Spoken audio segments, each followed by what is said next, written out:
the youth of 1,000 summers. Like a sweet bird of youth, like a sweet bird of youth. In my soul, in my soul, in my soul. In my soul, in my soul, in my soul. And it looks so radiant, and it shines like the sun. And it looks so radiant, and it lights up the world. He's the youth of 1,000 summers.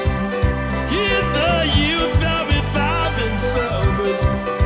Like a sweet bird of youth, like a sweet bird of youth. In my soul, in my soul, in my soul. Yeah, in my soul, in my soul, in my soul. Yeah.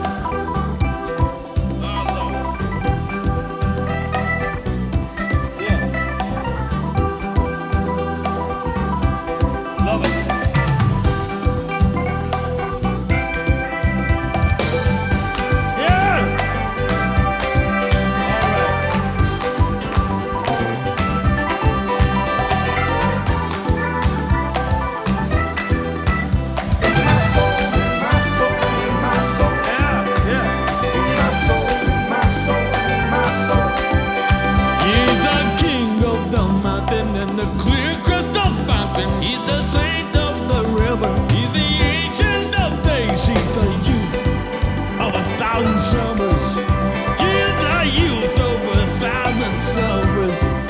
Like a sweet bird of youth, like a sweet bird of youth. In my soul, in my soul, in my soul. In my soul, in my soul, in my soul. And it makes you go skipping, and it makes you go.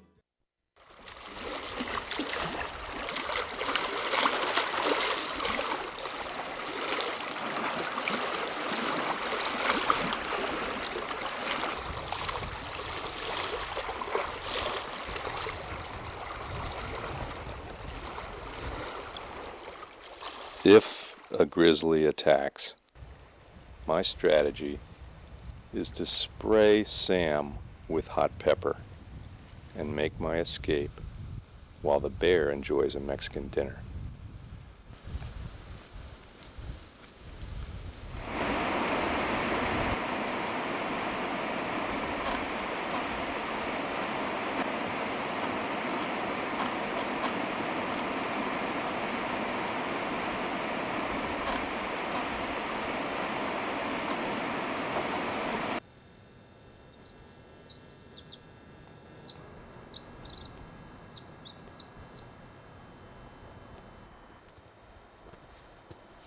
Our packs are stuffed with parkas and sweaters and wool mittens and long underwear, and it's 90 degrees. I mean, what were we thinking? If it gets any hotter than this, they're going to have to rename Glacier National Park because there's hardly any snow left.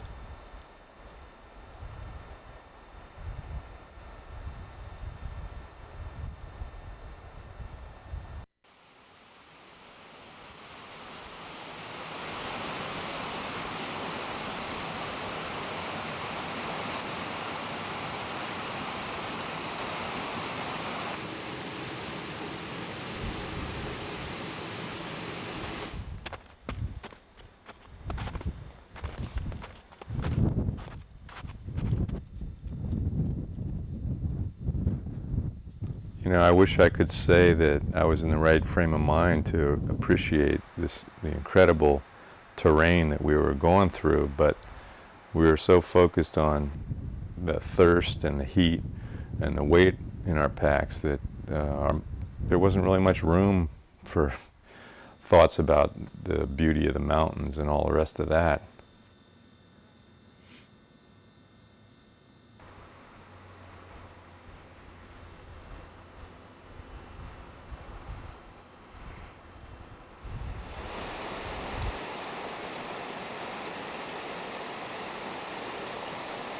Yesterday, Sam tripped on a rock and smashed the tendons in his lower leg. He got off the trail, and now I'm facing the reality of hiking alone in grizzly country.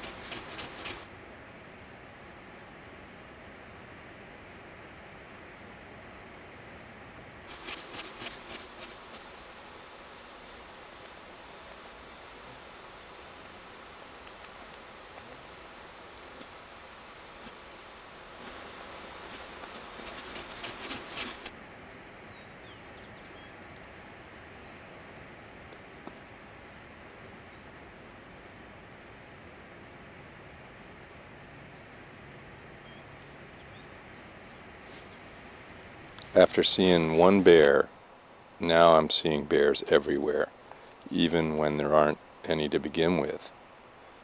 It's embarrassing because I even warned some people that there's grizzlies up ahead, and they turn out to be rodents.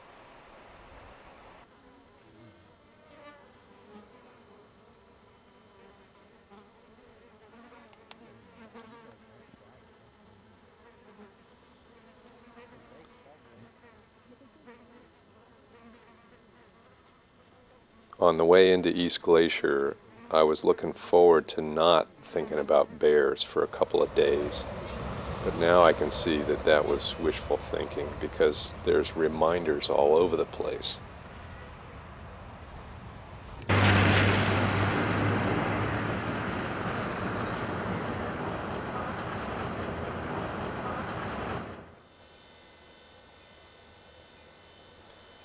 It's been raining for 2 days. The trails are muddy, and I'm not the only one leaving footprints around here.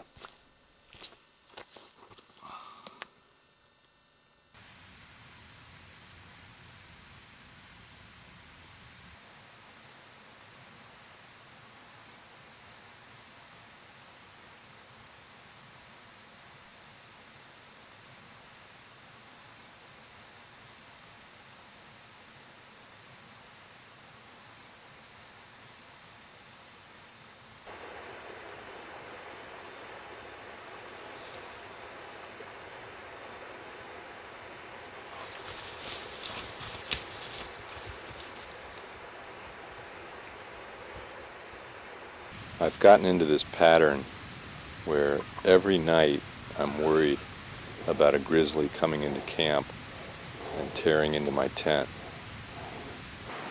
I'm okay in the daytime, it's just when the sun goes down I get paranoid. But I've been so exhausted that I pass out as soon as I hit the deck and I sleep like a stone.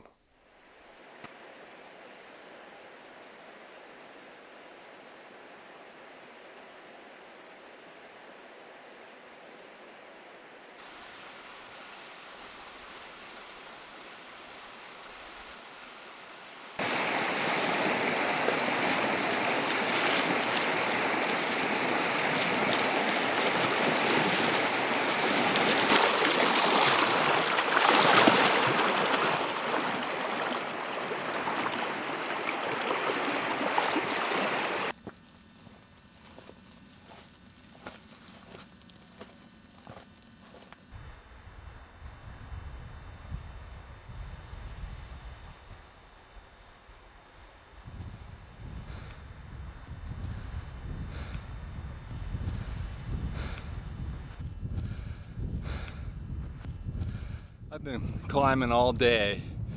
It must be about 3 o'clock now. I'm coming to the very top of where I wanted to get to, which is a place called Larch Hill, which overlooks the Chinese Wall and a lot of other places as well. It's been a long climb. I hope it's worth it.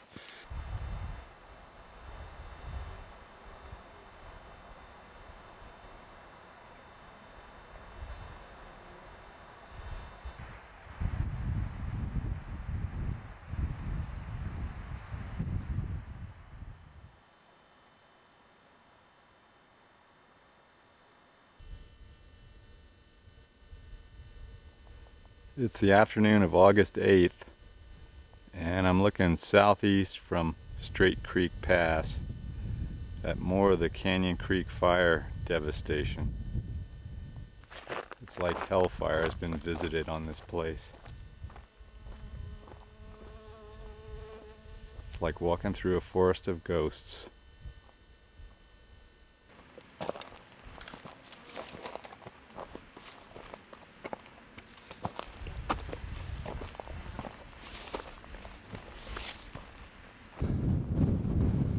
Walking cross country here, right on the Continental Divide. This is off the designated trail, and it's a bit of a shortcut. The designated trail goes way down in the valley and then comes right back up again. And I've elected to walk right on the crest here. It is very dry, and my last water was about 3 miles back and about 2,500 vertical feet down, so I've really got to watch my water consumption. Here in the southern part of the Scapegoat Wilderness, it's a lot drier, as you can see, so you really have to be concerned about your water sources.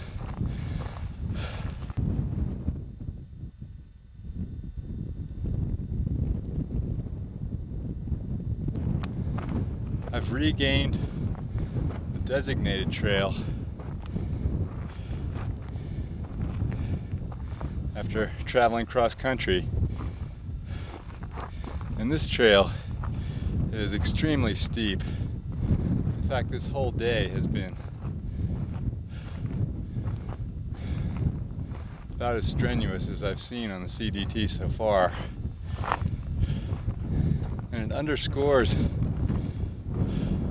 important point, and that is, before you set out to hike CDT, you really ought to be in your best possible condition. I did a lot of cross-country skiing and jogging up to 10 miles over hilly terrain and some walking with weights in the pack, and I thought I was just about where I wanted to be. But when you're carrying a pack at altitude like this, up and down mountainsides, you realize that you're never in good enough shape for backpacking on the divide unless you train here.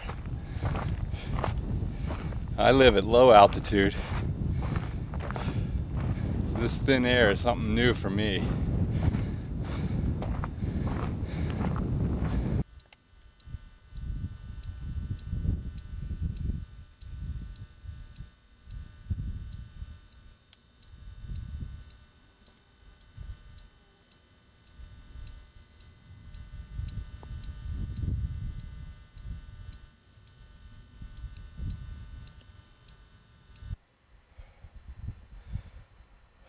Now I got this thought in my head that I want to get to Lincoln, even though it's more than 19 miles.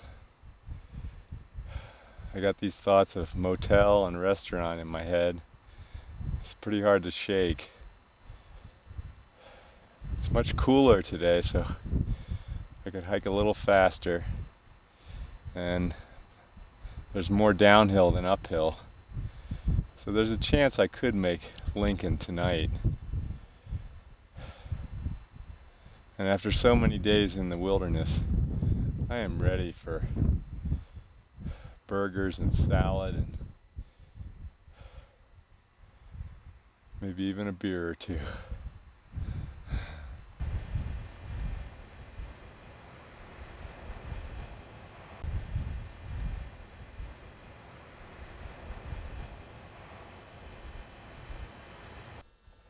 Now, I really think we should pause here and learn something about the history of Lewis and Clark before we head on into Lincoln. Nah, let's go to Lincoln.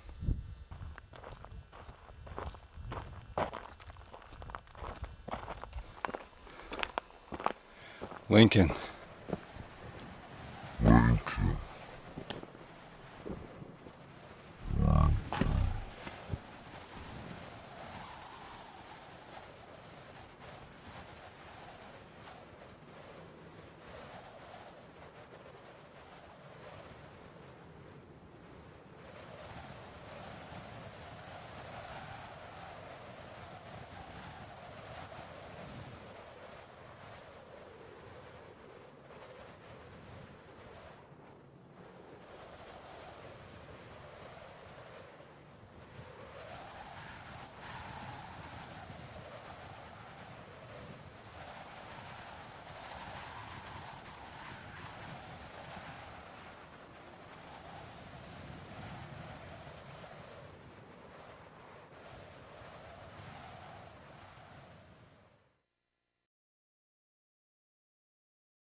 I think this has been tougher mentally than the two other trails. On this Continental Divide, I hiked 4 months before I met another person on the trail.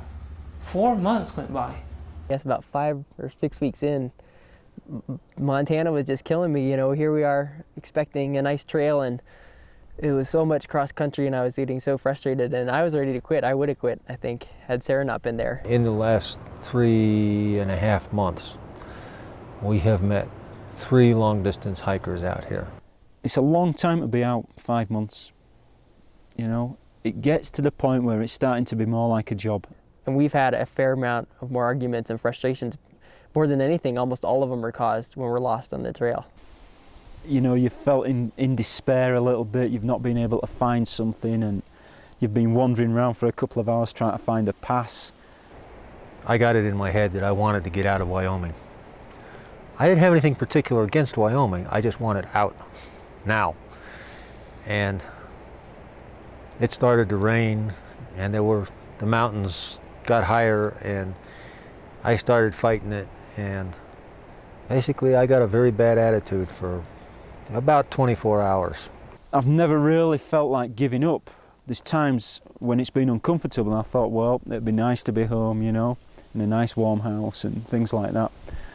I thought about that more on this trip than other trips because, you know, we've had more extremes of weather.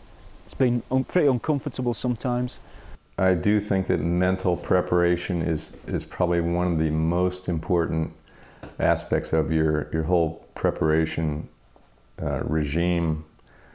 For me, that mental preparation involves convincing myself and talking to myself to the effect that I'm going to be hiking through wet, miserable, cold conditions for possibly weeks at a time, and learning or convincing myself to accept that as a reality and to accept the reality of long, boring stretches of trail, of overgrown trail, of heat and hot sun and periods where I can't find water, of trail that peters out into nothing with no clue where to go. You've really got to accept that these are going to be part of the hike if you want to go the distance.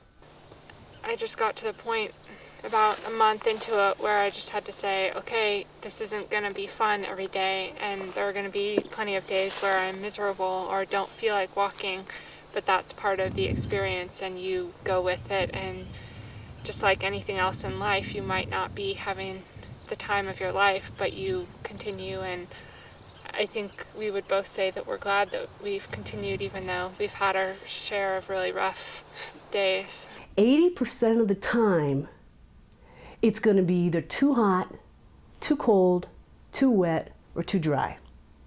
20% of the time it's going to be great. 80% of the time it's not. And I thought of that. Every time it was too cold, too hot, too wet, or too dry, I thought, oh, well, this is just what's to be expected. This is the 80%. And it really helped. And then I used the motto, you know, this too shall pass, this too shall pass. And I always counted on the rain ending within an hour. I always told myself, well, it's not going to rain for more than an hour. And sometimes it did. Sometimes it rained and rained and rained. But I told myself that, and it just kept me going. You need to dig deep a bit sometimes, you know. I think hiking with other people has been good. If you start off alone, it's likely to be a long, solitary trek, and I think you need to be attuned to how well you handle long stretches of loneliness. 4 or 5 years now, or 6 years, I have lived more or less as a hermit, away from people. Therefore, this trail was not a new experience to me in that respect. But regarding loneliness, I will mention one thing that I've discovered, and that is that when I'm truly solitary, I don't feel lonely. But if I meet somebody, then some feelings of loneliness may come up. It's kind of strange. As far as being lonely, It really is in comparison to something like the AT or the PCT, because you don't really see anybody who understands what you're doing.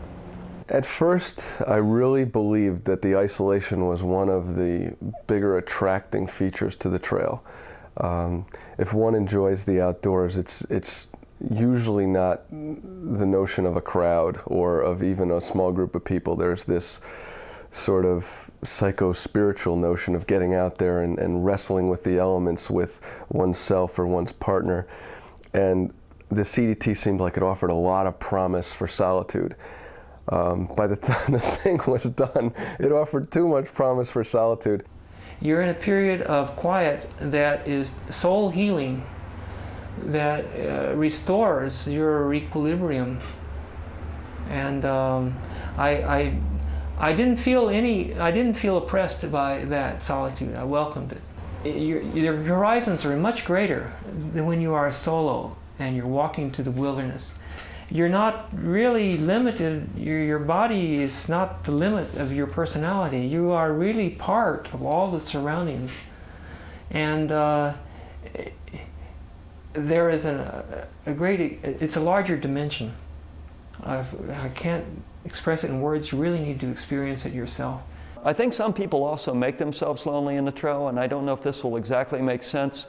Some people become so obsessed with the mileage, they walk as quickly as they can to get from one point to the other and set up camp in a hurry, and then they have nothing to do with their time. Better to measure your steps, walk, take nice little breaks, stop and smell the paintbrush, as it were. One of Chemo's rules there. The unaimed goals can be deceptive. The unaimed arrow never misses. Which means, people can put too much into goals. They can become too focused on point B, as I like to call it, and they miss what's going past them in the meantime.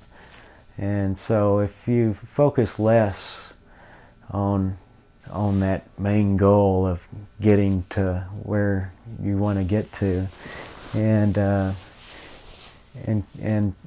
kind of look around more and enjoy what's going on at the moment, you can appreciate your hike a lot more, appreciate life a lot more. One of the things is to remember why you come out to do these hikes. It's not for ego, it's not purely for physical challenge. A lot of it is the emotional challenge, but for me a lot of coming out here is to explore this incredibly beautiful land. And it's easy to lose sight of why I'm here. And you need to be able to take the time to really be where you are. And one of the gifts of long distance hiking is that it can teach you how to live in the moment. But you can lose that if you start getting into, I'm heading for Mexico, I'm heading for Canada, I'm heading for the next town, where the destination becomes more important than the journey. And you start looking for what's the quickest way to get there instead of what's the most scenic way to get there. And you start fighting everything that gets in the way of you and your destination. If this mountain is here, it's going to slow me down. I hate this mountain. And instead of saying, I'm here because this mountain is here, and I'm here to climb this particular mountain, and that's the entire reason I'm here. There's a peace in a personal satisfaction in hiking like this, and learning, as Jenny said, to be where you are when you're there, rather than always being in your mind someplace else, someplace that I have to get to, someplace that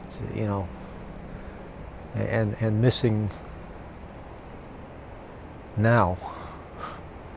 There were times when things got very tough and our feet hurt very badly. Feet hurt the whole summer and for months afterwards, and that was just something we had to live with.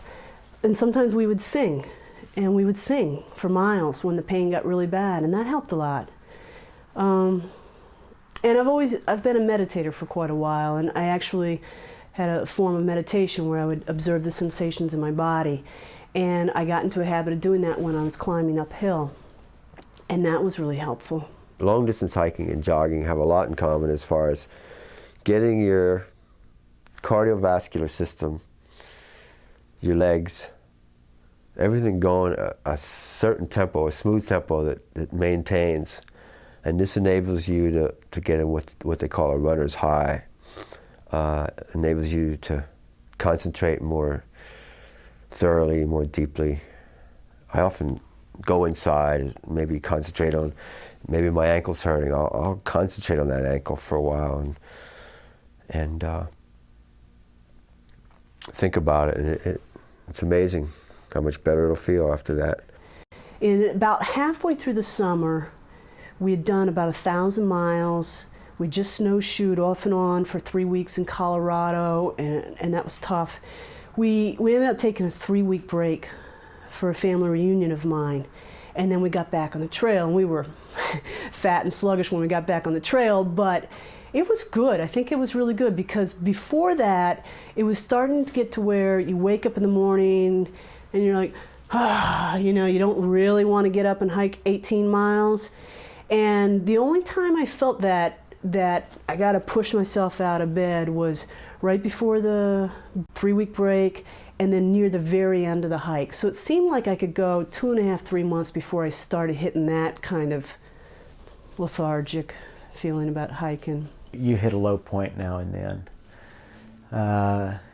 but I realize it's going to pass in a day or two, and a lot of times all it takes is you know, a hot shower and a little bit of ice cream, and everything's rosy. But for the most part, I'm just thankful every day that I get to be out there, get to live life like a kid, and no stress, no responsibilities, and no worries, mate. You know, just have fun and take each day for what it is, and just see how much fun I can have.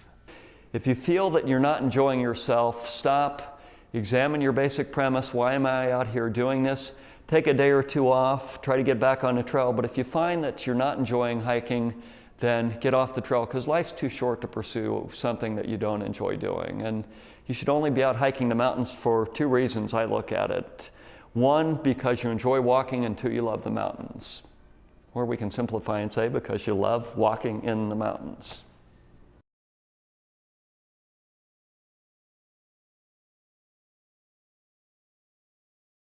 I train every year by sitting on the couch and seeing how much I can eat, trying to put on a few pounds, you know, for the hike. But I've always been in pretty good shape. I realize that for someone who isn't in good shape, they are going to enjoy their hike a lot more if they are, you know, in condition. I love the repetition of what hiking is about. When I'm in the off season, I jog. Running, biking, Stairmaster. Weightlifting. Sit-ups, push-ups, something to build our muscles. We did a lot of running, a lot of kind of walking around. Well, no, we wanted to do lots of walking around with heavy packs, and did as much as we could over the winter, but reality, just, you know, the fact that you got to go to work every day before you go to the hike sort of kind of gets in the way of some of the best laid plans about conditioning. As the hike got nearer and nearer, I started strapping on my backpack and hiking with books or weights in my pack. And again, doing as many hills as I possibly could do. Even while knowing that a lot of this was pretty inadequate just because I live at low altitude and I couldn't really get the thin air effect. I was surprised when I got on the trail. We immediately were doing 17-mile days, and I was a little sore, but it wasn't bad. I wasn't wiped out. We were tired, but I didn't have immobilizing sore muscles. So the first couple of days for me in Glacier National Park were really kind of a wake-up call. saying to me that, you know, your pack weight's too heavy, you didn't get in good enough shape, and your age is at a level where, you know, maybe you should start to cut back your mileage and not put the kind of pressure on yourself to do moderate to high mileage days that you might otherwise. A south to north hike allows you to sort of condition on the fly. Not that you want to just sit around eating bonbons and potato chips all winter and then head out to hike 20 miles a day, because you will be in pain. And that you can be very sick in the beginning too if you're not in good shape. But a south to north hike affords hikers the ability to walk on some of the flat stuff while they're kind of getting their hiking legs under them. And I kept waiting for when it was going to get easier, and around 5 or 6 weeks it got easy. Ultimately, the best conditioning you can do on the hike is during the hike. There are more than a few hikers who start out roaring out of the gates. Well, there's the old adage, slow and steady wins the race. What you want to do is build up your mileage. Don't go out thinking, I'll do 30 miles from the start. That's the best way to hurt yourself.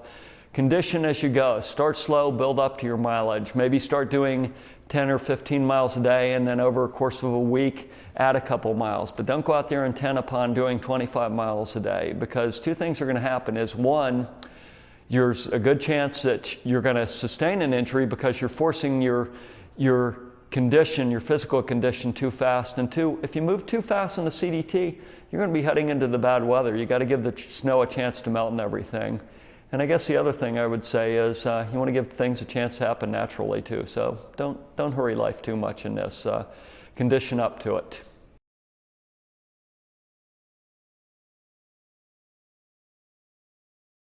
Well, in planning a trip on the Continental Divide Trail, you basically have three choices. Either you can go north to south, you can go south to north, or you can flip-flop. If you want to do it in one trip with no flip-flopping, I think a north-south trip is the better way to go. My hiking approach is to make this a continuous walk from my start point, which is at the Canadian border in Montana, and make it a continuous walk all the way to Mexico. I think for us, going north to south is we really didn't want to flip-flop. It is a cheaper way to go because you can go south on a single continuous journey and not have to flip-flop, which can add a considerable expenditure to your trip. Most people say your best chance of a straight through, end-to-end type through hike is going from north to south. That might be true, but most of the people I know who do that, they have to deal with the snow through glacier. We were lucky this year because there was a relatively low amount of snowfall up in Glacier. So we know that we could get through early this year. We had winter hiking the first month. We'll have winter hiking the last 3 months.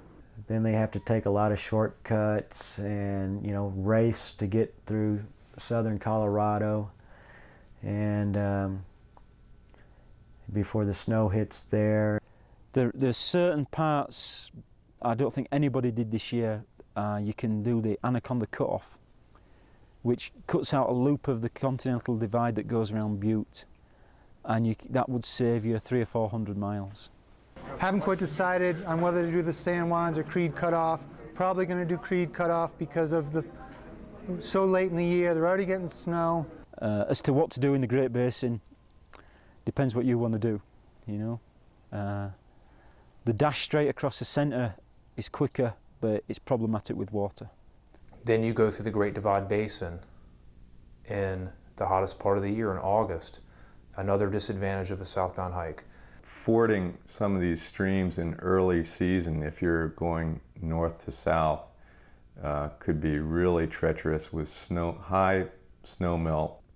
I've heard horror stories about hiking the Bob Marshall Wilderness in Montana in the spring because it's knee-deep mud. I've talked to hikers who have run out of food up there because they thought they could do 20 miles a day and they only did about 12 because of this mud. That was a big factor. Also, if you do southbound, you really can't start the hike until late June or early July, and that didn't fit my schedule because I needed to be done by November. It does seem really strange to start waiting till June 15th to start hiking. and to not finish up until like Thanksgiving. And it is weird to be out here hiking still. So I think that's the hardest part, but we look at it, well, it gave us an extra month to plan. And then you reach New Mexico finally, and it's the start of the monsoon season, the wet time of year in New Mexico, a lot of bad weather. I know most people do it southbound, and I can't figure out why, because here's what my thinking is on this. Unless it was a very light snow year, you're guaranteeing that you're starting in snow with route finding problems up in Glacier. And that's a rough way to start on this. And you're going to be going slow, and you're going to be getting lost, and there's all sorts of problems, and there's some real hazards there. Real stream crossings. Yeah, some real stream. Bug season. Yep. Wet feet. Yeah. So you're going to be starting a thru hike with all of the normal misery of starting a thru hike. You didn't get in shape. Yep. Now you regret it. Plus these added benefits. Plus the added stuff. Well, if you start in New Mexico and you've done your planning, you and this was Karen's first thru hike. I mean, you can wind up hitting right away into the high teens if you're fairly fit. If you're a fit hiker and you're in shape, into the 20s right away. We were doing 20s very quickly. Yeah, and with no problem whatsoever, and making good mileage, and carrying a lighter pack because you can do it with a tarp. If you choose to jump into a north to south hike, you're going to experience some elevation changes more quickly. It's one of the advantages of going south to north, actually, is you've got that flatter New Mexico portion to kind of come up to speed before you start hitting some of the high country. I've always been a northbounder. I always like to finish the trail at its most beautiful point, I think. I always like walking with the sun at my back rather than in my face. Doing the trail, even with a flip-flop approach in one season, is a very challenging enterprise, to say the least. And although people seem to be doing it every year, in many cases, it occurs to me that this becomes feasible only with making certain compromises. Crossing, taking shortcuts in essence, or choosing road walks instead of some of the more scenic alternatives that we might recommend. I've started out in Mexico twice with the intention of going to Canada, but when I get to Colorado, the snow is usually too deep, or has been too deep, and instead of trudging through the snow for the sake of going in one direction, I usually skip over Colorado, do Wyoming, which is snow-free, and then come back and do Colorado when it's snow-free, and then do Montana at the prime time without the snow up there. We ended up not being able to do a total northbound. We hit the Colorado-New Mexico border, and we had to make a decision. We couldn't get through. So we ended up going to South Pass City, which is central Wyoming, and heading south, which enabled us to do the Great Basin, what they call the Red Desert up there, southbound, giving the snow a little more chance to melt. Some people have started in Rawlins, the Great Divide Basin, southern Wyoming, and gone north from there. Right. That's been that. Well, you can also one big way to try and do it in one season might be to start northbound at the Mexican border and go as far as Rawlins or perhaps Steamboat Springs, Colorado. Those are either northern Colorado or southern Wyoming, and then flip. Because then we thought about this at one point, because then you'll be coming through the Great Divide Basin at the end will be your last stretch of trail if you've flip-flopped, and that's not going to be snowbound at any point. So that's a good way of doing it. But even then, see, you have to get through the Wind River Range. No just guarantees. North of that, there's no guarantees. The Wind River Range can snow out by the 10th of September. We started in Anaconda, near Butte, took the Anaconda cutoff and went north for the first month. We were hoping to avoid snow. We found out we couldn't. It was a heavy snow year. Spring was 3 weeks late. There's several different ways to do it. You can do New Mexico first and then flip-flop from Canada. You can do New Mexico and come back south from Wyoming, which is what we did this last year. I've also done Montana first, north, then Colorado, Wyoming, New Mexico. And I just try to hit each state at the best time of year. You need to be flexible. You can't say, I'm going to do a northbound hike. That's what I wanted to do. I said that. And then when I got to New Mexico and my partner decided to leave the trail, I was faced with traveling through a lot of fresh snow in Colorado. I did attempt to do that, and I wasn't making enough forward progress to warrant, to continue to do that. So I had to make a tough decision and flip-flop, which I didn't want to do because it added expenditure to my hike and it broke the continuity of the hike. I've heard about continuity, and you lose the continuity if you flip-flop, and I think that's highly overrated. It might come in handy if you're self-stroking, but other than that, it's no big deal. I mean, you're going to drop off the trail and resupply. I mean, who's to say that you don't lose continuity right there? It's if you're out there for 5-6 months, whatever.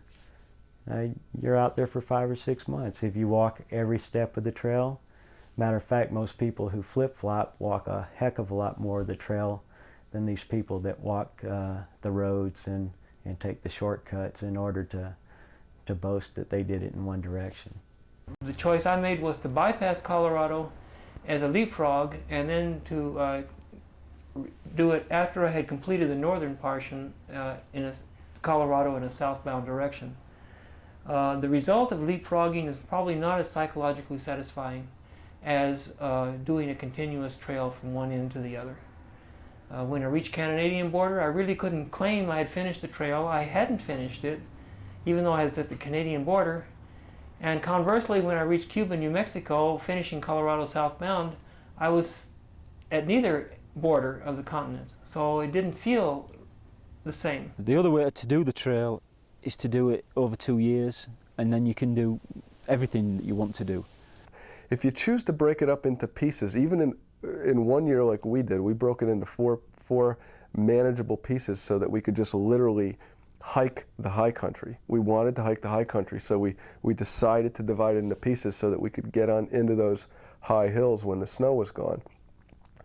But if you opt to break it up by a couple of years, you can really see all the good things, spend more time in the good things, and not feel like you're kind of rushing through Glacier National Park, which is, in my opinion, the most beautiful place in all of that trail. To make sure that you're spending time in the Wind Rivers, and you're spending time in the San Juan Mountains, you're spending time in northern New Mexico, where it's just, I mean, the term God's country just comes to life. I rarely hike more than 10 miles a day, which of course would not get you from border to border in one summer by any means. But there are advantages. I can look at the flowers and watch the birds and take rests on those long uphill stretches. If your goal is to go out and use your 2-week vacation and just do an enjoyable hike, more power to you.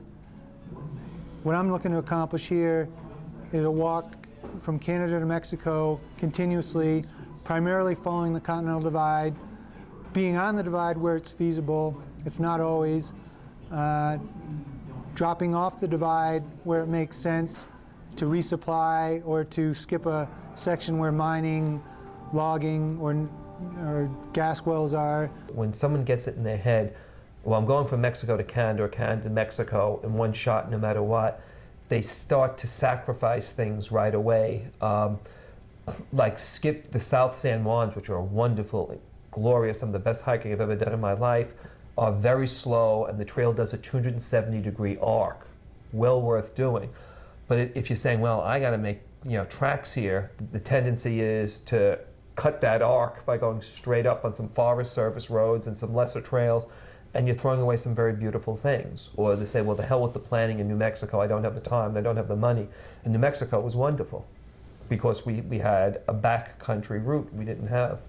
that arc Dan's describing goes like this, and it's about 130 miles if you do the whole thing, and maybe 40 if you go. Yeah, and 130 miles with some cross country, with a lot of snow. A lot of route finding. A lot of high elevation. And so it's not just like saying, oh, well, that's another 60 or 70 miles of AT or PCT hiking where you can make it up in 3 days. No, you're talking about a week to 10 days commitment, the way you could cut it off, but why cut out that scenery? The CDT is just another step in seeing more mountains. It's not about accomplishing the CDT, it's about seeing the Earth. It's about seeing them from what I think is the most spectacular grandstand seats of seeing the Earth as the events unfold, and that's sitting somewhere perched on a mountainside.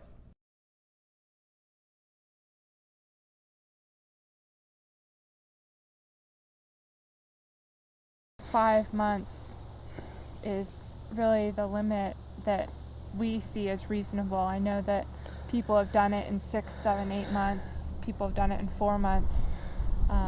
But you've got a lot of weather to deal with when you go, much into the fall season. I set off on the 23rd of June, and it's now the 22nd of October, and I estimate probably should be finished around the 4th of November, 4th or 5th of November. So you can do it in 4.5 hiking months, probably 5 months overall. We kind of figured 1st of June, 1st of July for the turnaround, 1st of August for Wyoming, 1st of September for Colorado, and middle of October for New Mexico. We got to the border May 1st, started our walk May 2nd, which turned out to be a little early. We could have started as much as a week later. Finished September 27th, I think it was. Just like on the PCT, what kind of snow year it's been is unpredictable and probably the most important controller of how easily you're going to get through and how early you can get through. But as a rule of thumb, I would say starting before 15th to 20th of June at either glacier or hitting the Colorado mountains before that date is usually impossible. The best month for hiking in Colorado would probably be a time period from mid-July through early September. And of course that can vary because I've been not on the CDT hiking it, but I've been out in Colorado in the middle of October when it was beautiful walking weather. But of course you have to worry about that next day dumping a lot of snow on you. The best time for hiking in Montana would probably be the same time period, from the middle of July to early September. Remember, snow flies early in the high country and it snows even earlier in the high north country. New Mexico, the best time for hiking would be either in early spring for the southern portion of it, because realize New Mexico gets parched in a hurry and there's not necessarily that much water, although in New Mexico you meet a lot of kind souls who will give you water. A lot of it's road walking. You've got windmills and other sources. You won't be counting on streams though in New Mexico, I guarantee you. So water becomes your consideration for the best time in hiking some of these areas. New Mexico, a key example. The Great Basin, probably the best time for hiking the Great Basin would be in early spring because you don't have to worry about hitting the snow. So in early June would be a wonderful time. But of course, some of these areas like the Great Basin and much of New Mexico, it's desert and it's high desert, and it's not like hiking out in the Mojave in the PCT, but it still gets hot there. So it's not as intolerable as your notion of a desert might be, but water can become a key factor, and you're more likely to find water earlier in the season than you are later in the season. New Mexico doesn't seem to matter whether you do it early or late. If you do it very early, in April, as I did, you face strong winds. But May is probably good for New Mexico or in autumn.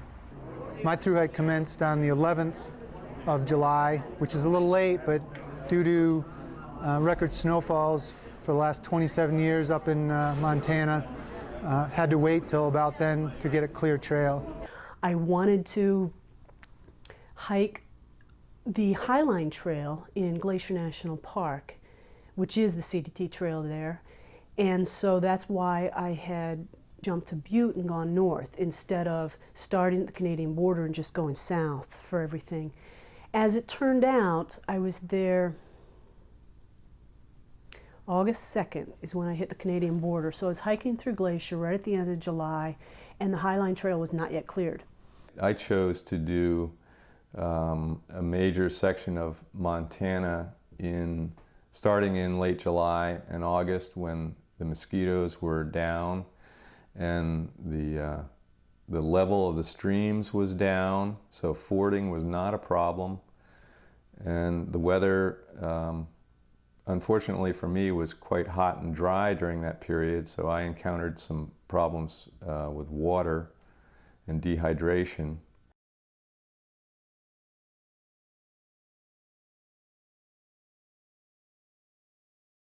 Well, resupply is a considerable challenge on the Continental Divide Trail, because very often you find yourself at very substantial distances from post offices or what have you. As far as choosing the towns, again, it's not too difficult because there aren't that many to choose from, and there are a couple of resources out there that show what towns are there. Wyoming was interesting. Wyoming, there were only 2 towns. And it's 550 miles. Right. There was there was only 1 town, Rollins. Yeah. That's it, 1 town in Wyoming. The rest of the time we resupplied at the gas station, at a general store, and at 2 backcountry lodges, and at Yellowstone National Park, which lost our food drop. The only place, the established recreation area was the one place where our food drop didn't show up. I think our longest resupply was about 9 or 10 days, maybe 9 days. Most of them are 6 or 7 or 8 days. It's a heavy load, but it's a bearable load. I mean, it's really not that bad. Not nearly as bad as we thought it would be. Most of the towns, if you're a little bit creative and not too picky, you can get by with what's in the grocery store. They have rice-a-roni and Lipton noodles and mashed potatoes and stuffing mix. What else do you need? We had, I think, 2 9 days and a handful of 8 days. Probably the average is probably 5 or 6 days on average. But you have lots, probably 6 days, you have lots of long carries. It's not just 1 or 2, 7 or 8 days. Plenty of week-long stretches. And there's really little chance for resupply. I mean, we are hitting as many as we could, I think, so unless you take a lot of time to get off the trail and resupply. The only place that was really a mail drop, that was purely a mail drop, was Benchmark. And I would do that because it breaks up the Bob Marshall Scapegoat Wilderness area, and instead of carrying 11 days worth of food, you can get by with 3 and 8. I used a lot of mail drops, more than maybe I would have had to. And actually, I was surprised, you hear horror stories that, oh, you got to carry 8, 10 days food. I don't think except for the Gila, where we carried, I think, 7. I never carried more than 5 after that, 5 days food. Now, I did some big miles in there, which enabled me to do that, but I probably averaged 3.5 to 4 days between resupplies. I did a lot of work before the trail to get a lot of boxes together. I purchased what I thought I would use for food ahead of time. Maps, new socks, Neosporin, those sort of things, toothpaste, and boxed it all up in 29 different boxes and had them pre-addressed and gave them to a friend of mine who mailed them out. So he would mail them based on our changing schedule, he'd mail them appropriately. Out of the 26 food drops, I think 14 I've bought dehydrated purpose meals and had them sent to me for 14 of the drops, and bought meals in town to take on the trail for the rest of the drops. I got away from resupply or the mail drops a long time ago. That is just so much planning, so much unnecessary planning. That's probably, for most people, that is the hardest part of the hike, is trying to figure all that stuff out. And then once you do have it all figured out, it never works out as planned.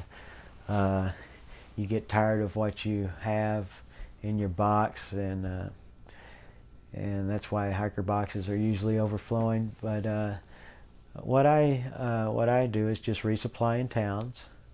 I eat nothing special, so I think the only time mail drops probably would work or are needed is if you do have a special diet. I managed to keep my independence from food drops by buying food at grocery stores along the way. And only a couple of occasions did I actually mail food to myself along the trail. And at no time did I have any support crew sending me food. I might have liked to have received some brownies from somebody, but it didn't work out that way. So I resigned myself to eating generic foods. This meant principally spaghetti and peanut butter in the beginning. And I never really have grown tired of peanut butter. I can't really praise it enough. You have a couple choices and you can do one extreme, the other, or in between. You can buy all your food ahead in bulk, and the cost per unit of food will probably be less than if you purchase it on trail. However, postage will add approximately $1 per pound to your food. If you eat 2 pounds of food a day and you even do a 4-month hike, you have some town meals in there, but rough average, let's say you've got 120 days of food for your trail.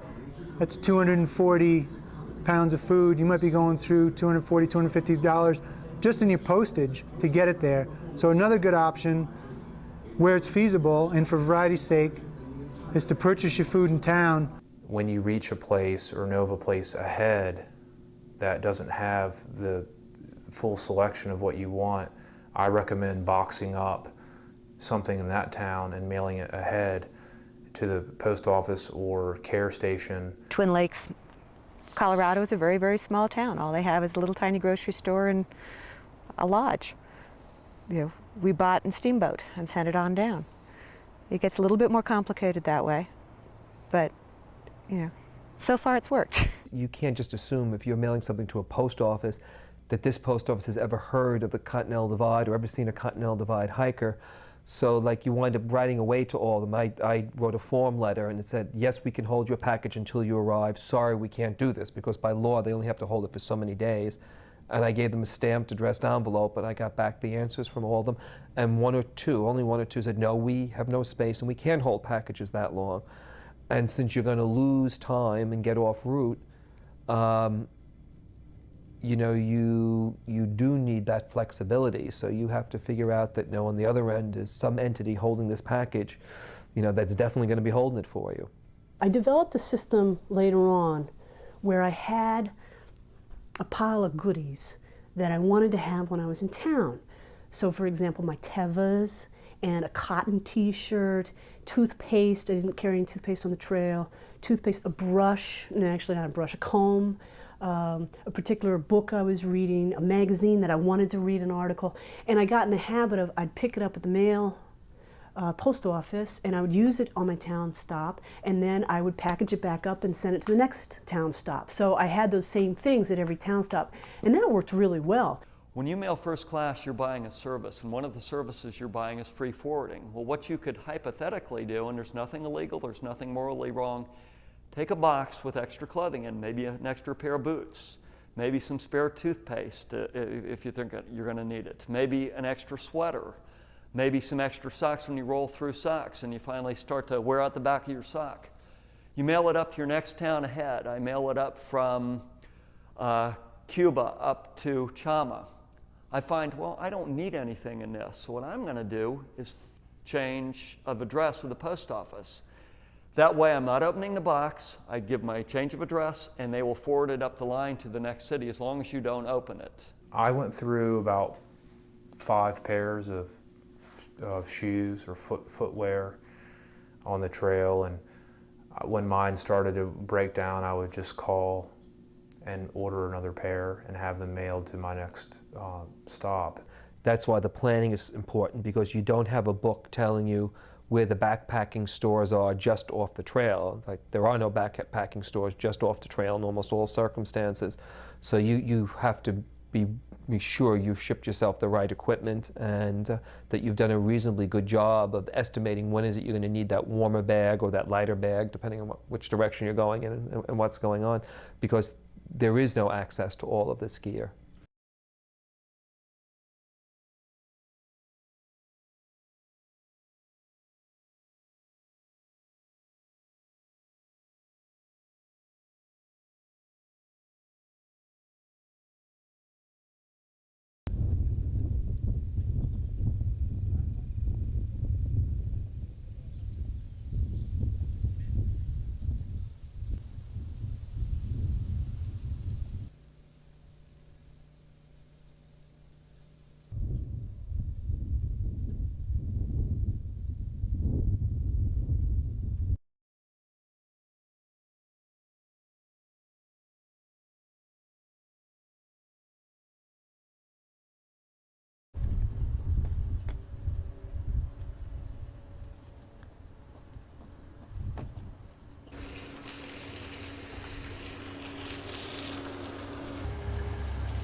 That's what kicked this one off, because I asked for American spirits.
Yeah, Paul Bridge hasn't necessarily developed that look.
We haven't had any bad experiences walking into town, and most of the locals are happy to welcome you into their home or into their restaurant or into their store. A lot of people say, oh, it's so remote, you can't resupply out there. And that's not true. There are any number of places that have fairly good groceries. A lot of the mini marts are, when people have to drive 100 miles to a grocery store, if there's a mini mart in town, it's likely to be fairly well supplied. Pie Town, New Mexico, just about all they have is pies. They have a restaurant, you get a hamburger and you get pie, but try to buy something else. I think they might have sold potato chips or something, but that was about all. So there are some towns there that you really need to send yourself a mail drop. Jeffrey City, Wyoming was another one. South Pass City, Wyoming is another one. There's really nothing there, sometimes only a gas station. So there are towns on this trail that you need to send yourself a box. But most of the towns, they'll have what you need. They know they're not going to have dried mushrooms, but they're going to have macaroni and cheese and coffee and tea and Pop-Tarts. But invariably, it's longer hitchhikes than it would be even on the PCT. And when you get down to town, there's no one sitting there waiting to sell you fuel by the ounce or the pint. I mean, they have no idea what you're talking about. So it's by the gallon.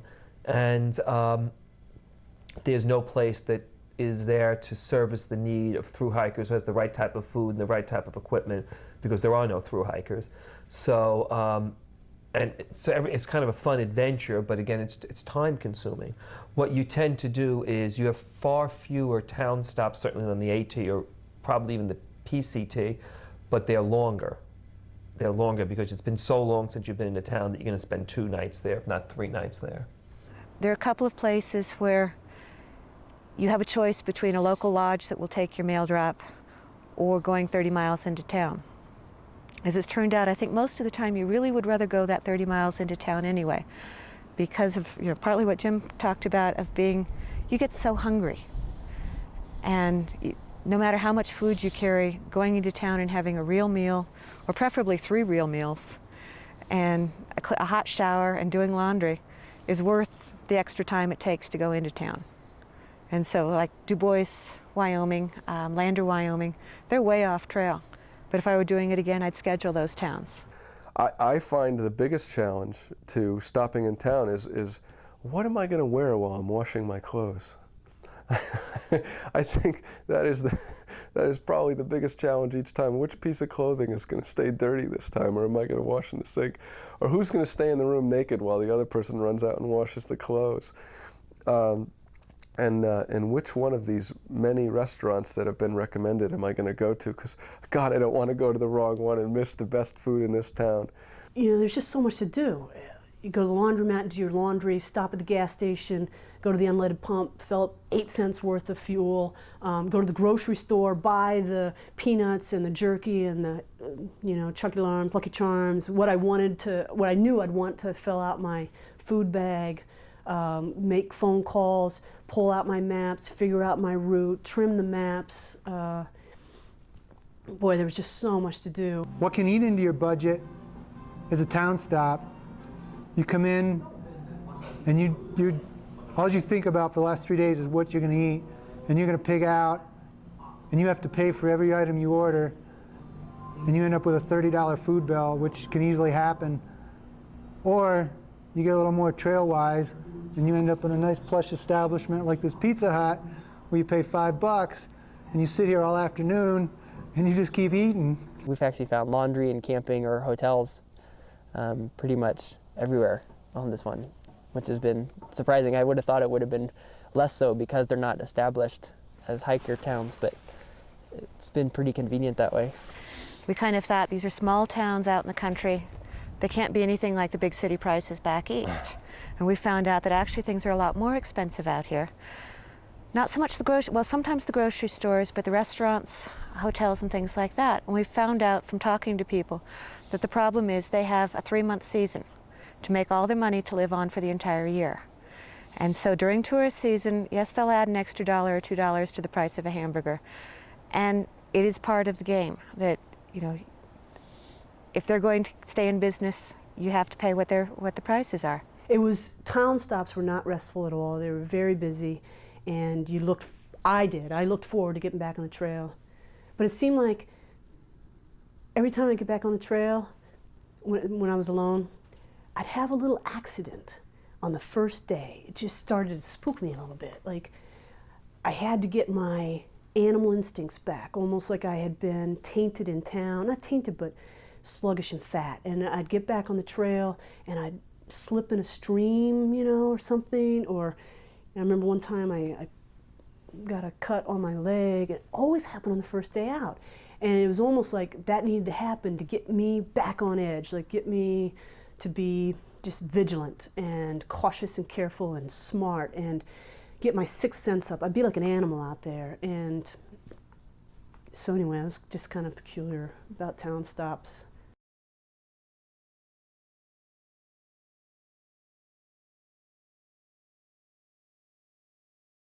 You learn how to hitchhike. I'd never hitchhiked before, and you learn how to do it. You learn how to smooch a ride, I'll tell you. Because there's times when you're standing there and nobody seems to want to stop. And so, you know, one tip I learned from Aaron was you don't walk with your pack on, because then you look like you're doing fine. You take your pack off, you put your thumb out, and you're schmoozing for a ride. And there's just no question about it. You need a ride. If you get down into a town, sometimes it's easier to get into a town than out, and you think it's going to be hard getting out, ask around in the town. You know, see if you can get a shuttle up there, even if you have to pay for it. One town, we spent quite a bit of money at the cafe, left some decent tips, and the guy who owned the cafe took us back up to the trail.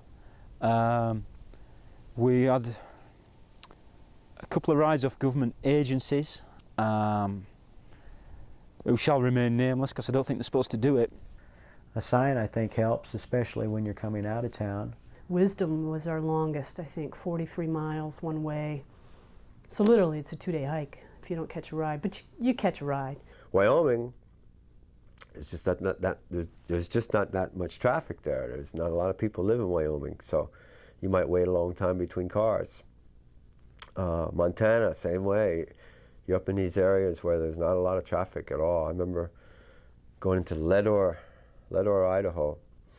I slept right at the pass, the only road around, the only road for like 150 miles. And I was sleeping and a car came through there about 5 in the morning. The next car didn't come through till about 10 in the morning.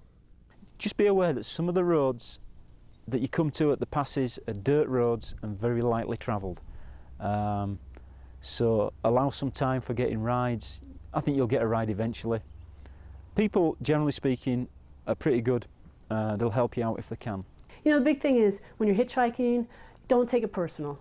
Someone blows by you, just don't take it personal. And I always believed in sending them blessings. Just blessings, blessings. Because otherwise, you can get an attitude. You can be like, hey, you got room in that car. Hey, get back here. You know, you're like, come on, what's the matter with you? And you start to realize, you know, there's a lot of really selfish people out there, you know, people who don't want to give you a hand. I haven't heard of people who have been arrested for doing it, so I assume that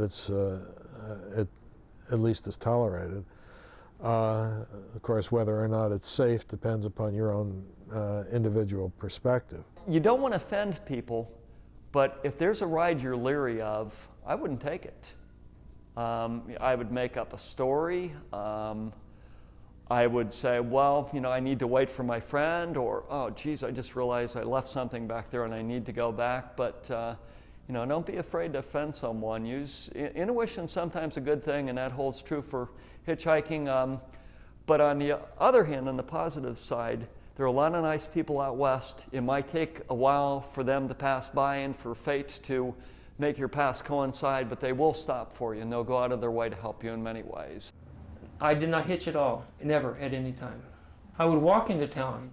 In fact, this is again my independent path. I would not walk the divide entirely and then hitchhike from a pass down into a town. Sometimes I would take a diagonal approach, leaving the divide and then walking through either mountain trails or forest trails or back roads to reach my resupply point, and then angle back to regain the trail. Not always in... so therefore I did miss out on some of the Continental Divide Trail in itself, but on the other hand I had the independence of not having to retrace my steps or depend upon anyone else for a ride, and that was important to me.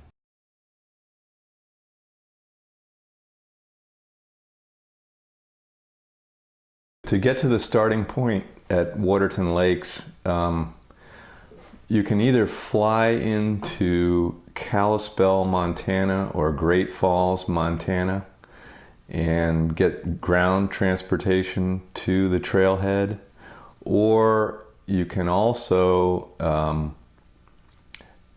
get an Amtrak train into East Glacier and get ground transportation from there, either by bus or private taxi to Waterton Lakes.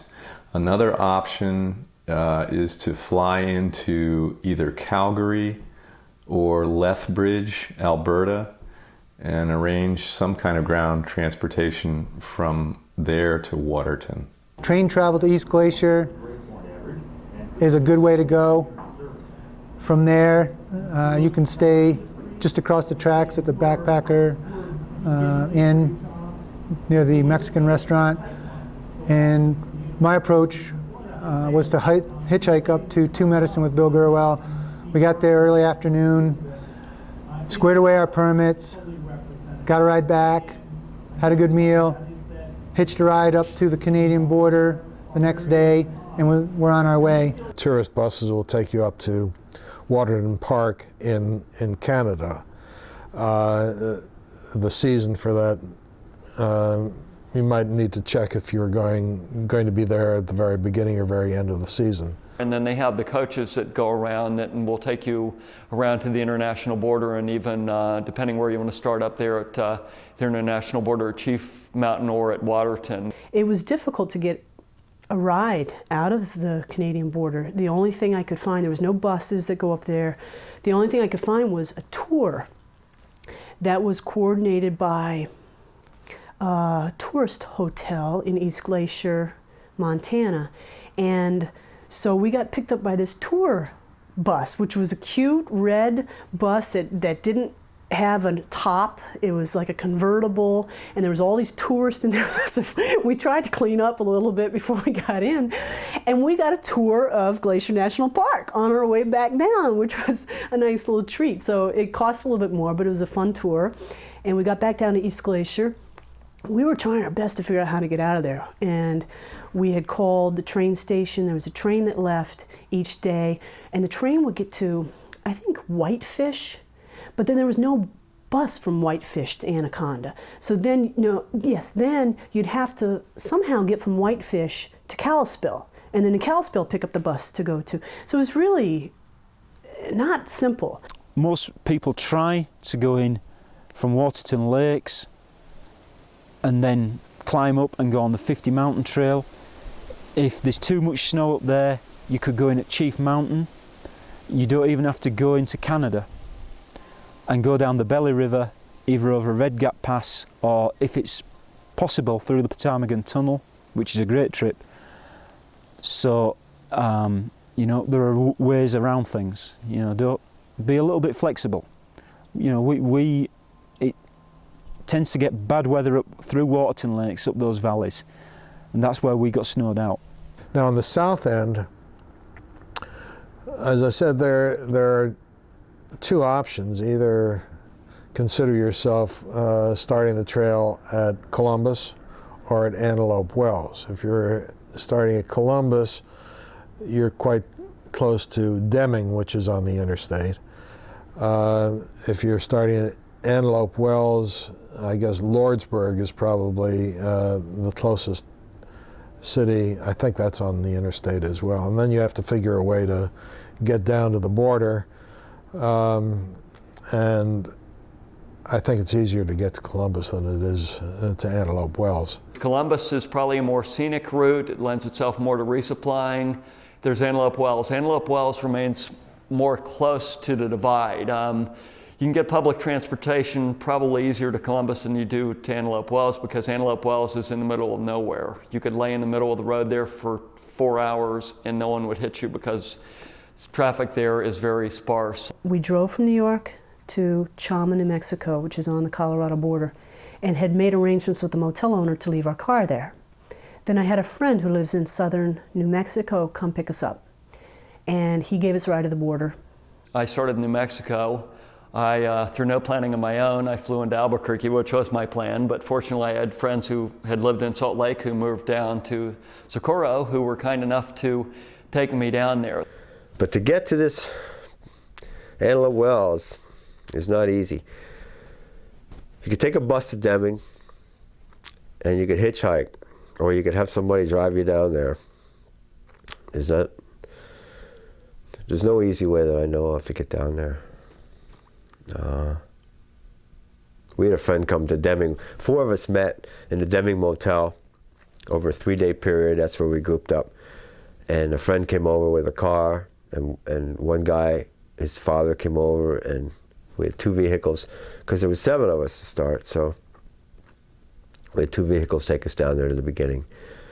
And we got down there, we were hoping to camp right by the border, and they said, oh, this is government property, you're gonna have to find somewhere else.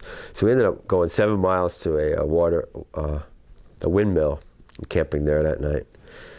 So it's a very remote place, so good luck getting there.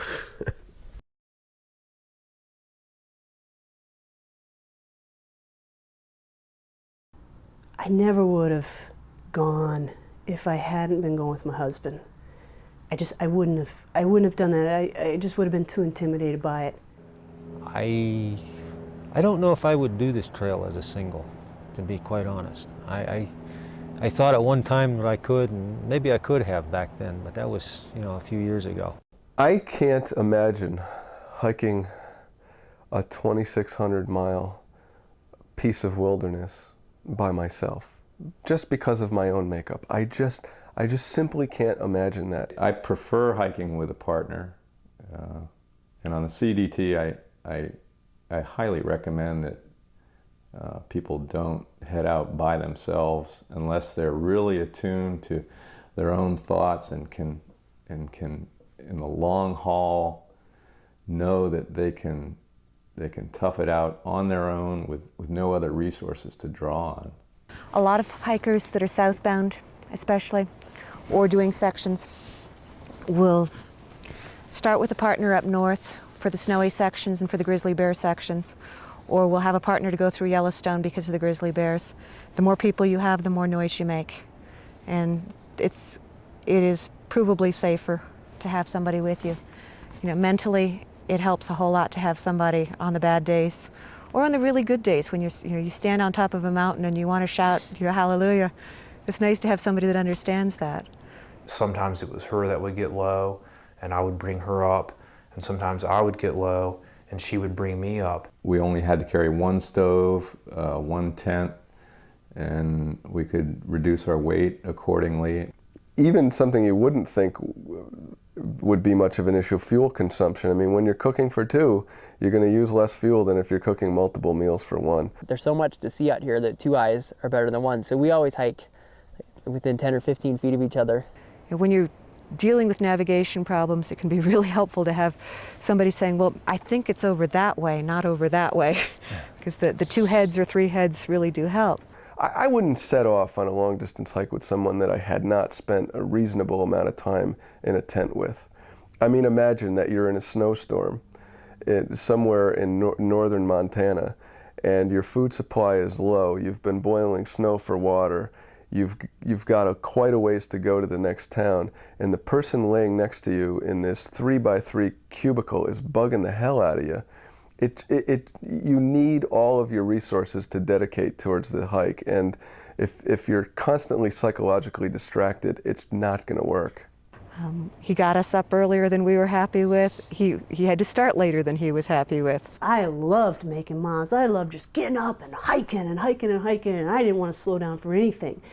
He wanted to stop and talk to this person, or stop and pump water, or stop and cook ramen for lunch, or take a nap after lunch, and it about drove me crazy sometimes. I just wanted to get going and get on the trail and blah, blah, blah. You're not on your own schedule. It slows you down a little bit. You know, if the other person's having a bad day, when you could feel like cruising 30 that day, they may want to do, 20.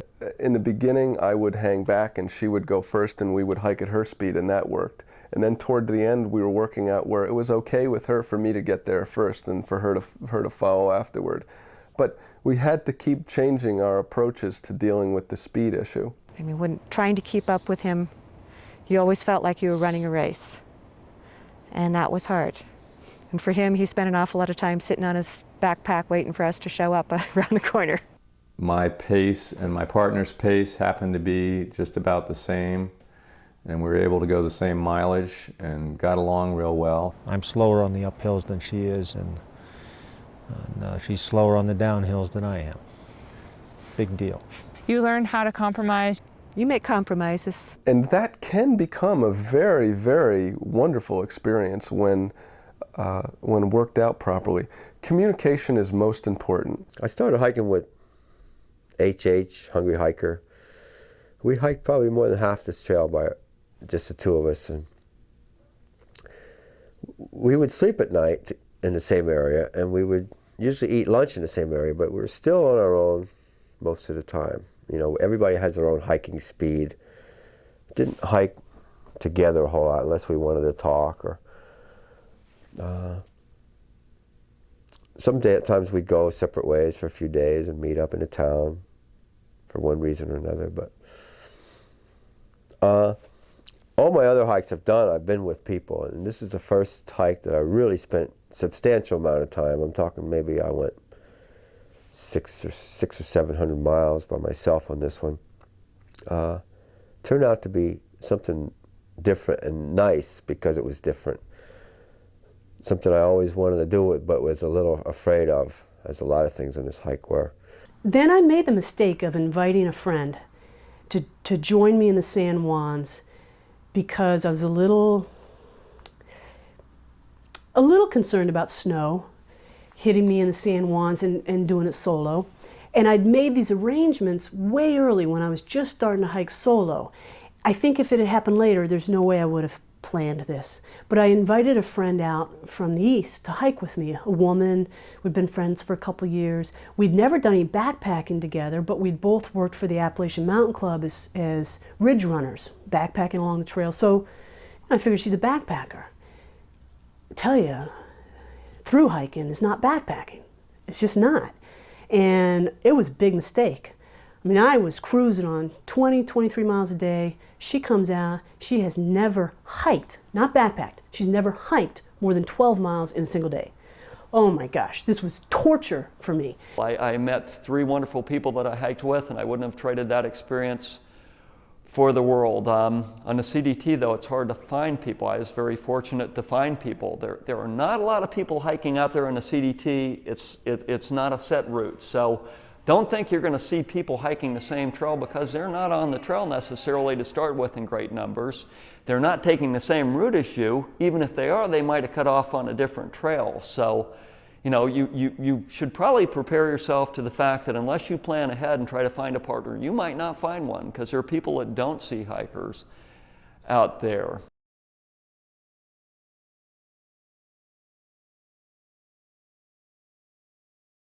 It was expensive. It's pretty expensive. We're looking for the two of us. I think usually we're thinking, what, about $3 a mile? $1.50 each a mile? $1.50 each a mile, yes. Yeah. And that seems to have been fairly reliable. Yeah. We've probably spent $3,500 for two of us together for everything, which is more than we needed to, I think, because some of that was gear. And we did buy some nicer food this time. I spent about probably $4,000, I'm guessing. There aren't, you know, the firehouses to let you put up the tent on the lawn, and there aren't the churches with the hostels. You know, sometimes strangers take you home, and that happens somewhat more because you're more interesting to them because they haven't seen the stream of people coming by for months on end every year at the same time of year. But when you get to a town, it's a motel, you know, and you're going to pay whatever the price are for motels, and that's going to vary. When you get into the peak season, you're up in Colorado around the Aspen area, you're going to be spending a lot of money for a place to stay. On the other hand, New Mexico's got some fine establishments at $25 a night. Yes. So, so it's probably true. It depends how you say it. It's probably true that the typical town stop you spend more money than on one of the other trails for the same goods and services you would have gotten, but there are fewer of those stops. I think, yeah, you plan on about $20 or $30 per town would probably be good, and whether you spend it in one town, or just skip some towns, but other towns are going to spend 50 or 60 and doing a hotel and eating out 3 meals. So times the 25, 26 towns we go through, it gets up there. First thing you do is look up that motel, and you plunk down your credit card, and you go to leave, and there's $50 out of your budget. Or what you can do is camp a few miles out of town, come into town, do your laundry, get your resupply, or purchase your resupply, get some more food in you, and then leave town that evening and set up camp. It's tough to do. It's tempting to stay in town, but if you can do that, you've only hiked a short bit that day. It's mostly a day off the trail. You get everything accomplished, but then you avoid that hotel expense. You really have to look at what that value is to you. If you're so beat that you're on the verge of calling it quits, that might be the time to spring for that hotel. If you're hiking with somebody, all the better. You split that expense, now it's half. It starts looking a lot more economical. It cost us about $24,000 for the two of us. Now, let me say, we had all top-of-the-line equipment. I think we could have gotten away with much less expensive equipment. I think it was about $2,000 a piece, maybe $2,500 for gear, clothing. I think we could have gotten away with a lot less. That included 2 car payments and a boat payment for the 6 months that we weren't working, all right, and health insurance for both of us. So none of that's cheap. I am one of these people, I'm not paranoid, but I'm 46, I know my own mortality, I know what can happen on a CDT in terms of medical emergencies, falling, evacuation, sickness, and I kept my health insurance up to date. That's expensive. That can be anywhere from $150 to $250 a month. That's a sizable expenditure. Well, you know, you don't have to do that. But to me, it was essential because if anything happens to you, you could insure yourself financial bankruptcy right then and there for a decade or so to pay for your evacuation and medical care, or you could be bankrupting your parents or your wife or your loved ones. One trip to the hospital cost me $500 for 3 hours to get stitched up. That was totally off budget. Had to rent a car. If you start getting into the flip-flopping, that can add in some serious both time and money. You've more travel to get to either end of the trail. Plus the fact that just buying the mapping alone and the guidebooks, I'm guessing would be $400 to $500. I bought some gear on the trip while I was on it. I bought a new raincoat, a new tent. Went through 3 or 4 pair of running shoes. So, not too much different than other trails, I don't think. One of the things that's true for this trail, and I think it's true for any long distance hike, is it's going to cost you a lot more than you expect. You go into it with a budget. When you hit town, your budget gets blown because either unexpected things happen. We ended up having to stay in town for 3 days waiting for some equipment to be shipped to us. Another time, injury. When Jim's leg was so bad, we decided that we needed to stay over for an extra day or two until he was ready to hike again. Rollins' mental was, I wasn't ready to face the desert again, and we weren't going to leave town until I was ready to face it. You come out here and think, well, it's country, it's not going to be too expensive. Well, it turns out to be almost as expensive as big city living in the East. But to be honest, because I don't want to say it's not enjoyable, because it is, but because of being mentally frustrated so many times with the trail directions and being tired, at least I have told myself, I don't care what I spend in town, I'm going to be happy and I'm going to enjoy the town. It helps to have enough money standby that you can go and have a steak for dinner instead of just zipping through town. And, you know, I love the hot showers, and I love doing laundry and having clean clothes for at least 2 hours, however long it lasts. And it's nice to have a little bit of extra in order to really enjoy the trail. I took the philosophy that this is a once-in-a-lifetime trip, and I approached it differently from my AT and my PCT trips, where I was younger and more Spartan in terms of what I wanted. I decided that I wanted to be comfortable when I went into town, so I got hotel rooms. And granted, when you get into some of these little towns, for the most part, these are not real expensive hotels, and the meals aren't expensive, but it adds up. But I would treat myself to restaurants and things, and you don't have to do this, and you'll do it according to your budget, but I'd also look at this, if you can, you know, splurge on yourself, because that becomes a psychological carrot. Do go in, if you have the chance to ensure success, make sure that you can bankroll yourself, because I've ran into more than a few hikers who have been disappointed because their health didn't run out, their mileage didn't run out, their weather didn't run out. What ran out was their wallet.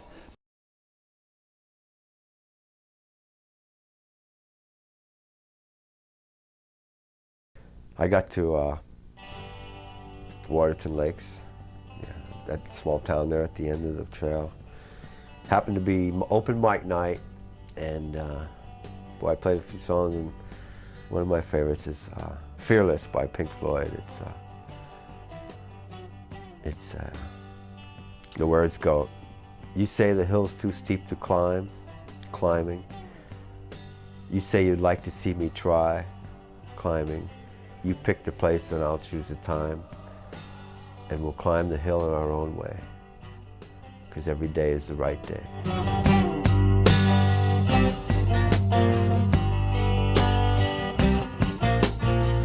You say the hill's too steep to climb.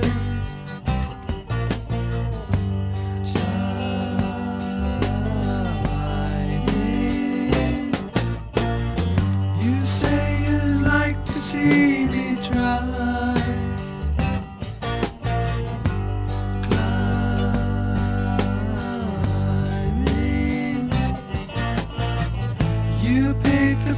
And I'll choose the time, and I'll climb the hill in my own way.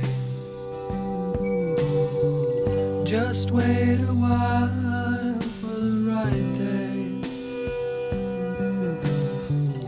and as I rise above the tree line and the clouds, I look down, hear the sound of the things you said today.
That's one of my favorite hiking songs.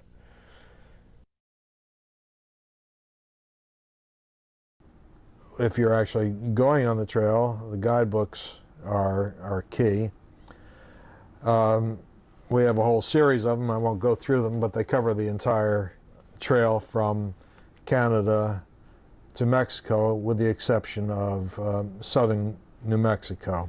Northern New Mexico has a small book here that covers you from the Colorado border down as far as the interstate west of Albuquerque at Grants, New Mexico. The guidebooks are very detailed. In a couple of cases, they're supplemented to update them, this one being the supplement for southern Montana and Idaho, and this one being a supplement for Wyoming. And we try to keep the information that we have available current, although there's inevitably some lag. In the guidebook, I found really indispensable in finding water sources and in specific directions where you go cross-country. And my approach to the guidebook was to Xerox off only the pages I needed and use the back of those pages to write my journal on to reduce my weight as much as I possibly could. Guidebook is highly recommended. I've used it for part of the trail. I've gone without for part of the trail. All's well and good until you take a wrong turn, and then figuring your way back can be difficult. Picking water sources off the map can be difficult. The guidebook will help you with all that. The trade-off is, and again, it's not much weight if you just take a section at a time and put it with each resupply, but every little bit counts. By not carrying the guidebook, you reduce your weight in that category by 100%. And just think if you could do that in every category, how light your pack would be. I definitely recommend getting the guidebooks, even though they're not perfect. I couldn't imagine going through Montana without one. It would have been... We would have missed a lot of the CDT and been a lot of road walking. There will be places where you'll be literally taking those Jed Clampett, Beverly Hillbillies type directions where you're going up, look for the big tree in the middle of the field and follow that right away, then continue across a stream, continue a couple hundred yards, take a right turn at the fence, and then continue for a half mile, then take a compass direction. There will even be an instance where a guidebook author who will remain anonymous will tell you the author followed a more northerly course and got lost here. Get out your map and compass, you're on your own. The guidebooks help, but even so, they're old, and it'll say things like turn on the good logging road at the Y. Well, now the good logging road used to be the bad one, and the good one's plowed over, so you barely see it. I have gotten a number of comments from people, and particularly where I'm aware that the guidebook itself may be a little bit out of date or where it may be a little bit confusing. That happens sometimes. But I get feedback that people ended up going down to the valley and walking a road for several miles.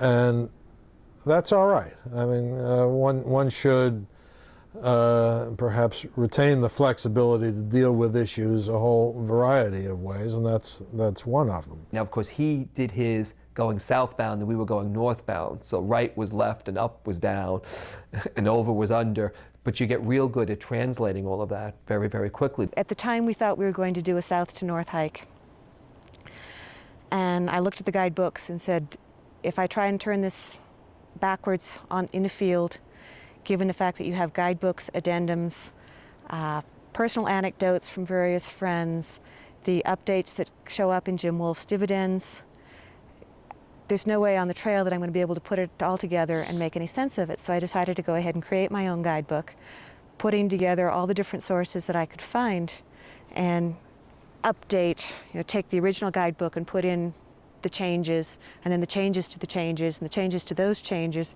and the personal comments. And then I reversed the whole thing for a south to north hike. There are people that just buy the maps and say, okay, I'll create my own route. But they're recreating the wheel. There are places that there is a beautiful route that somebody else has figured out. You know, your route may not, it may look good on the map, but it turns out that it's 1,000-foot drop down through the forest and then a 1,000-foot climb back out of the forest, and you never see anything but trees, instead of going on this route that takes you with 40-mile view. One thing you'll find in the guidebooks that we publish, particularly where the Forest Service has designated a particular route for the trail that we think may have certain problems, or where we think there may be more interesting alternatives, is that our guidebooks will describe both the designated route and the route that we would recommend. In addition, Westcliff Press is publishing a series of guidebooks. The Colorado one is already available, and the other 3 are in production. So probably, if you're watching this video, you can also get your hands on those guidebooks as well. In the case of Colorado, a publisher named Westcliff Publishers, John Fielder and Tom Jones Jr., and they set out to write a guidebook for the Continental Divide Trail in Colorado. And because we worked with them and we knew their attitude towards working with the land managers and what they would write and how they would write it, and their emphasis on things like leave no trace principles and backcountry safety, we allowed them to put the official guidebook of the Continental Divide Trail Alliance. They also provide us a percentage of each guidebook that's sold for the purposes of helping us to maintain the trail. Some of the other guidebooks that are coming out are only going to delineate the official route. So essentially you have different guidebooks that are available, but each one is a guidebook for a different trail. They're all for the Continental Divide Trail, but each group's Continental Divide Trail is similar, sometimes synonymous, and sometimes altogether entirely different. So when you get into those situations, you may be locked into a route that you didn't plan to take and be not prepared to resupply at an area that you thought you were going to, because that book's going to take you to a place entirely different than the other place you intended to go. And if you don't have adequate maps and you're planning on going to resupply in Silverthorne in Colorado and you're following the official route, you're not going to go anywhere near Silverthorne. One reason we don't have a guidebook in southern New Mexico is that we have a very, very sharp disagreement with many of the routing decisions there, and we think we need to have better information to use to present to people before we have a guidebook available there. The guidebooks, I mailed them in the boxes, but I never carried one. So I never carried a guidebook. I just found them too difficult to read and not worth the wait, and it didn't really matter because you just read the map. But at the very end, the last 4 days of the hike, my husband joined me. He brought the guidebook and we used it. It was helpful. And I was like, wow, maybe I should have been carrying it all along. So who knows?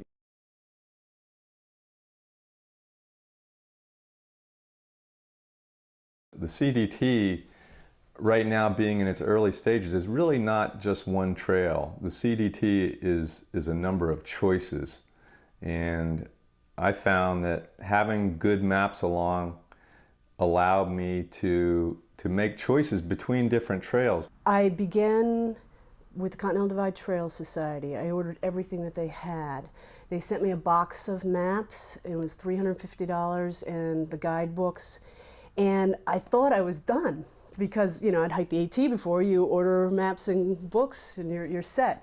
But I wasn't anywhere near done, and it took me a while to even realize that, like a couple of weeks of thumbing through these maps, and I said, oh my, you know, I got 4 maps for the state of Wyoming, what's going on? And I realized I was missing a lot of maps. The maps that are available, commercially available maps, which you can get from outdoor stores or from us, only cover portions of the trail. I urge people to at least look at USGS topographic maps for portions that are not available in the Trails Illustrated and other maps that we provide. A lot of the maps I had bought or purchased were out of date, or they weren't necessary. So I put together a planning guide for the trail, alternative routes, in an attempt to make it easier for people to plan a hike. I tried to put in approximate mileages between places and approximate days hiking, itineraries, map lists, where to find the maps that you need. The first thing I did was I picked up this Continental Divide Trail pocket planner. The map list in Ray Jardine's Pocket Planner is good. That is a really good starting point. And I think, you know, if you went on that, you would probably get all the maps you needed. Again, he actually gives sources to get the maps from. I spoke to someone else who'd done the trail, and she suggested put together the state maps. Start with the state maps. So I did. I called all the Chamber of Commerce and I got state maps. And from that, I looked and I saw what national forest I was going to hike through, potentially. And so then from Ray Jardine's pamphlet, there was an address in there for United States Forest Service different district offices. And so I wrote the regional offices, and you have to write each one separately. So I think there's 5 different separate ones, and I got the national forest maps. I did the same thing with the BLM, Bureau of Land Management offices. I got a listing, and I started ordering BLM maps all along the way. Even ordering the maps was a bit of a challenge. There's no book that you can just go pick up. It's a matter of calling all the Forest Service offices and the wilderness areas and individually buying a lot of them. You can generally buy a mail order from one source. I think, for example, in Mexico, it's Public Lands Information Center. You can buy Forest Service and BLM maps off them over the phone, by credit card, and they do a good service. Check the internet out. That's what I did in Sacramento, to find the sources for the various maps. I have heard that USGS now has a CD-ROM that you can get the whole country on. This is the box of maps that I used. Mostly Forest Service and BLM maps. There are some Trails Illustrated maps here. Like I said, it was about $400 worth of maps that I bought. So there's a typical Colorado map pack right there. Maybe that's 2 weeks worth of maps right there in Colorado. Colorado has a lot of maps where Wyoming doesn't. Montana doesn't. Montana, we had to use all Forest Service maps except for your national parks use these Trails Illustrated maps. All national parks use these, and these are good maps. Colorado often use these. But in New Mexico, the only thing you have to go with down there is the BLM maps, which are excellent maps. I definitely don't recommend the 7.5-minute maps. Those are just, those are too small. If you'd get the USGS maps, they're 7.5 minutes. They cover about 20, 30 miles, perhaps. You'd have to buy 400 to cover the entire trail. We wound up going to the extreme again, and we bought all the 7.5-minute topographic maps from Mexico to Canada, drew the route on them, and then we had what we called overview maps, which are like the Forest Service map of the entire forest, and we would draw the route on that also, and we needed that in case suddenly something broke down, because some of our topographic maps were many, many, many years old. So there were a lot of 1950s maps, and we were doing this in 1990. There was one map on the route we didn't take in New Mexico that was put out by, this is not a joke, by the War Department when they were chasing Pancho Villa around. 1918. 1918 map. 1918 map. So it didn't have such things as I-10 on it. So you start to, you know. Or telephone lines. Or telephone lines, right. If you do just the National Forest maps, they're not topographic, and they cover 100 miles on one map, and so they have no detail. And there's a lot that's left off. They leave off all the secondary roads, which can be the roads that maybe you want. And some of them are fairly old. National Forest maps are excellent for the overview and the big picture of the trail or that section of the route you're going to hike. They're horrible in the sense that there's no topographic delineation, so you don't know what kind of features you're hiking through. You have to kind of guess the contours of the land from the streams shown. But they have the most up-to-date information on roads that are in there that other maps will lack. In Wyoming and New Mexico, we use the BLM maps. They have a 1 to 100,000 series, which covers a huge distance, but it's mostly all that you really need. The BLM maps are excellent. They're essentially USGS topographical maps with an overlain with the features and the windmills and other man-made structures along the way. They also represent ownership. The yellow is BLM land, the white is private, and the blue is state land.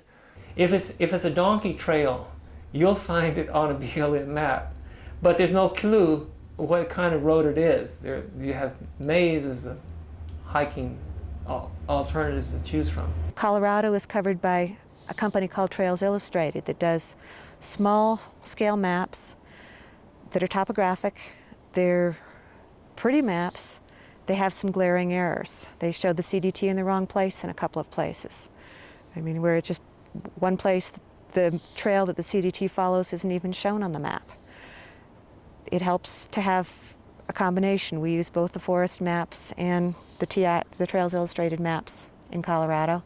Trails Illustrated map, this is, all the national parks have these maps.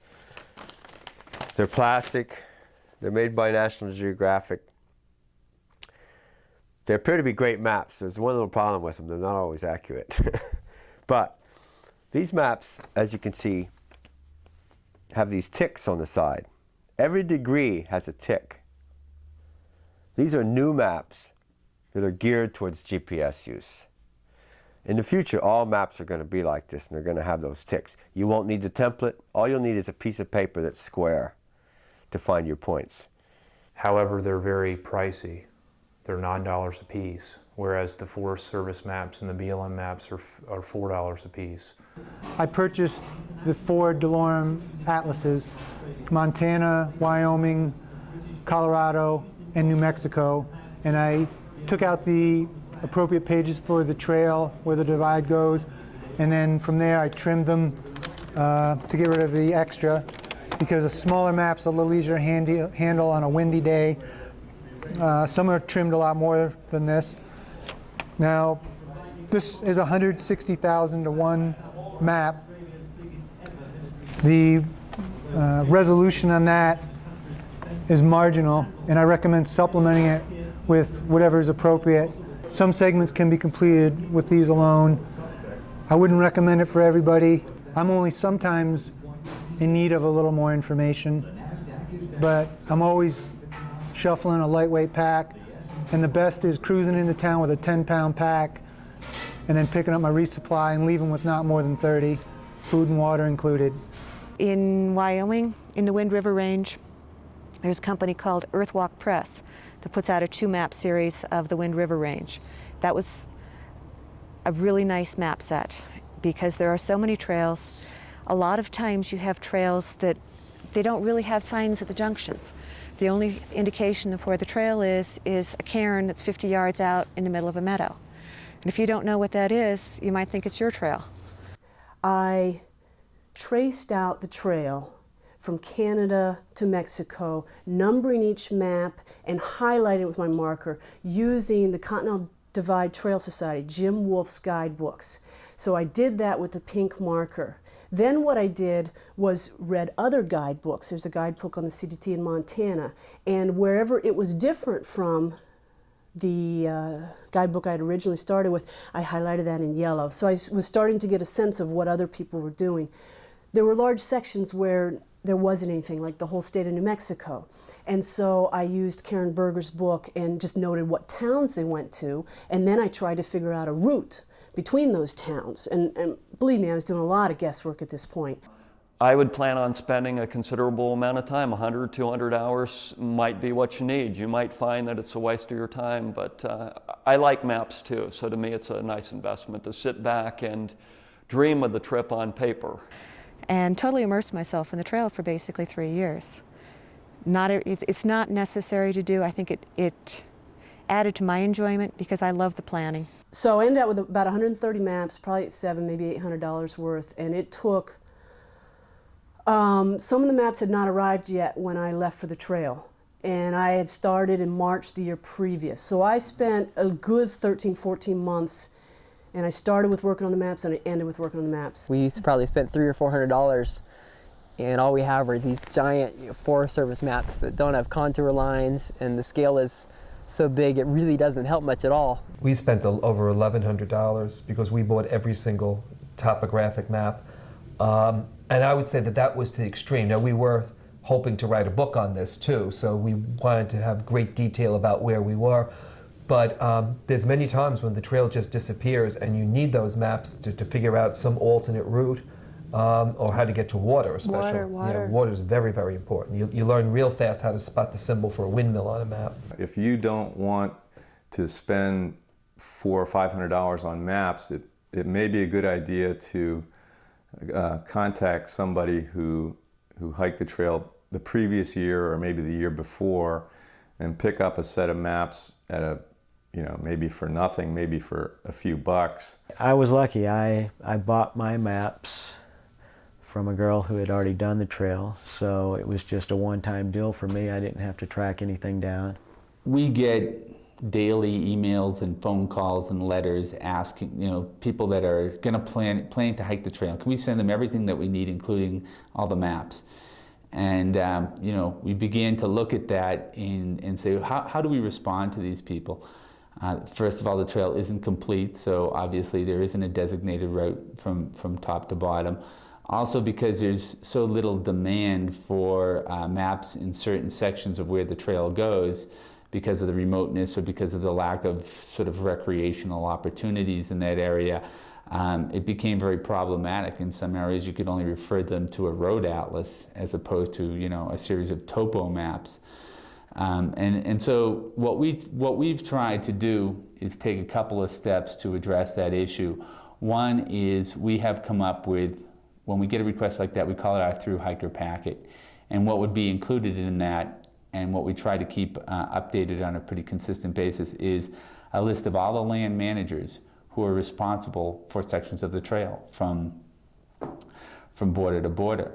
And so if there's a specific question on a specific section of the trail, they have someone to contact. And that kind of works both ways. The more people that are contacting those land managers, asking them about the Continental Divide Trail, the more it raises the significance to those individuals that this is a real live project with a lot of people that care about it. So there's sort of like a dual purpose to sending those out. What I did next was started contacting the individual Forest Service offices for the areas where in Jim Wolf's book he said, you are sure to get lost here. I was like, great. So I called and I said, I hear that I am sure to get lost and could you help me? And I definitely got lost many, many times, but they were able to help. Wherever you are, up and down the trail, go to the BLM office, go to the Forest Service. They're usually pretty helpful. BLM, I've got to say, have been especially helpful.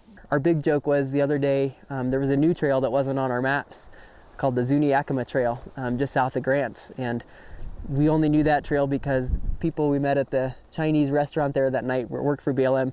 And so our map for that section was drawn on a napkin. And so that's the kind of resources we're down to now, are following China Gate napkins for 20 miles to go along the trail. If you do a south to north hike, you're going to be in trouble right away, because as soon as you get in New Mexico, you're going to get on these Jeep trails and you're going to have these Bureau of Land Management maps that have 4 trails in front of you, and you're going to look out in the horizon and see 7 or 1 or 3.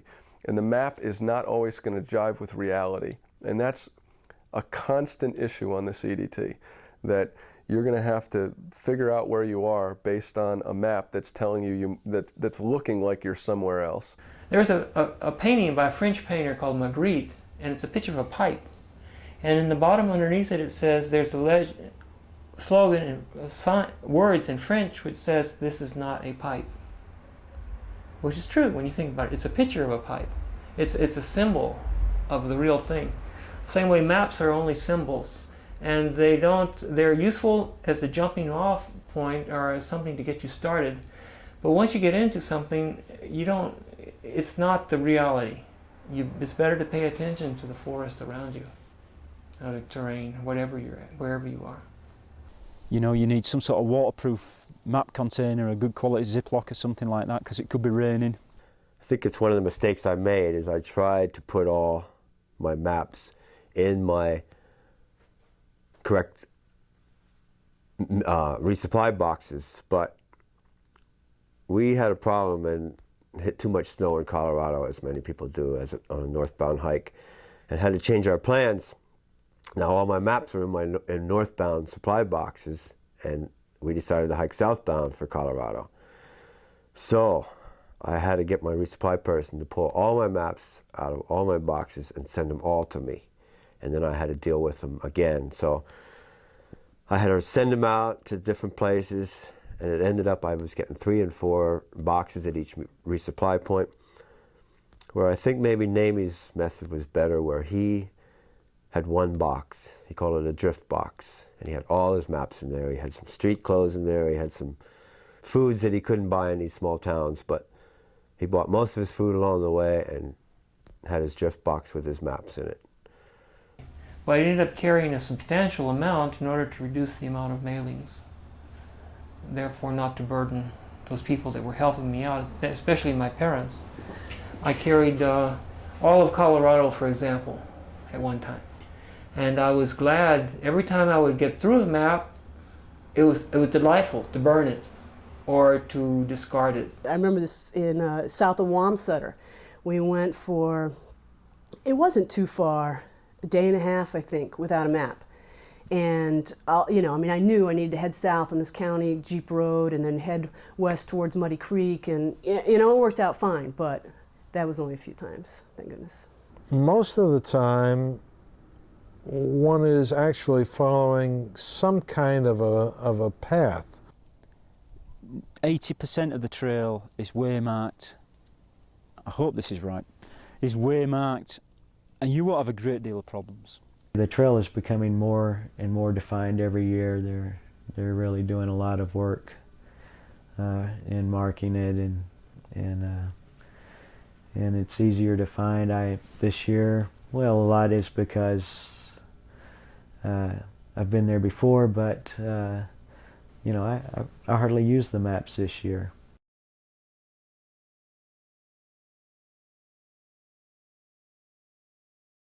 Very often when people are thinking about the CDT, they've done another long distance hike before, or they've done several long sections of hikes, so that if you're feeling comfortable about backpacking, and very often you probably think, like I did, that you're good in the woods and you're kind of a rugged individualist and you can get out there and handle almost anything.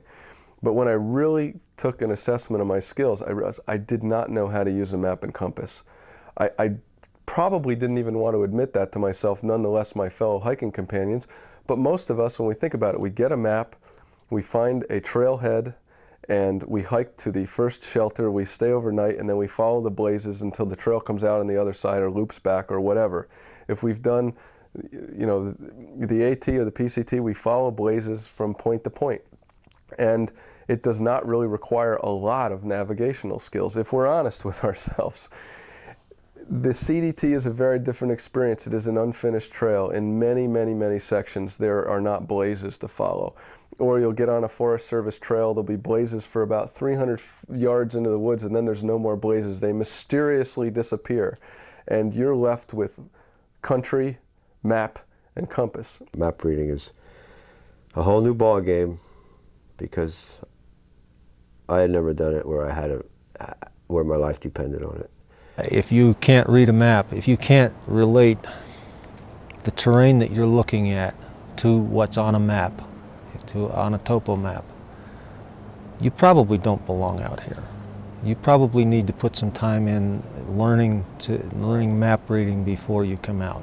I personally learn best by experience, and I believe going out on hikes probably in your local area, in an area you know well, where you can get a topographical map of the area and practice orienting yourself around with the various features that you have in your area. We did some orienteering before we came out here. We took map and compass course, and we practiced.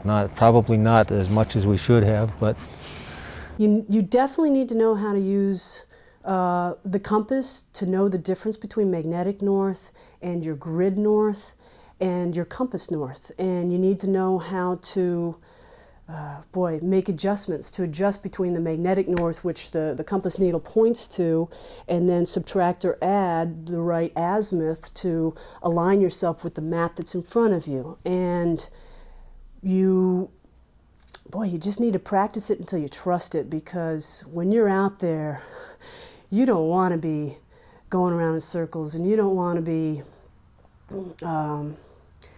headed down this ravine when you're supposed to be up here on this ridge.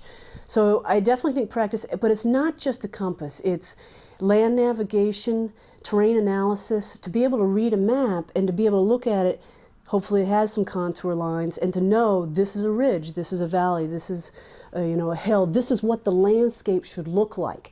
And study it until you can look out on some terrain and know what it should look like on a map.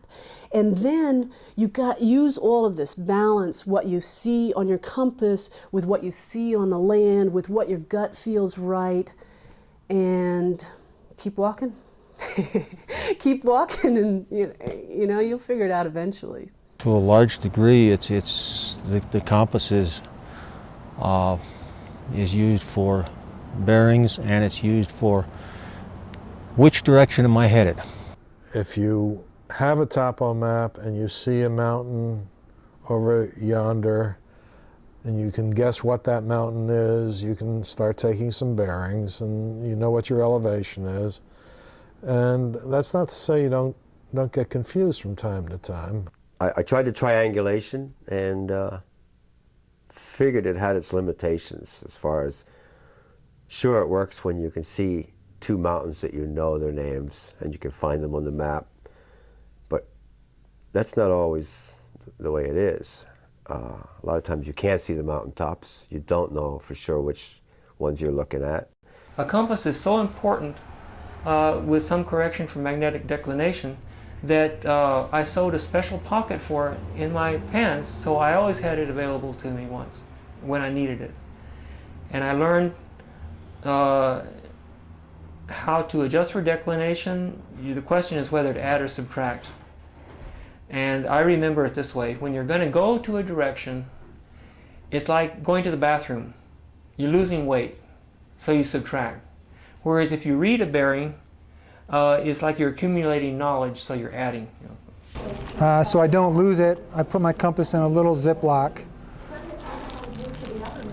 This is same model compass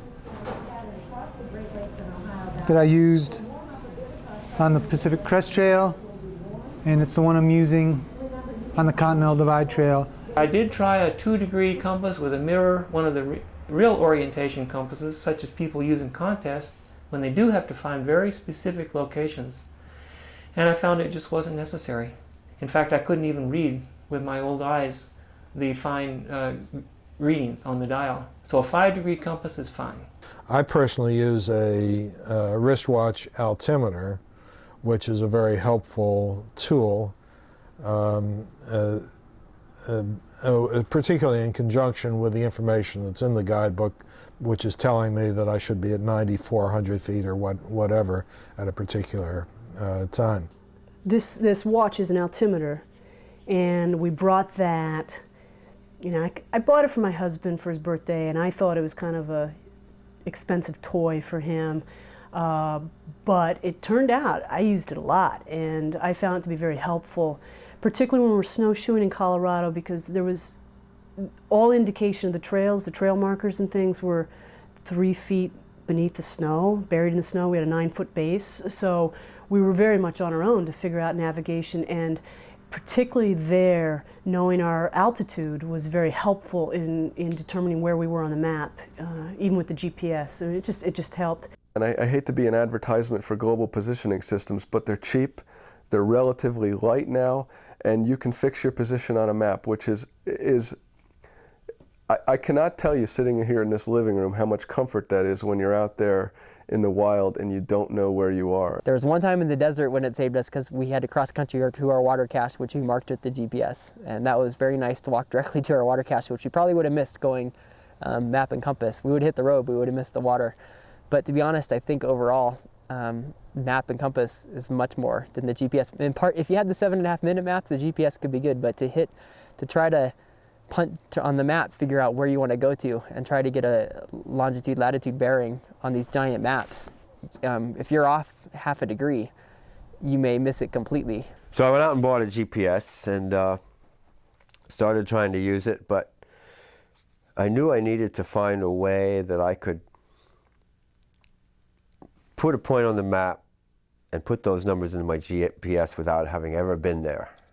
And I started doing that with dividers and figuring out a system of making my own rulers up. And I knew there had to be a better way. And finally, I met a surveyor who said, you need one of these. It's a template with 5 different map scales on it. And the maps I was using were mostly 100,000 to 1. The BLM maps, U.S. Forest Service maps are both 100,000 to 1. Also, the DeLorme maps, the gazetteers are 126,000 to 1. That scale's on here. Sometimes we use some Forest Service maps that were 62,000 to 1. That scale's on here. So the way this works is you find a point where you want to go to on the map, and you put an X there. Then you have to connect your latitude and longitude lines and draw them on the map from your benchmark to benchmark. Lay this on those lines and read up to the X and mark that number down. That's your latitude. The longitude is a lot tougher, trickier problem because of the way that the Earth is mapped.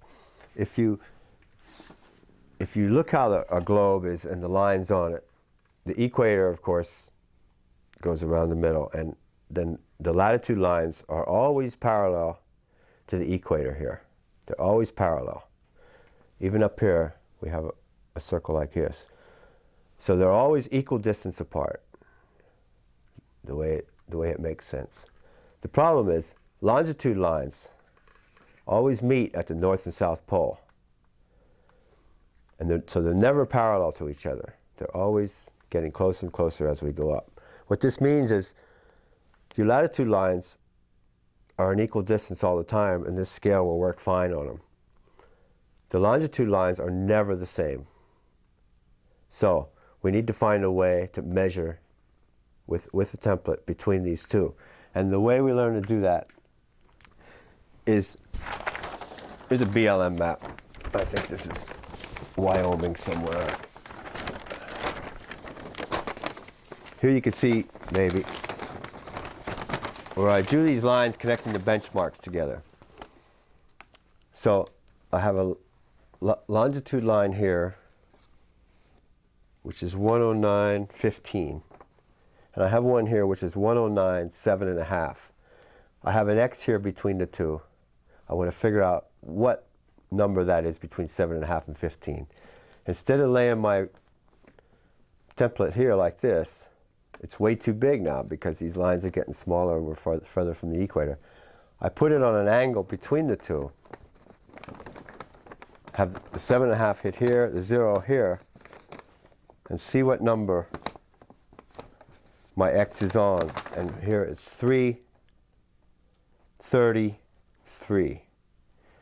So I add 333 to 109.15, makes it 109.18.33. That sounds simple, but it's not. That's the number I punch in here for longitude. The latitude line, this will fit 7.5 degrees between the 2 points. And it's a lot. You just hold it straight up and down. This will hit the top line, this will hit the bottom line. You read up, and that's your latitude. You punch these two numbers into the GPS. You call it something. At that particular one was called tempo peak. You call it tempo peak. You hit go to. GPS will tell you how to get there. It'll give you the bearing, magnetic bearing, and the distance away. So that's one way you use it. The other way you use this is when you're lost and you have no idea where you are. You turn this on, you get it to track, and it'll tell you latitude and longitude of where you are now. You take those numbers using the template and you do the opposite of what I said, and you put them on the map and you create an X of where these numbers say, that's where I am right now. And from that X, you figure out where you want to go. So this creates a lot of bushwhacking because you don't want to backtrack a lot of times because the trail is really not that far away from you. But the way you came here is a long route the wrong way. So you say, okay, I'm just going to go back to the trail by heading due northeast. And it creates a lot of bushwhacking, but it saves a lot of time. That's a very simplified explanation of the GPS, but a lot of trial and error, a lot of mistakes I made to learn how to do this in the wind, on a rock. It's easy to do it here in my living room where no wind blowing, it's flat, I can see. It's not dark, it's not raining. But you learn, trial and error. What if a GPS breaks? What if your batteries go dead? Then you have nothing. You should always have a compass and know how to use it as backup. Sometimes you have this tendency to imagine that the landscape looks like what it would look like if you were on the right track. Yeah. And so you cross this like pathetic little thing that might have been a creek or could be an animal path. No, this must be the Colorado River. Yeah, this must be some river. Gee, isn't it interesting? The sun sets in the east here in New Mexico. Yes. Yeah, so you have to really like not kid yourself because you're the one paying the price for that. And it's so easy to do because you keep expecting the land to match your expectations. Mm-hmm. And so there's a real tendency to ignore really incontrovertible evidence. It was frustrating just because I want to be out here hiking and I feel like all I'm doing is orienteering too much of the time. Dan was a photographer on our trip and he probably took a couple hundred pictures of me, and in every single one of them the compass is around my neck and a map is in my hand. Mm-hmm. And I would check the maps every 5 to 10 minutes. On this trail I was amazed that 2 to 4 hours a day on many days is devoted to planning your day, coming to a section where there's no trail, no markings, just forest, spending the time to really try and pinpoint where you are, which is difficult when you're looking through the trees and you can't see the mountain features around you and the clouds are out, so you're relying on your compass and your recollection of where you've come from. It's tiring, it's taxing. Well, like we always get to saying these things, this stuff's not fun. It's challenging, it's rewarding, but it's certainly not fun, and this is a very good example of that.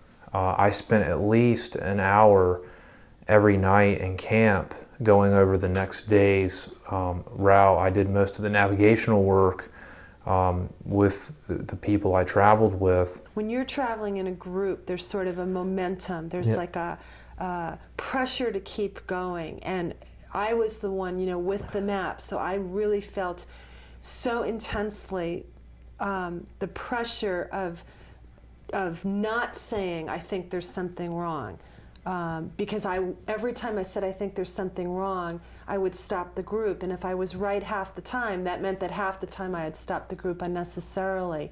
And it's just really important to be willing to stop it, because otherwise you are going to be walking miles in the wrong direction. And some people, frankly, are more gifted at this than others. For instance, Jennifer, my partner, could look at a map and the landscape popped out of the map for her. after a while being out there. For me, it was a constant kind of struggle with, okay, this is an uphill on the map, this is a downhill, this is a V, so I know it's pointing downhill, the water's running this way, okay, that's over there. So different folks are going to have a different experience with it, but nothing will build that skill for you other than finding a place to carry the map that's comfortable, that it's easily accessible. We had an outside pouch near our hip belts where we could pull that map out, be looking at the map every 5 minutes if you need to be checking where you are with what you're seeing on the map and making sure that those two things coordinate. You really do need a partner out there. We found that our decision making was so much better when we would stop and put all of our heads together. Mm-hmm. You know, it was 1 + 1 + 1 was much more than 3. Seems like you take a lot of time though, looking at your map and figuring out coordinates instead of enjoying your break or enjoying what's going on. I kind of like just finding my way, and I don't mind getting lost. Or getting off track a mile here and a mile there, and it's all part of the adventure. You don't have to be an expert, to be honest with you.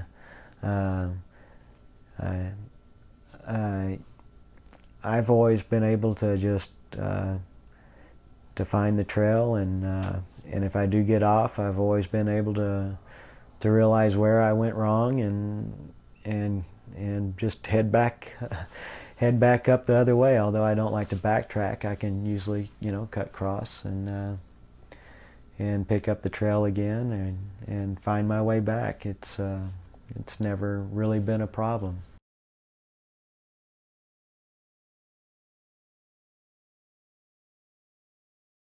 A lot of bushwhacking, a lot of cross-country travel. Boy, it was a challenge sometimes. I remember my one buddy from Colorado came out with us for a few weeks. Like the second day, like the first day, I think he just thought maybe, well, we're just lost today. It's just one of those days. But the second day, it just happened again, because every day you get lost, and every day you're doing some bushwhacking. So after about the third day, he just looked at us like, what are we doing? We're climbing this mountain. There's no trail in sight. We're not even looking for a trail. And we both looked at him and said, the CDT, it's not for everybody. You get used to it. But boy, when you're in a swamp or grass up to your head and you don't know if there's snakes around, it's log blowdowns. It can be tough. My view on bushwhacking has become very simple. It means that you're using twice the time and 4 times the energy to make half the distance. If you're going to do it, assess whether it's worth doing. It might look longer on the map to go on the trail, and you might think, well, I can cut over there. But by cutting over there, you're going to jeopardise yourself. Are there going to be bluffs? What's the terrain going to be like? Think about all that. Am I really going to save any time? Or, am I really going to just end up slogging my guts out for not a whole lot? Well, what's nice about it is you can make your own path. You don't have to walk or define somebody else's route. But there's not too many places really that you have to do that. And a lot of the cross country isn't, cutting across, a mountain range or that kind of thing. It's usually walking a dirt road. Sometimes a guidebook will just basically tell you you'll be doing cross country, and that's when you need these map and compass skills. None of it on a CDT that I did was terribly difficult. It might be a mile, it might be 4 or 5 miles. The trails don't get much use, and so you can be actually on the trail following what once upon a time was an old Jeep track, only you're knee-deep in weeds and or wildflowers, depending on the season. And it's pure bushwhack. And it's kind of slow going because those flowers are trying to tangle you up.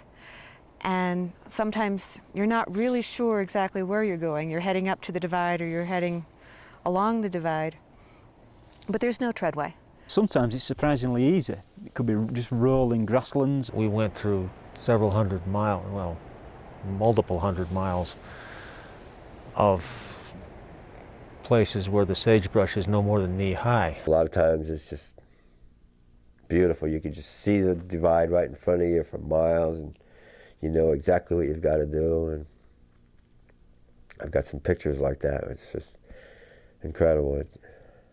People look at that and say, wow, I want to do that. But I have some pictures of us bushwhacking too that aren't as clear as what you got to do.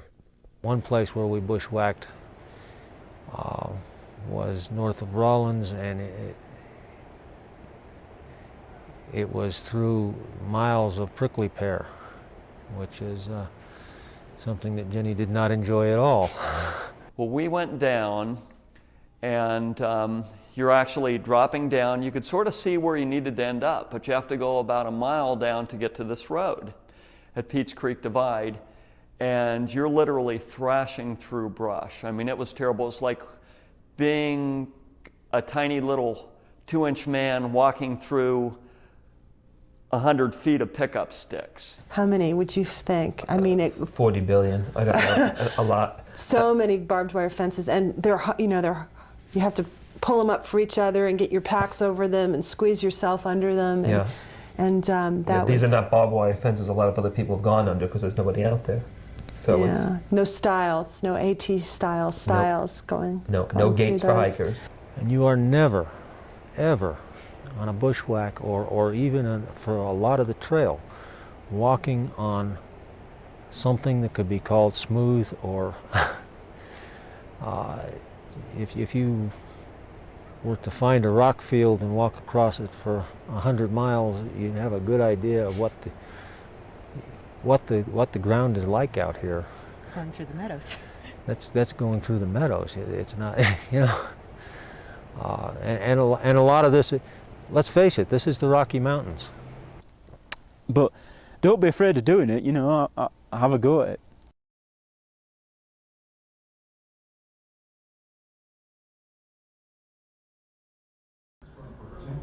If you're going to attempt this trail, you got to be comfortable being lost, because it's going to happen no matter how well prepared you are. And being well prepared is highly advisable, but due to lack of markings, lack of trails that dead end, cross a Forest Service boundary, and you just find your own way for several miles and then hook up with a known trail from there, it'll test you. It'll test you hard.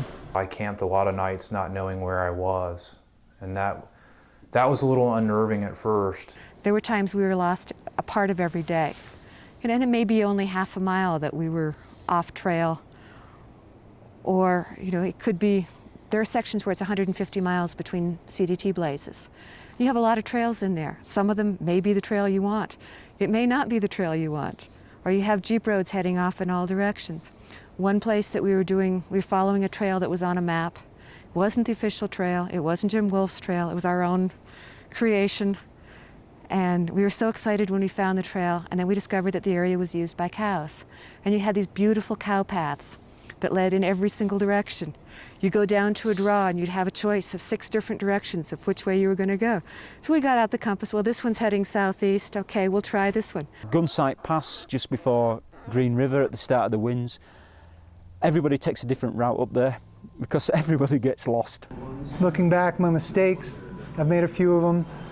They typically are in the early evening, just before dark, an hour or two before, or as darkness is approaching, and I'm a little rushed trying to get to the next spot and misread something on the map, think you're farther along, and take a wrong turn. Very often you see something on the map and you translate it to where you think you are, and you start to create reality, and that's what gets everybody in trouble, is that you want to believe something, so you hold it firmly in your heart, you walk a little further, you don't want to believe that you're wrong, despite the fact that the landscape and your map are telling you that you might be wrong and you might be off. Who wants to believe that they're 5 miles off track? Oh my gosh, who wants to believe they're 10 miles off track? But you will be. You can always either retrace the way you came in, which I had to do once. I ended up backtracking a whole day, or hike in one solid direction where you know a road's going to be. I usually try and sleep in the day after, if I know I'm disoriented, eat, take care of everything in the morning, so all you're thinking about is which way to go and you're not distracted, and you start making good decisions. It helps a whole lot to just relax, go with the flow, and if not, let it get to you. Because if you start letting it get to you, you're going to go crazy. At times I'd be on the ridge, especially Montana-Idaho border is very confusing. People get lost all the time. And I just came up with this philosophy that I'm up on the ridge and, you know, worst comes to worst, I just fall off the ridge and follow a stream until it becomes a river, and then it's going to get me south. It's going to get me somewhere. So, you know, sometimes you just keep moving. If all else fails, my approach is to head south, because that's going along with the general theme of the program, and you'll hit something eventually, hopefully sooner than later. Once you hit something, a stream or whatever, it may be wise to follow that, because that'll flow to something and eventually cross the road and you can get reoriented and back on track. I don't want to be a guided hiker 100%. I would rather get lost sometimes. In fact, I would maintain you need to get lost a few times to understand the wilderness better. If you always stay on the trail, if you always know where you are, you haven't really experienced the trail fully. You have to get off of it sometimes. You have to discover blowdowns in forest. You have to crawl through brambles and streams and rocks and snow and wet terrain to really understand the trail. So therefore, I don't think it's that important always to know where you are. You just have to you have to be able to get your way out when you are lost. For that, use your intelligence, and you kind of aim for a, more or less you know where you are. You have your compass. This is very important. And you follow that with faith, just like a pilot will rely on his instruments in a bad weather. And in every case I was able to come out of that.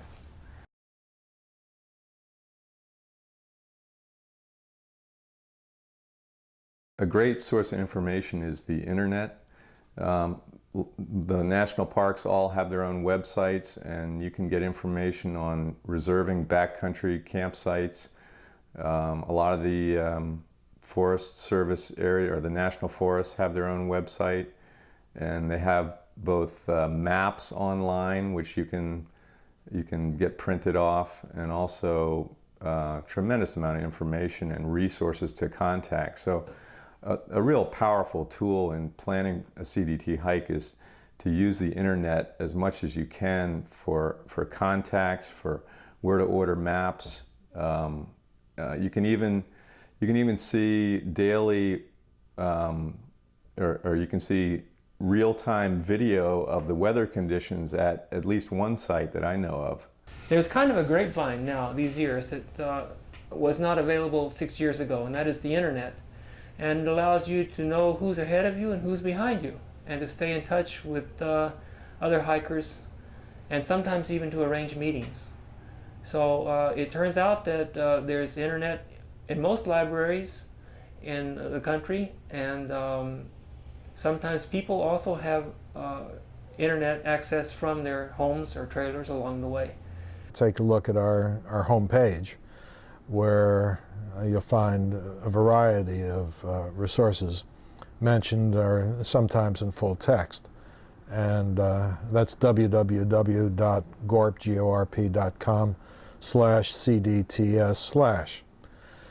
You can also, from there, by clicking on the yellow box, go to the GORP forum page, and there you will find a forum where you can post messages specifically on the Continental Divide Trail. And I encourage people to get online there and share their experiences and ideas. We have a website which is www.cdtrail.org, or an email address at cdnst@aol.com.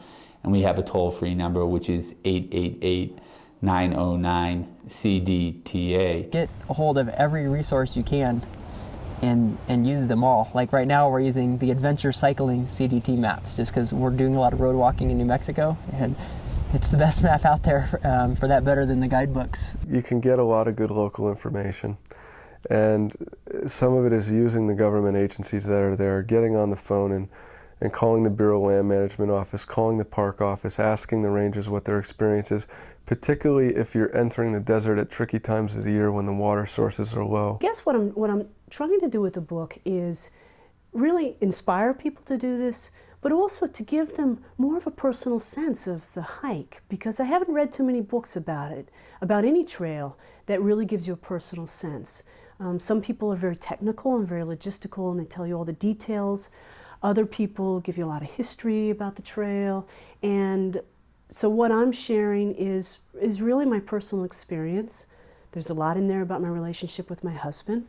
There's a lot in there about hiking alone as a woman and suddenly finding yourself alone hiking. And so I hope that you'll look for it and enjoy it. Right now the working title is The Make of a Woman by Jennifer Hansen, but I don't know what the real title will be because the publisher might change that, but look for it and I hope you enjoy it. Where the Waters Divide. We wrote this. It was published in this paperback version was published in 1995 with pictures, and it tells the story of our hike from Mexico to Canada in 1990, and it gives, also we listed our food drops and a little bit of practical information at the back, but if you're interested in learning sort of what the trip was like for us and also what the landscape was like, some of the environmental issues, some of the history about the land that you'll be walking through. We went back and actually spent quite a few weeks doing some pretty heavy-duty research so that we're interpreting the land as well as talking about our blisters and bunions.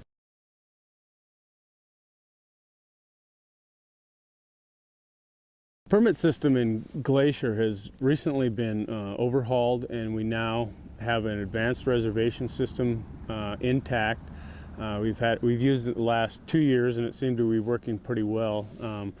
It allows people to, by mail, get advanced reservations for sites in Glacier Park, and we start that usually around the middle of April, and you're able to advance book sites. We don't book all of our sites. 50% of the sites are for walk-ins, so if you didn't know in May that you wanted to be here in August and you came out in August, you still had a chance at the remaining 50% of the sites.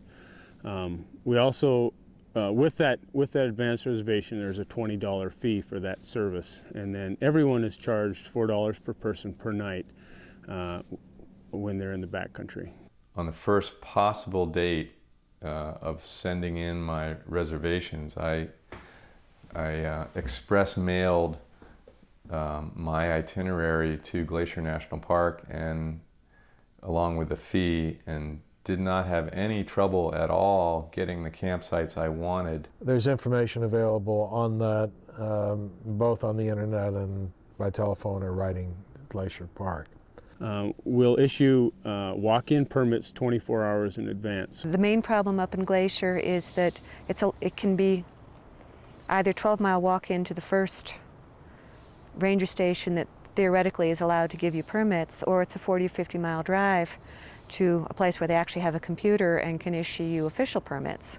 Glacier National Park, the backcountry permit office really bent over backwards to help us. They were phenomenal.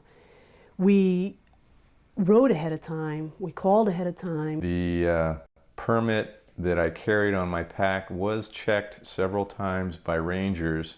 That's something to be aware of, that you shouldn't expect that you can gallivant your way through the park on a piecemeal basis and camp anywhere you want, because you will be stopped and you probably will be checked. Glacier was not very accommodating. They didn't want us to go through such, they thought it was unsafe and too early, too much snow, too many bears, just everything. So we actually had to get rerouted a little bit in order for them to even let us go through. It worked out fine, but it was a hassle. the hardest place to permit in regarding national parks is in Glacier. They're not very keen on thru-hikers, and they're not very keen on hikers in general traveling early season. You need to be able to prove that you are experienced or you have the proper equipment with you, an ice axe, and you need to know how to use it, and essentially winter gear in case the weather gets bad, or they won't issue a permit to travel the higher routes in Glacier, which are the better routes. Allow some time to get permits. Our permitting process at Two Medicine took about 2 hours, and that was solid negotiating back and forth. Here's what we'd like to do, what sites are open, okay, this site's full, this one's open, this is closed to bear activity. And in between it, you have to iron out a reasonable schedule that's feasible. The following day, we were scheduled for just a 6-mile hike. We wanted to do more, but we had to hit an open site, and they were reluctant to give undesignated camping. One thing that's frustrating for a thru-hiker is the fact of having to decide a week ahead of time where you're going to camp the entire week. And this, at least in Glacier, the campsites are set in such a way that you end up with either very short days or very, very long days. And if you're doing it in high season, you may run into the fact that you've got people that made reservations 3 months before. They have priority. And so you may have to lay over for a day or two.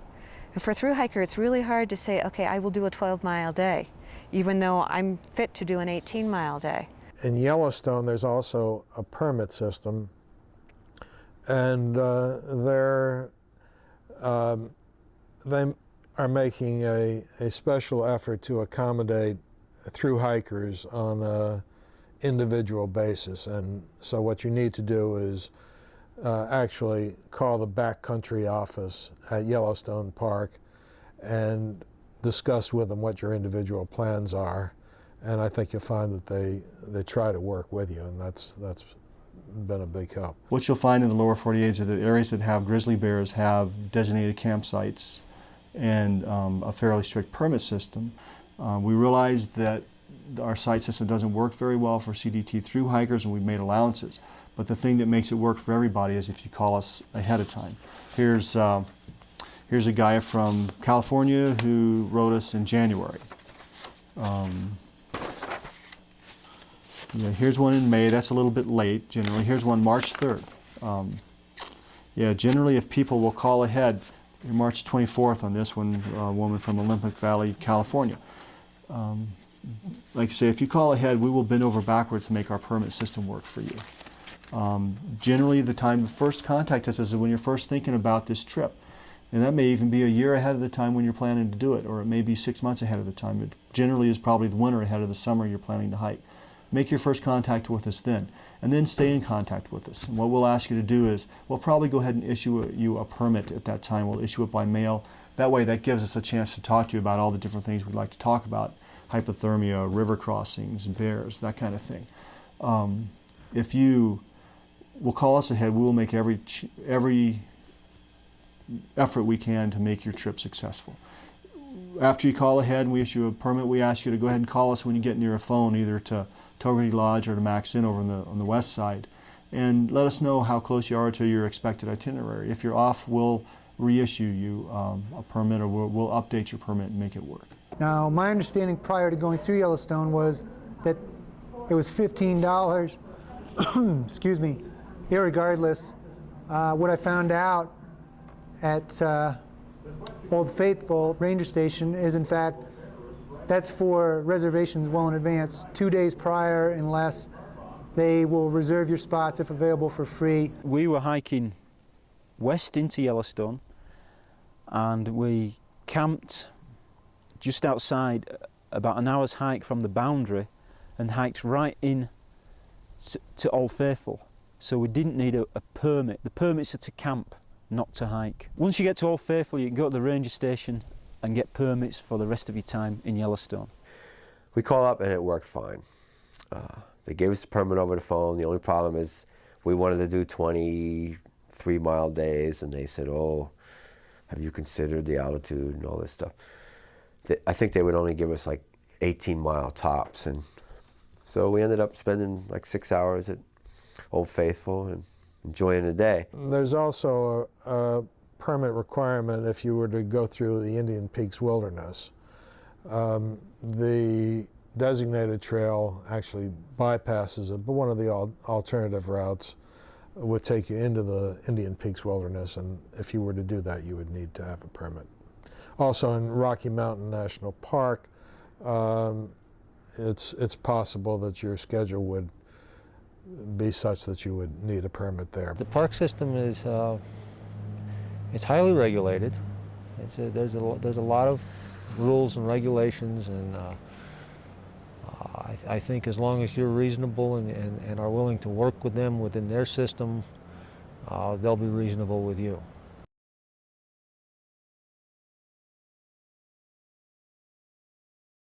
The first time you see a print in the Bob Marshall Wilderness, and you naturally, this will happen to you, you will put your boot next to it, and you'll notice that that print is 3 times larger than your boot, and that the claws, you can see the claws in the mud, because it's always muddy in the Bob Marshall, and I think it's like a trick that God played to put grizzly bears next to muddy ground so you can see the claws right in the mud.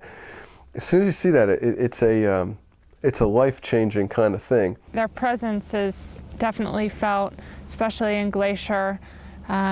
We were walking on eggshells, it felt like sometimes, following mother grizzly and cub footprints through the snow, and knowing that they were probably watching us. I went down to a stream to get water, and I was bent down by that stream, and I heard the brush parting on the other side of the stream. I said, oh God. You know, and this thing that looked the size of a dinosaur was there, and she sniffed around at the air and sort of looked over my direction, and then lapped up some water and stumbled back. And I remember saying, ooh, I'm not on top of the food chain anymore for a few moments here. And it was a terrible, terrible feeling, and there was nothing I can do. There are only 2 grizzly bear habitats along the CDT, but they're about a month worth of travel. One is the glacier ecosystem, which runs all the way from the Canadian border all the way down into the Bob Marshall and Scapegoat Wilderness. The second area is Yellowstone, which now entails the Centennial Mountains all the way down into the Wind Rivers, into the northern Wind Rivers. So there's more there than meets the eye in terms of when you're in grizzly country. It's a lot of time. Bears are found throughout the habitat. You can expect to run into black bears and grizzly bears. You should read the books on it, definitely. You want to know what you're dealing with. We learned a lot about dealing with bear. The difference between black bear and grizzly, the difference between meeting a black bear in your camp versus meeting them on the trail. When we would drill each other on what we had read so we would remember it. Instructions we give backpackers in the backcountry that are heading into Glacier is, I think the critical thing is to make noise when you're hiking along the trail. We saw a grizzly bear in Glacier on the trail 25 feet away. There were 3 of us, we were doing the right thing, we were making plenty of noise, and we just backed off the trail, jumped off the trail, and the guy came straight past us on the trail. I was really glad to have seen one, but not that close. And you especially need to be careful when you're traveling in areas that have a lot of wind that might muffle your sound or blow your scent away. I was going up a mountain, switchbacks. He was over to my left about 100 yards away. Each switchback that I did coming close to him, he was closer. The wind was blowing towards me, he's coming closer to me, and he's getting closer and closer. So I know what I'm supposed to do. I'm supposed to let him know I'm there, and hopefully he'll back off. I couldn't do it. I walked faster and faster. I was practically running because I wanted to get over that pass before he got to me.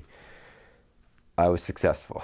We were lucky enough to have one real grizzly sighting, one on trail, 100 yards ahead of us, the bears rooting for grubs, and we watched it for a while, and then we made a lot of noise and it ran away. I mean, absolutely the perfect kind of bear sighting to see. In my personal hiking, both in Yellowstone and Glacier and the adjacent areas, I've yet to see a grizzly bear.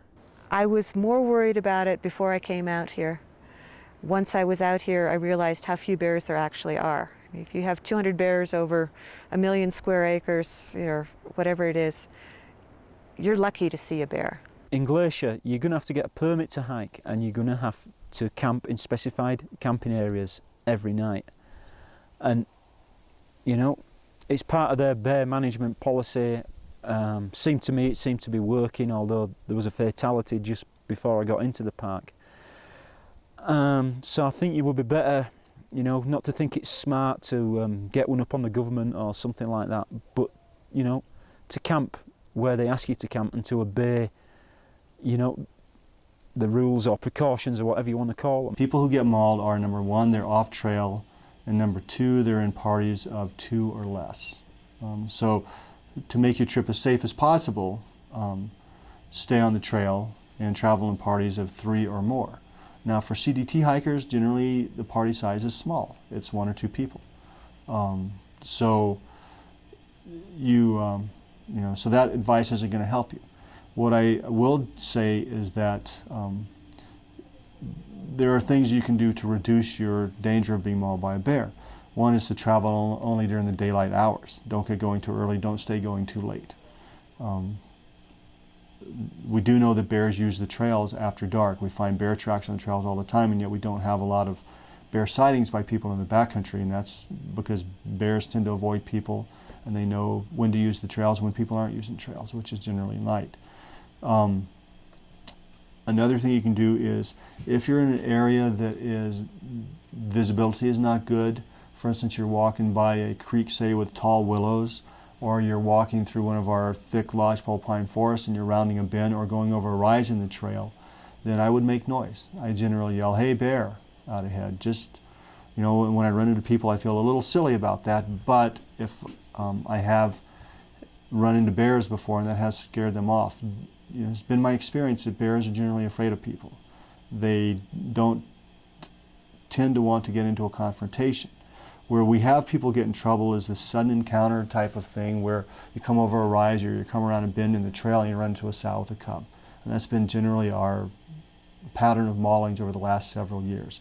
We very seldom have people mauled in our campsites, and I feel that's because we do use the designated sites. People are very good about making their food unavailable to bears, and we very seldom have a bear get food in a campsite. If we do, we generally will close a campsite for quite a while just to make sure that the bear doesn't come back and hurt somebody. You know, using food storage poles is a really good way to keep the food unavailable for bears. And the other thing I do is, in our designated campsites, we have what we call the 2-point system. We have the cooking and food storage area in one spot, and that would be where the fire ring is if the site allows wood fires. Cook, hang your food, hang your dishes, hang anything that makes, you know, you think a bear might be attracted to, like toothpaste, you know, deodorant if you take that in the backcountry, that kind of stuff. Hang that stuff. Treat that as a food item, because any kind of smell bears might be attracted to. Then what I do is I take my tent off in the deep, thick woods, somewhere away from trails, away from game trails, somewhere where it's difficult to travel to put my tent up. My theory there is that bears, like people, will take the path of least resistance. And unless you're putting it right down in a huckleberry patch, say, or some kind of bear food source, whitebark pine nuts in the fall, then the bear is not going to naturally go to that area. They're going to go along the trails, they're going to follow game trails, they're going to follow the trails we make. So when you camp, don't camp right under where your food is stored or where you've cooked. Take your tent off at least 100 yards, and I generally go farther than that just to be safe. No matter how bad the weather is, do not eat in your tent Don't eat in your under tent. any circumstance whatsoever. Pray a lot. Some people actually hang their food the clothes that they cooked in with their food. I double and in Grizz Country triple Ziploc it in the freezer bags to keep the smell in. The biggest single way to avoid a bear encounter along the trail is to keep your eyes open. Don't be trying to walk too fast and kind of just put your head down and be walking. Be aware of your surroundings. Try to be aware if you're in better bear habitat than other things. In other words, if you're hiking in an area with a lot of whitebark pine middens, squirrel middens in the fall, you're probably going to run into a bear there. If you're in August, September, if you're in the midst of a real huge huckleberry patch, be aware that that's probably a bear, a good bear feeding area. The same if you smell a carcass, you know, smell rotting meat. If an elk has died for some reason, a bear is probably going to be on that. We carried the lightest bear spray we could find, which would probably have been a problem for a 100-pound bear. Probably wouldn't have done much for a real bear, but it gave us a little bit of confidence. I carry a canister of bear spray, and I use the big canister. I don't use the small. It's the capsicum pepper spray, and I don't use the small one that's made for humans. I use the big ones made for bears because your projection power with that is a lot bigger. It's about 15 to 20 feet with the big can, where it's maybe 5 feet with a small can. I haven't had any personal experience with the bear spray, but we've had at least 3 of our park staff that have used the bear spray when a bear was charging them, and the bear hasn't mauled them. It's a little tough to get that safety catch off of there, so you better practice a little bit, but I mean, don't wear it out, and you don't want to accidentally shoot some, especially on your gear, because grizzly bears are attracted to pepper. I mean, when they're charging you and you're spraying it in their eyes, it stops them. But if you spray it on a tree or you spray it on your tent, they're going to smell this for miles and come to see what it is. So be aware that you don't want to play around with this stuff. I think it's a personal choice. Some people will swear by it and other people don't really believe in it. So we do issue it to backcountry rangers. They can carry it if they'd like to. We're trying to do everything we can to make it as safe as we can out there. There are sprays allowed into Canada that are used for protection against the attack for animals, but those sprays have to be designated and labeled and marked as defense from animal attacks. They also have to fit certain criteria, which means they have to have a pest control product number that is issued by Agriculture Canada and labeled on the can. And a picture of an animal or anything is not necessarily reason enough to bring the can in. It doesn't fit that criteria. So please, before you enter it, declare it at the first point of entry that you have your sprays, and it'll be determined whether they're at legal entry or not. If people do come into Canada, they can purchase it here, and pepper spray, to my knowledge, has been permitted going back into the United States. The other thing that they require is that you carry a bear canister for your food if you're going through during early season, which we were, when they don't have all of the campsites up yet. You know, some of the bear hangs are still winterized and not usable. So we had to lug a bear canister through the first section of Glacier, which is silly because only about 2 days of our food fit in there. But it's politics and you just go with it. Some people have talked about guns. That's really stupid. You know, you've either got to carry a big rifle or a big pistol and know how to use it. And by the time you've got the thing into action, if you're going to have a problem, the bear can be on top of you. We use bear bells too. They recommend that, but I think it's better just to make noise, and most of the Park Service people are saying that now too. My fear with bear bells is more of a psychological thing, is that if you put a bear bell on, then it might make you pay a little bit less attention to the terrain you're going through because you feel like you're making enough noise. I can tell you one thing, the bear bells aren't loud enough if you're by, say, Cache Creek, a big roiling creek, especially if it's early in the year, they're not loud enough to make a noise 10 feet away. I think you're much better off paying attention to the terrain you're in when you realize that your visibility is getting low, then start making noise. And I just used the Hey Bear. I tried to learn how to yodel, I just wasn't very good at it, but I think that would be the way to go.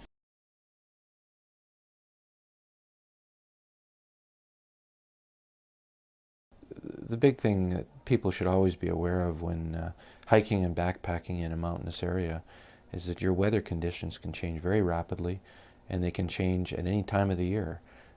July may appear to be a summer month, but at high elevations you can experience snow, rain, clouds will descend below the mountain peaks, and so if you're hiking at higher elevations, you have to be prepared for quite significant changes in weather with very short notice in terms of precipitation, snow, cold temperatures, and perhaps at times the need to just wait until your weather clears and if you're not comfortable in your travel route or where the trail is going, so that you don't in fact take the wrong route. The weather you'll encounter depends to a large degree upon what month you may be in a particular place. Very rarely would you encounter any place on the trail a temperature at the maximum 90 degrees. I don't think you would be likely to encounter that, except perhaps in some portions of New Mexico, depending upon what season of the year you were there. But even then, I think it's not very common. As far as temperature is concerned, cold, I guess, would be much more of a consideration.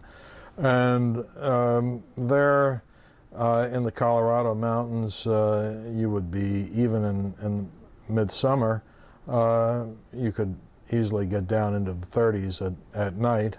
And outside of midsummer, of course, you can go down much below freezing. And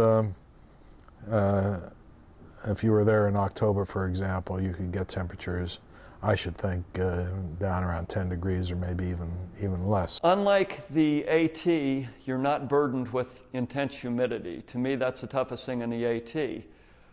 Unlike the PCT, you're not burdened with intense heat. At least I wasn't. It's less likely to happen because it just doesn't happen. The deserts you're traversing on the CDT are higher deserts. It definitely is a trail where you have to be prepared for extremes. You can go in one day from, a 6,000 foot elevation in a high desert setting with just sage, and then be up at 13,000 feet later that day. And weather changes rapidly.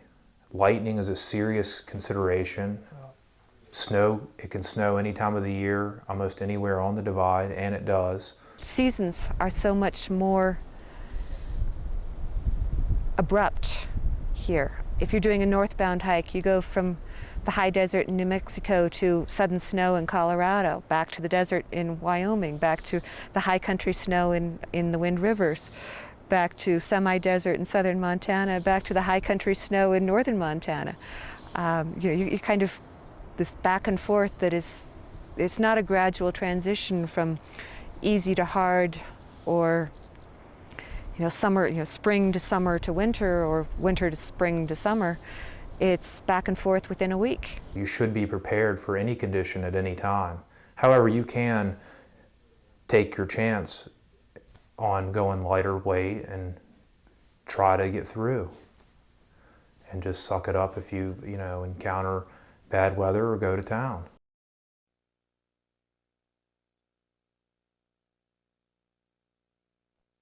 We started with thunderstorms and torrential rain the first day, and let's see, yesterday, 4.5 months later or whatever, we had thunderstorms and torrential rain. So that's pretty much what you can expect the whole way through. I was cold, I was really hot, I was very wet, and at times weather can become very depressing because it tends to hang around for a while. And it comes in very quickly. You'll see something gathering over the horizon and go, I wonder if it's gonna whoosh, and there it is. But the rainstorms generally don't last long.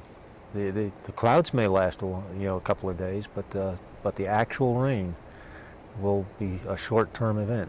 Sunshine and showers. Yeah, you get sunshine and showers sometimes at the same time. Well, in New Mexico, we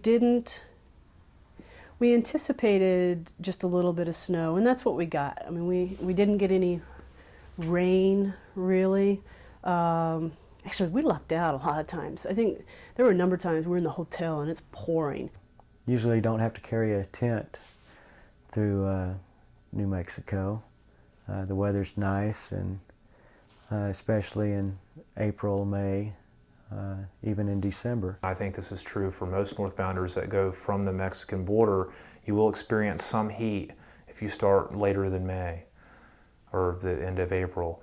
But once you get north of Pie Town or up into the north of Silver City into the Gila Wilderness, you're above 6,000 feet the remainder of the way, staying near 8,000 feet most of the way through New Mexico. So it is generally speaking, it is cool weather, 60s, 70s, it's not hot. I didn't have a day of rain through the whole state of New Mexico. In Colorado, you can guarantee that you're going to be reaching the top of the pass just when the early afternoon thunderstorm comes in, and you get thunder and lightning strikes just about every day. I mean, that's very, very common. And you can get day after day after day of heavy downpour rain. We got a lot of that in Colorado. Not full days of No, rain, no. but day after day where it would rain and thunderstorm in the afternoon. Right, and a lot of days of long rain too. Yeah. So you have to plan accordingly to be out of the high country or to get out of the high country during the afternoon hours.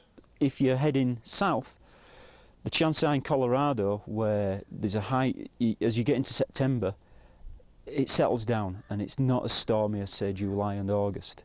So it's, in that case, it's with you. But as we, our worst experiences were in the San Juan Mountains, where in the North San Juans we had extreme thunderstorms, and the divide's up at 12,000 feet. So, we had to take a lower route in the end because it would have just been suicide to get up on the divide with storms like that, which were, banging away, starting in the morning and lasting all through the day. And Yellowstone, we had great weather. A little bit of rain we had in there, but not too bad. And then Montana, again, is a lot drier state than I thought it would be. A lot of dry stretches where you needed to worry about water, which was, I didn't think Montana would be so dry. But had pretty good weather in Montana. When you're starting in Glacier in early to mid-June, as many people do, and you got to realize there's still a lot of snow up there and all, that is the rainy season. And you are going to get rained on, you can expect to get rained on. And of course, one of the biggest problems you're going to find, and you're going to find people griping about it who hike the CDT, and it's the reality starting early, is when it rains, particularly in horse country such as the Bob Marshall Wilderness, the Bob Marshall Wilderness turns into one of two things. It's been called either the Bog Marshall Wilderness or the Bob Marshy Wilderness, because it does rain in the Rockies, in the northern Rockies is what we're speaking in particular, in early or mid to later spring and early summer, and those trails turn to mud, and it is deep mud. We started again in Butte and went north.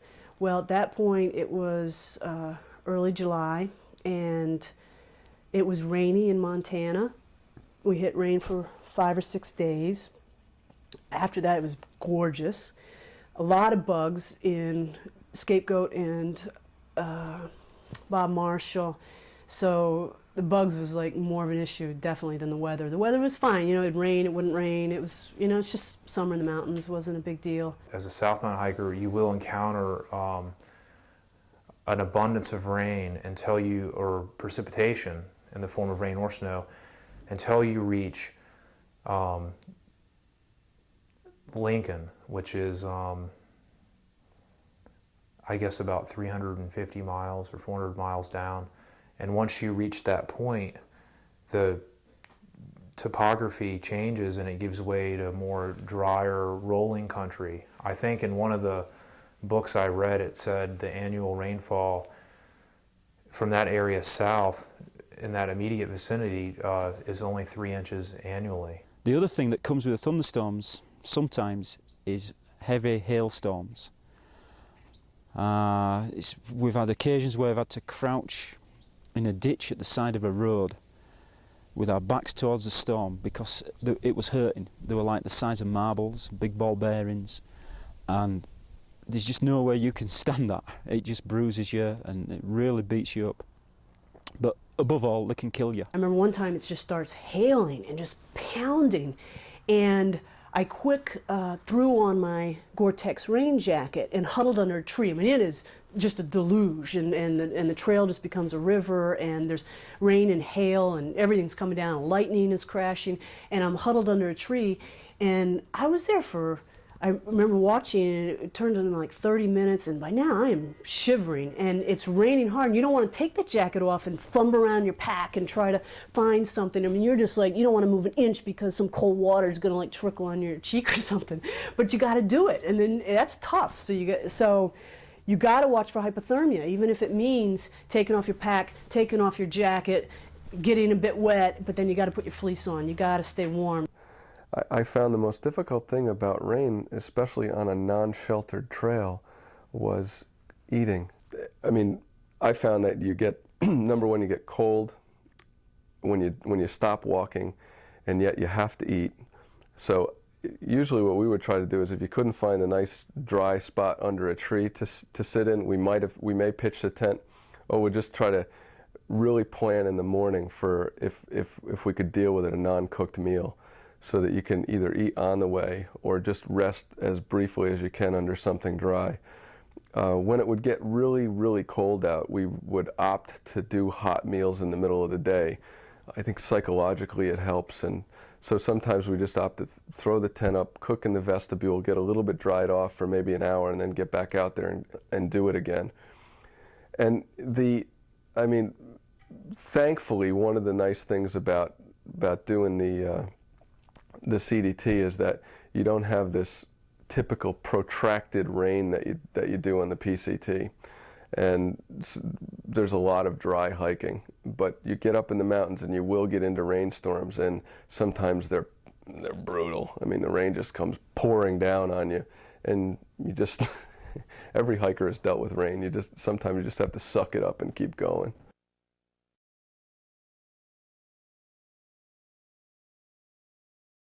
I would say you need a good quality, breathable parka. Rain pants, that's up to your personal preference. I personally found they increased my comfort level quite a lot. We really like pit zips.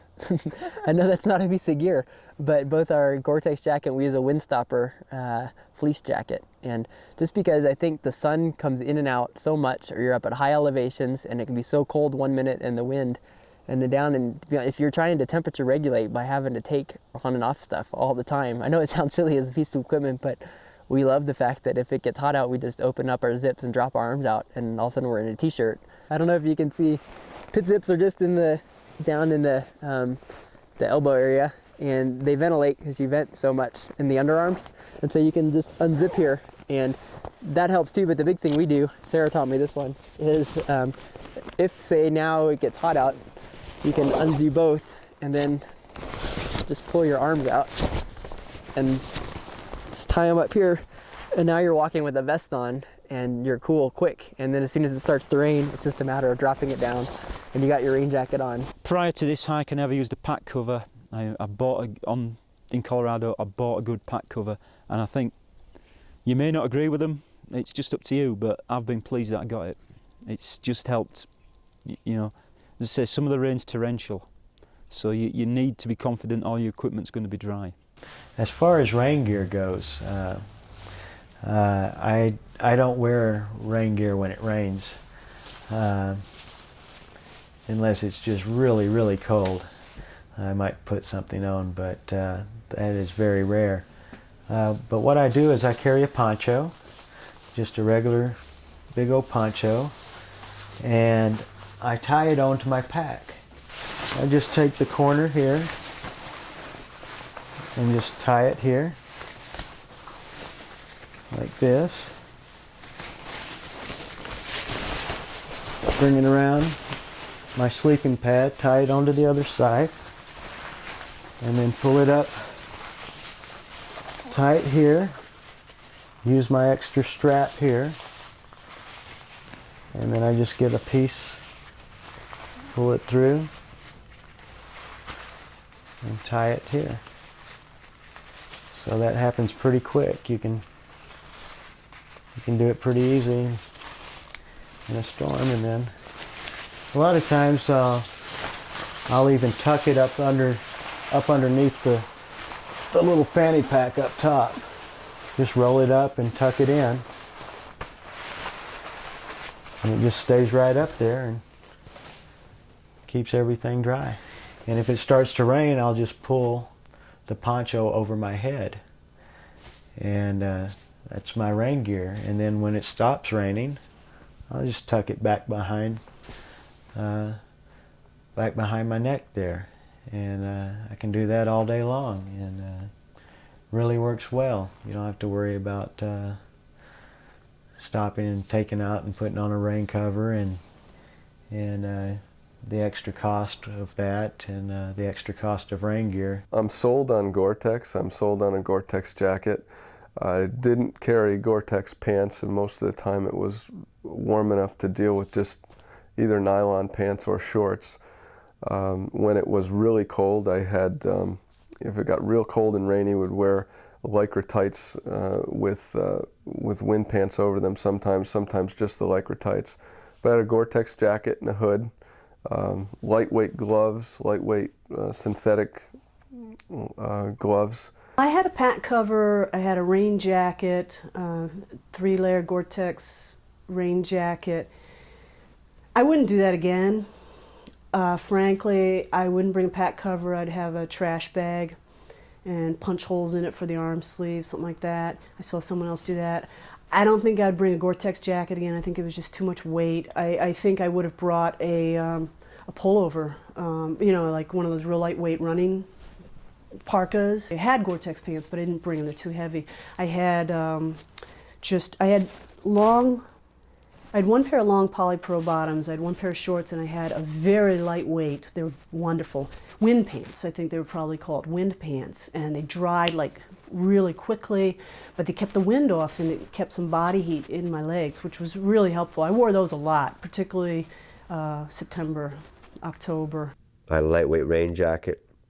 I had a Gore-Tex one. I ended up sending it home because it was heavy. I think it weighs 2 pounds. I got a lightweight nylon while I was out there. None of them are totally waterproof, but it was half the weight. Worked good for me. Our rain gear basically consists of a lightweight Gore-Tex rain jacket and supplex pants. The supplex pants, yes, they get wet, but they dry really fast. Jenny was out in the rain the other day, and she was getting wet and drying at the same time. And it was, you know, that's been our experience out here.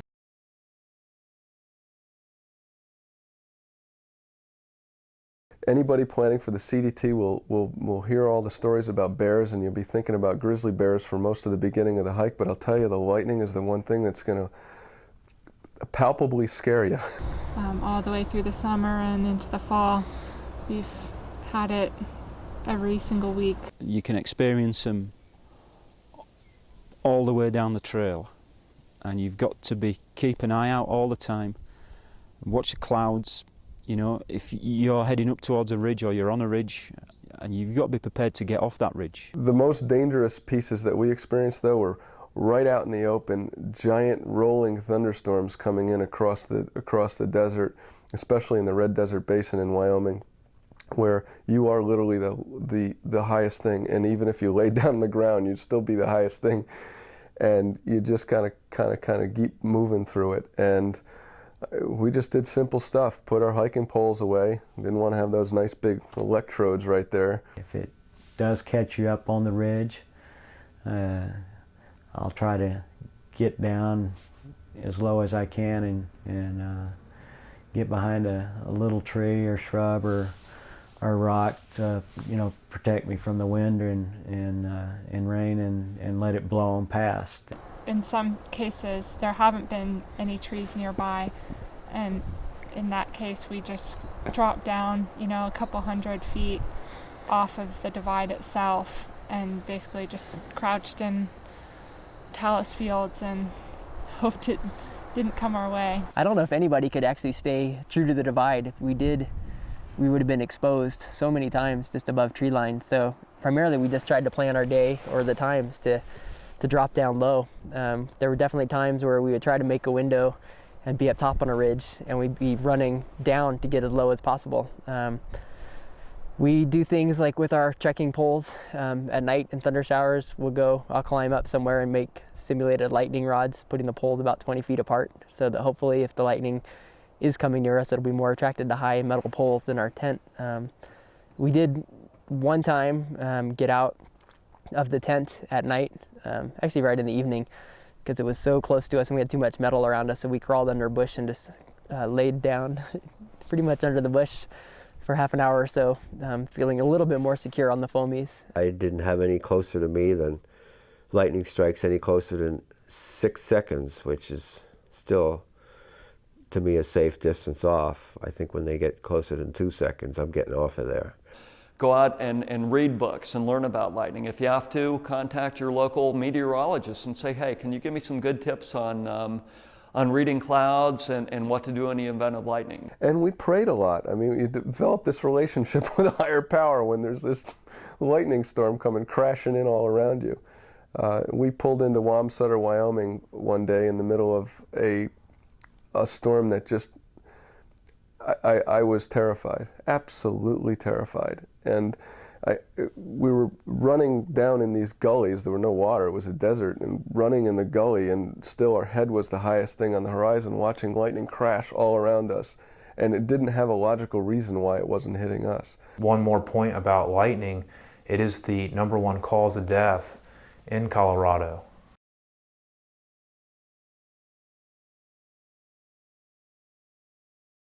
In New Mexico, where most of the time you can have blue sky and no rain whatsoever, you can get lulled into taking too many chances. And we did exactly that. We got rid of our tent and our stove. So we're happily walking around, putting down our sleeping pads and sleeping on the ground every night. And on Memorial Day, at a place called Quamato Lake, just before dawn, we got snowed on. And we had to get up and start to move because it was serious snow coming down. So suddenly, we've got socks on our hands for gloves. There is no place, there is no shelter, okay? And we have to get moving. And that was the warning gong, and we always carried the tent after that. We hit snow. Some of the peaks in the Gila were still snowbound above 8,000 feet, and so we bypassed them because we weren't prepared for snow.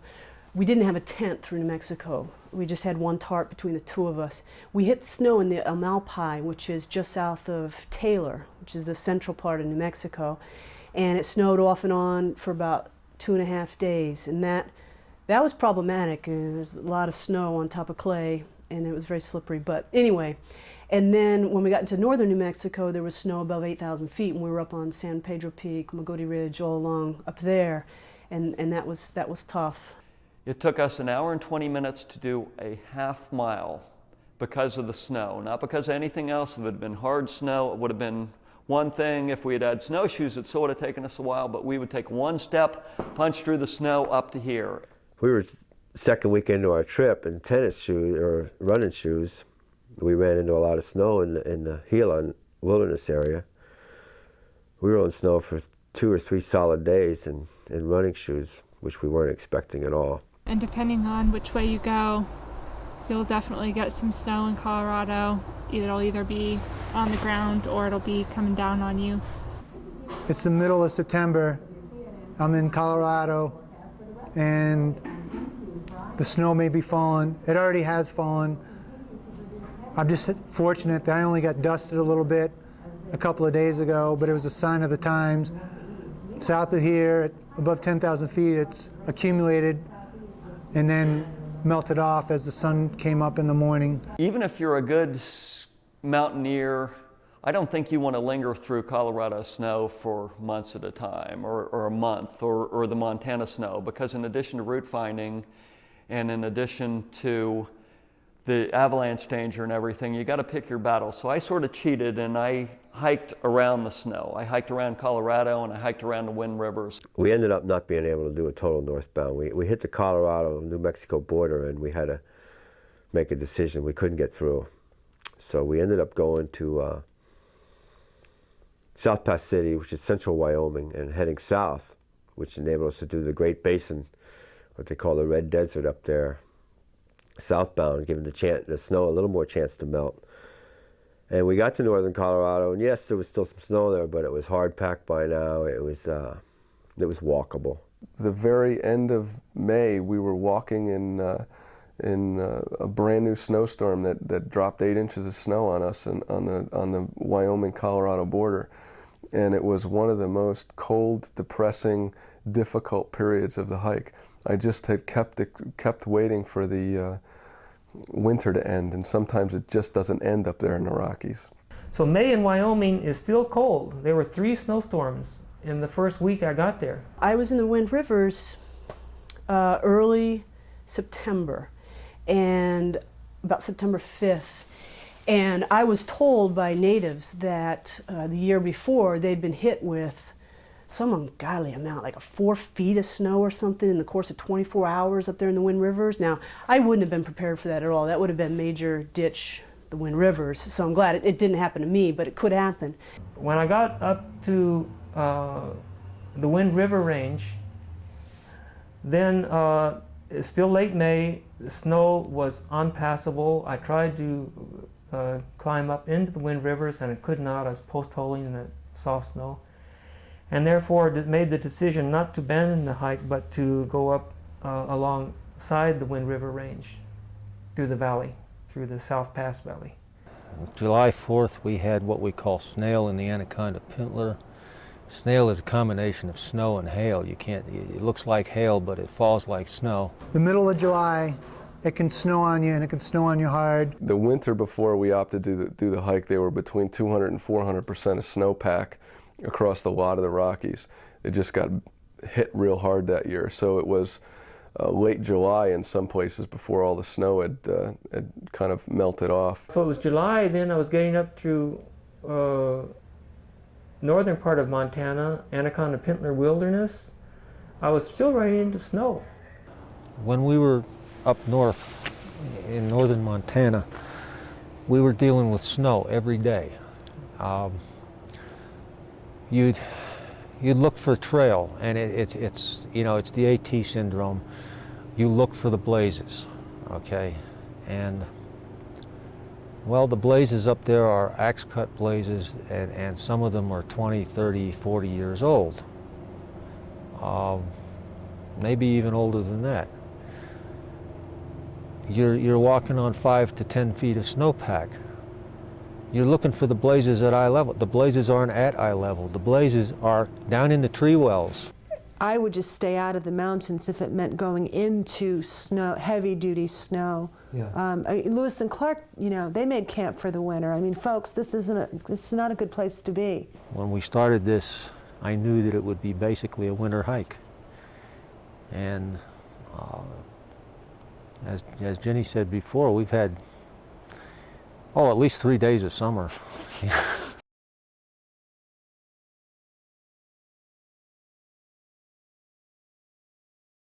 Fortunately, I mailed myself some winter clothes here. Up until now, I've been traveling with a set of lightweight long underwear, top and bottom, a rain jacket, an Activent rain jacket, and a pair of waterproof pants. And that's pretty much the extent of my warm clothes. I have a hat, some gloves. I'm switching to a Gore Packlight jacket. It's more waterproof. I encountered a blizzard, whiteout conditions in Glacier, and I had light nylon parka and trousers, and just this shirt here that I have on, and this other shirt underneath it, a midweight and an expedition weight, and a midweight bottom and a pair of shorts, and that's all I had for clothing aside from a fleece hat and fleece gloves. And I was literally freezing to death. I could feel my brain slowing down. And I'm gonna probably go with a fleece pullover as well. I've over the years figured out how to keep warm with a minimum of clothing. A minimum of clothing allows me to travel faster because I'm carrying less weight. But it's putting a lot on the line, and it takes a lot of years to get to that level. In Colorado's high mountains, you need a couple of warm layers of clothing. Because it gets quite cold at night because you're up so high. Yeah. So I think you need a decent polypropylene or capylene or whatever your under wicking layer is, and then you need like a lightweight pile jacket or something. Mm-hmm. At least those layers, and maybe a 20-degree bag or a 30-degree bag. Take an ice axe in Glacier. If you know there's still snow in Bob Marshall, and you want to be super cautious. I did. Take an ice axe right the way through to Rogers Pass. We used an ice axe once, and that was to get up to the Ptarmigan Tunnel, which is an alternate route in Glacier National Park. Probably saved us about 10 miles of hiking. The year I hiked, the snowpack in the Rockies was much lower than normal, and there was very little snow to speak of that required anything more than a lightweight hiking boot just to walk across.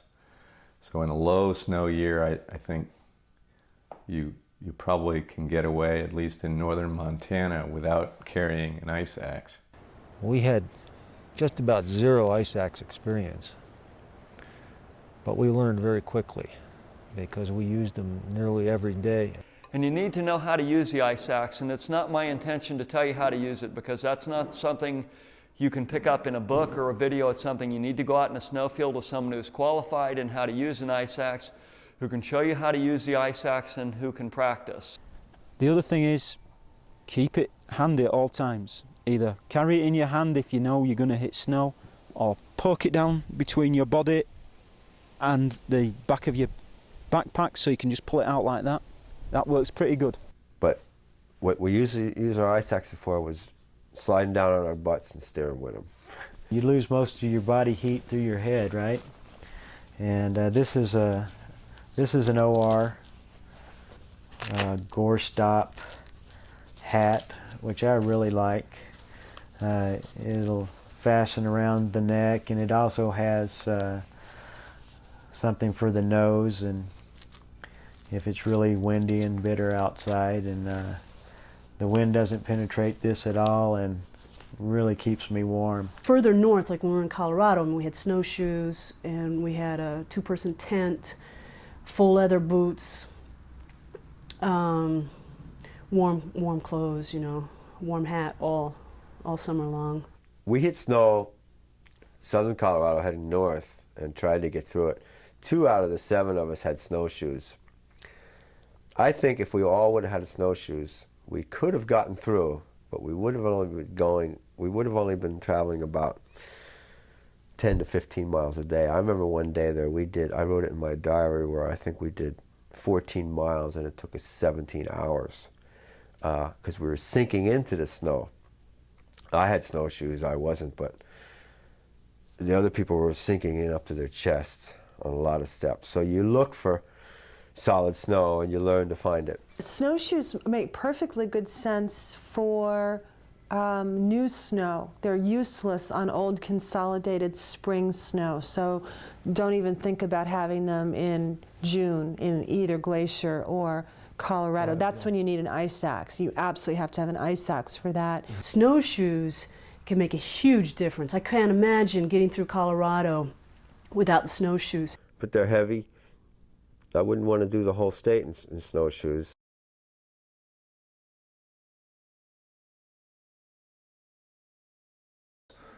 Wind is always a factor in the desert and above tree line. Most of the CDT is above tree line or in treeless desert, so you do stay exposed. And of course, the higher you go, the more probability is that you'll run into snow and ice. So, you know, and high winds. I don't want to forget those. The winds were so strong that I was bracing myself with hiking poles, and it would hit me and flatten me like a kite. And I knew if the winds were any stronger, we would blow away like, you know, a kite or something. It was that strong, and that's the closest to mountaineering type weather that I've ever been in on a thru hike. April, windy, very windy in New Mexico. Wyoming, again, you hit dry area, the dry desert, and windy, very windy, coming from the west. So the trail at that point runs east to west as a northbounder, which would be tough against that wind. As I said, we did it southbound from South Pass City. The wind was at our backs. We really lucked out again.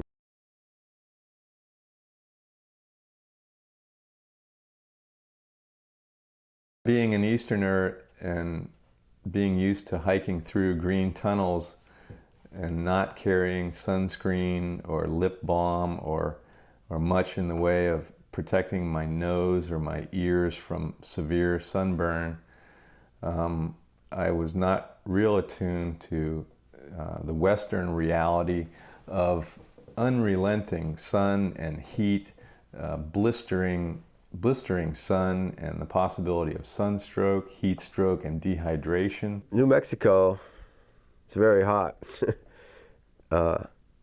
Except for that snow we had in the Gila, it was mostly hot and dry, no shade. So you need your desert clothes. You need probably a big straw hat, wide brim straw hat. Long sleeve cotton lightweight shirt is good, long pants is good. It can get into the high 90s, but you won't be having that just exorbitant under the tarp hiding from the midday sun for Except 6 in hours. north central New Mexico, we got that for a bit where we had to hold up. Yeah. So we were in the Red Desert Basin mid-May. It was very hot. We actually ended up hiking at night one night to try to beat the heat because it was hot. I wouldn't recommend carrying an umbrella because the first good gust of wind is going to blow that off the mountain. I like a good hat to keep with a big bill here. It keeps the sun off my my beautiful nose, and I like the little flap here that keeps the sun off your neck and off the ears, and I also like it because it breathes and well ventilated. We wore long sleeve polypro shirts. I wore a white one, long sleeve polypro white shirt to just save on sunburn. And by that time, I was pretty tan from New Mexico, so I wasn't too concerned with my legs, so I just wore shorts, my running shorts. Sunglasses are very important. I mean, you just don't want to be hiking out in all that exposed sun without a good pair of sunglasses. We chose to bring polarized sunglasses with us, and I think that adds a lot to the comfort. In my opinion, the long underwear is the way to go, and white is the best. A dark color on a cloudy day will be fine. As soon as that sun comes out, you're going to bake. So, again, lightweight long underwear, top and bottom. I even have a white balaclava that, in conjunction with a foam visor, works very well, and that limits your sunscreen requirements for maybe your hands, your nose, cheeks. Very little sunscreen is needed, so that cuts down on your weight of your pack. Now, if you're new to lightweight, a little bit of sunscreen doesn't seem like much, but let's say if you're carrying a 3-ounce tube, or you're carrying this, which is actually lip balm, but will work as a sunscreen wherever you put it. On long stretches that are going to be sunny through a deserty area, I will carry some additional sunscreen, but in reality, on most cases, one of these will last you a 4 or 5 day resupply, or you can carry 2 if it's a 7 or 8 day between resupply. I saw in Lynn Weldon's PCT video, right at the end, he had the suggestion of going to a tanning booth before you get started. I thought that was a great idea. I wish I'd done that.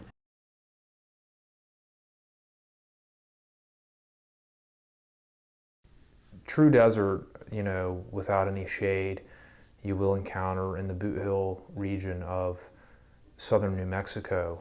Once you get into the Gila, you leave the desert or the low desert, and you generally will encounter a forested terrain, aside from a few short areas that don't have, you know, basin type areas that don't have any forest. Up north in Wyoming, where the Continental Divide splits, is the Great Divide Basin. I think the official trail goes around the East Rim, which I think takes 4 or 5 days. And a lot of people are anxious to get moving, so they beat the snow, so they cut right through the desert. So from South Pass to Wamsutter, I believe it's like about 84 miles to cut straight through. Well, that's 3 days, and that's 3 days worth of water. And you know, there's a little bit of water near South Pass, but there's not water out there. There are a couple of lakes in the Divide Basin, and they are on the maps, but the water is so alkaline that you can't drink it. I met someone who did it without stashing water, and he was he was pretty upset with the people who had suggested, oh, just go straight through, without really planning for it. We did have a couple water drops in the Great Basin desert area. There was no water, so we hooked up with some people from Lander, and we thought even about going into Lander to rent a car our own, but luckily we found somebody, and because it is about 130 miles of no water, and so we just set jugs out in the middle of the basin every 13 miles or so and use those. And then we had one person do a water cache down here in New Mexico for us. We ended up driving through, and on our way up we cached water every 25 miles, 2 1-gallon jugs of water. We marked on our map latitude and longitude, 100 paces from this little road junction, and even so it took some searching to find them, you know, hidden under the bushes. And it was hot water and it was miserable to drink, but it was water. The other thing that you've got going for you is there's quite a lot of oil fields up there, which are remote installations, but there's generally, we saw quite a lot of vehicles. You could probably stop them, they would have water and they would give it to you, or sometimes they even stop without any prompting and offer you water. You know, some people I know have flagged down motorists, but I was surprised. I mean, no motorist stopped and asked us how we were doing, you know. And there aren't a lot of motorists out there. There's some oil rigs, so there's some people going to work back and forth, and they didn't even stop. So who knows if they had water or not. Going across the Wyoming desert, we chose to follow the BLM route, which is brand new, just been marked this summer. It is mostly a pretty good route, except around Rollins. The idea was, I wanted this to be a scenic trip. I don't want it to be just the shortest or the fastest or to get through something.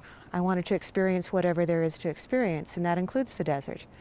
And you know, the Wamsutter route is a killer route and it's short, but it's not, there's no way that it's anything but barely tolerable, I think, for anybody. I mean, everybody that I've heard of that has hiked it says how much they hated it, how much they hated Wamsutter. I don't choose to do that voluntarily for any part of the hike. If there is a possibility of having a scenic route, I'd much rather take that than to try and just get through something. My choice was to follow the Ferris Mountains and go up around, therefore water was not a problem for me. If I did have to cross the desert, I would not be very much worried about it. I would walk at night, or early morning, or evening, and walk quickly, covering as much distance as possible. Our feet were killing us. Our feet were just murder. The balls, you know, the balls of the feet were just so much pain, and because the ground is just so hard and you just keep pounding on it. One of the things going into the desert, you hear both, you know, the death march stories going across the Wamsutter cutoff of, you know, the alkaline ponds that you can't drink, and, you know, the wells that don't work and things like that. And just the fact that it is desert for a lot of people can be, it's really a harsh environment. What I liked about it was that for the first day you're walking along the Oregon Trail and, you know, the California Seminole cutoff, and you could see the wagon ruts where the wagons had been, you know, 100 years ago. I loved that. The sunsets and the sunrises were incredible because you had horizon to horizon, and you know, a little dust on the horizon, you had just these beautiful sunsets. We were seeing 50 to 100 antelope every day, wild horses that would, you know, sit there and play with us and, you know, run back and forth. So it wasn't all horrible. And then up in the mountains, you had some beautiful views as you were skirting along the northern mountains before you headed off into Rollins. You know, those parts were really nice.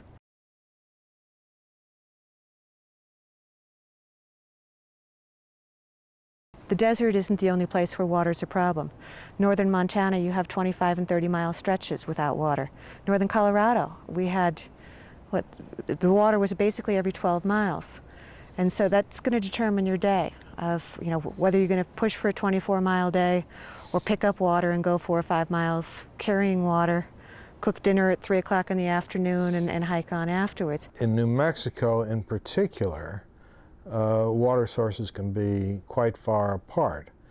And in some cases, the water sources are windmills, which you cannot be absolutely sure from year to year will be a reliable source of water. There's lots of water from the windmills in New Mexico. I didn't travel longer than probably 15 or 20 miles between sources, and generally speaking, they were 7 to 10 miles apart. Now, New Mexico, you'd look for the windmills, but you can't always see them because topography doesn't always allow it to happen. So there are a couple map books that you can buy in New Mexico that actually mark the windmill locations. And while they're not precise, they give you a good indication for planning and for locating it. We did have Jim Wolf's his new Northern New Mexico guidebook, which gave us the water sources, and that was fairly reliable. There was one point in there that we couldn't find it. BLM, I've got to say, have been especially helpful to us. They've really given us good advice on where to find water, certainly on the Divide Basin and in New Mexico. They've been great. They really know what's going on. Can't help you enough. Whenever we saw a cow, that's a good sign. You know a cow won't go more than 2 miles from water. So if you see a cow, you know there's water within 2 miles. A lot of time that water is polluted.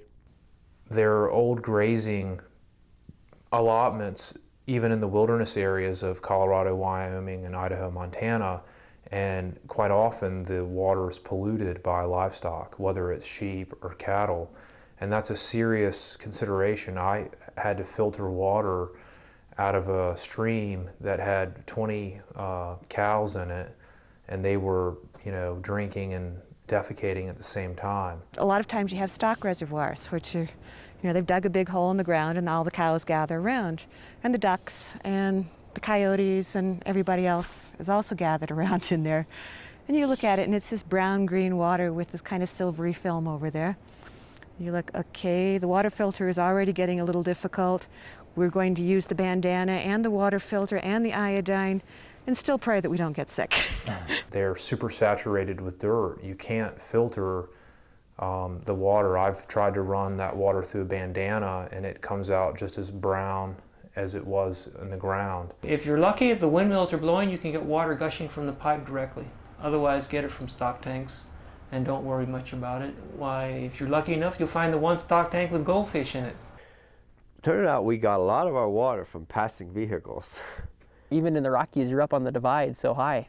Some of your water sources are just little tarns set in rocks that have been sitting there for a while. They're probably clean, but they just collect, pollen or whatever. Up in Montana, Idaho, when you're actually walking the divide, there's plenty of water around, but it's around. It's not on top of the ridge where you are. So you have to go out and be able to locate it. And to facilitate that, a good map is extremely helpful. One thing also with the springs, it's not like you have a round bowl with a little stream running from it and it's really obvious that this is where the spring is. A lot of times what you have is a big grassy meadow, and if you walk across the meadow, you sink, and you have maybe 2 inches of water in little puddles all the way across that meadow. Sometimes there's a place in that meadow where there's actually the water accumulates. You might not find it. You might have half a mile of this just wet, springy grass to try and find someplace where you can dip out water. Another consideration is old mining operations where heavy metals and other solvents that are used to extract precious metals are leaching out into the water, and you should, definitely not filter water if you see mine tailings above a drainage. It's pretty common though to have 20-mile stretches with no water. 20, 25 miles sometimes in between them. So you learn to carry water and conserve. You learn to drink a lot of water when you are at water and stay hydrated.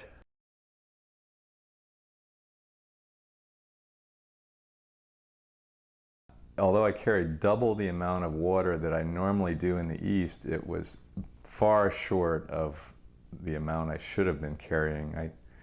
I was packing 2-liter bottles to last me an entire day, and hiking over some of the drier stretches in Montana over rugged terrain very quickly became badly dehydrated and had to ration water so frequently that it affected my hike pretty dramatically at one point where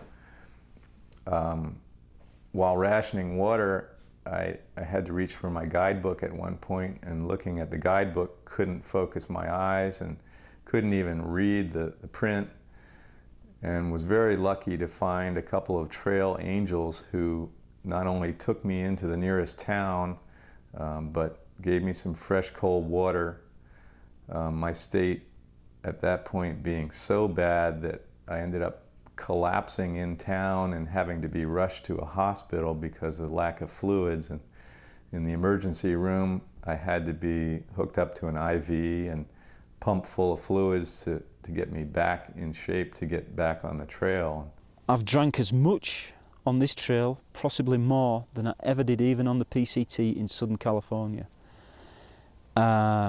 Which shows you the weather has been nice and sunny and hot for a lot of the way. 3 liters at the most during the day while we're hiking. During a desert section, it would probably be over a gallon. On a cold day where it's snowing, might get down a liter. I don't carry much. My whole thing is try not to sweat. Wear as little clothing as possible to keep from sweating. And if I do start to, there's some days, when you're walking through New Mexico, or for instance, you're gonna get hot and sweat. But usually I just carry a pint of water with me, and I drink a lot at the source. I sweat heavily and I use a lot of water, so I would sit there when I was filtering water, and it would be no small thing for me to drink 2 full liters of Nalgene while I was sitting there pumping water, and then have 2 or 3 with me if I knew I was a long way away from a water source. If I do know it's going to be a big stretch, or if I am walking through New Mexico, then yeah, I do have two quarts, 2 quart capacity along with my pint. At the most, I carried 3.5 liters. And I had one wide mouth Nalgene that I would use because it was wide mouth. I could scoop water up quickly with it, but mostly I used lightweight Gatorade bottles that you just buy it as you need it in a store. We use a bladder system, so it's nice. You don't have to stop and pull out your water bottle and deal with all that, because it's just right there and you can get the water whenever you want it. And I think I drink a lot more that way, so it's been good. Most of the time the trail's over 8,000 feet anyway, but when you got to Colorado you've got to drink more because of the altitude. There's a definite correlation between the altitude and the amount, or the effect it has on you, and the amount you have to drink. So you need to drink more. Even when it's cold, you need to drink more. I had one point where I was traveling with plenty of water, but I forgot I'm at high elevation and I'm dehydrated. You should drink just to drink, to get into the routine of drinking, because you naturally dehydrate. So some people need less water. Some people determine that they don't want to carry as much water, so they need less water, but you're sort of putting yourself at risk. The body needs the water, so you do want to carry it. But the most water I can recall carrying was probably 8 quarts. I would carry 3 liters of water in desert areas and 2 liters at most in other places, relying more on lightweight to cover greater distances than loading myself down with 8 pounds per gallon of water. One thing is, make sure you have enough water to get not to the next water source, but to the one after it, and possibly the one after that if you're really pressed.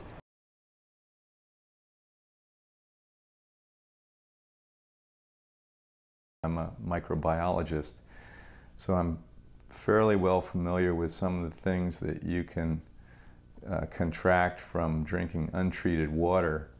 And I think it's an area that needs more attention from most hikers. In particular, I think a lot of hikers, once they deal with the Giardia question, think that all is said and done and they can move on. But I think the reality of the situation is that there's not only Giardia, but there are other protozoans like Cryptosporidium. There are a number of viruses, there are bacteria, and there are other organisms in the water that can make you sick. So just handling Giardia falls far short of where you need to be in treating your water. Simply using iodine does not kill everything you need to kill. Using a filter that only filters out bacteria does not handle everything you need to handle. A filter that handles particles as small as viruses is a good option if you can stand to pump those little filters and clean out the filters on a regular basis. Personally, I go with boiling my water, which, although not very convenient or much fun, does kill viruses, bacteria, and protozoa, everything you need to handle to drink safe water. I rarely filter any water. I try to drink out of springs. We filter almost everything. Jim is really picky about it. There are some places that you have beautiful water sources and think, you know, it's pretty high up the mountain, maybe it would be okay. But we've seen some of the dead animals in the water, and I know Colorado did a study a couple years ago, and something like 95% of the water sources were contaminated with Giardia.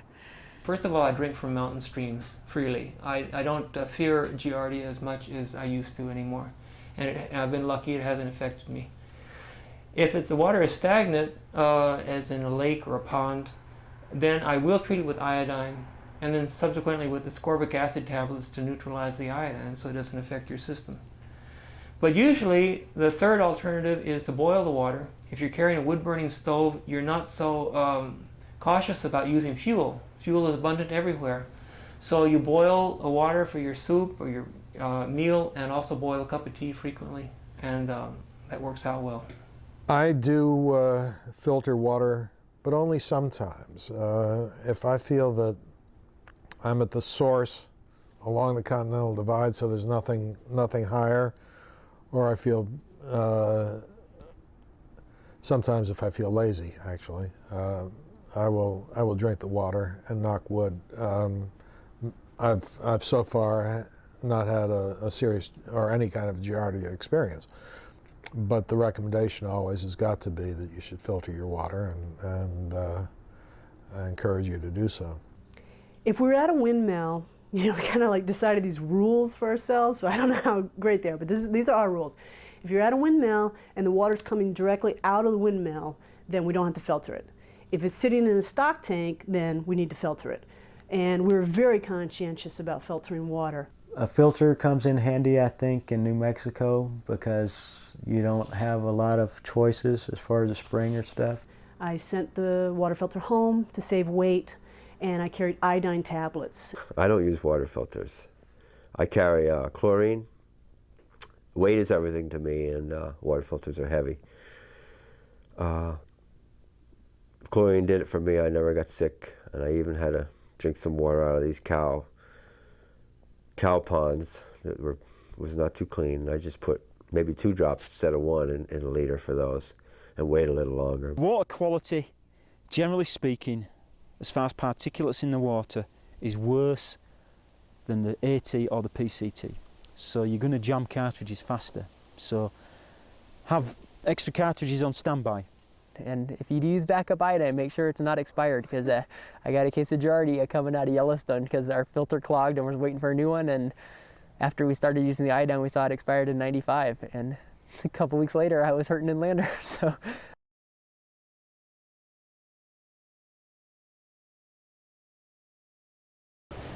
Northern Montana, we had 5 weeks of snow and snowmelt, and every day through the Bob Marshall, in Glacier, Anaconda Pintlers,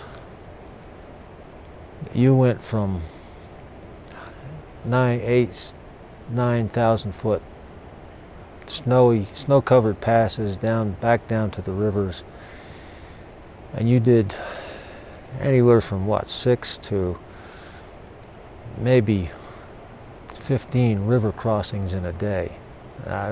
Not big rivers, but creeks that were maybe 10 to, in some cases, 100, 150 feet across and knee to hip deep.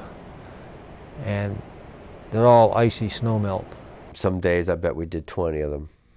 Other days, none, of course, but more river fords than I've ever seen on any other trail. You're going to have wet feet for a couple of weeks. We used to backpack with sandals for water crossings and for camp shoes, and On this one, we bought trail running or racing flats, just like the lightest shoes out there, which actually weigh a lot less than like Teva type sandals. I just had these little shower clogs, very lightweight, colorful, and I just got in the habit where I came to a river and you just don't moan and groan and whine about it. You just take your pack off, take off your boots, take off your socks, put on those clogs, walk across, do it all again, and keep going. Taking your shoes off on a rough rock bottom, you're more apt to injure your foot or cause other problems, and it takes too much time, especially in the northern couple hundred miles of this trail heading south from Glacier down through Lincoln. In my opinion, leave your shoes on. If it's raining, they're wet anyway. If it's sunny, they'll dry. And just hike through the water and keep moving, because it's going to cost you about 15 minutes every time you stop. Doesn't seem like it should, and it shouldn't, but it will. Later on in the hike, Wyoming, Montana, no hesitation whatsoever. You just don't break stride. You don't take your shoes and socks off. There's so many of them that you just walk right across as if there's no river there in front of you. I face the current and walk sideways, kind of lean into the current. I wear my shoes. That's another good thing about the tennis shoes. You can just jump right on in the water and you don't even, 10 minutes out the other side, you don't even really notice that you have wet feet.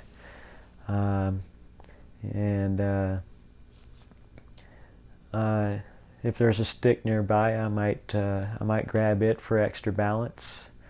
Of course, I unsnap the pack in case I do go down. I can get out of that without it dragging me under. But other than that, I might, if things really look bad, I might bushwhack upstream a little and try and find a narrower spot that I can get across.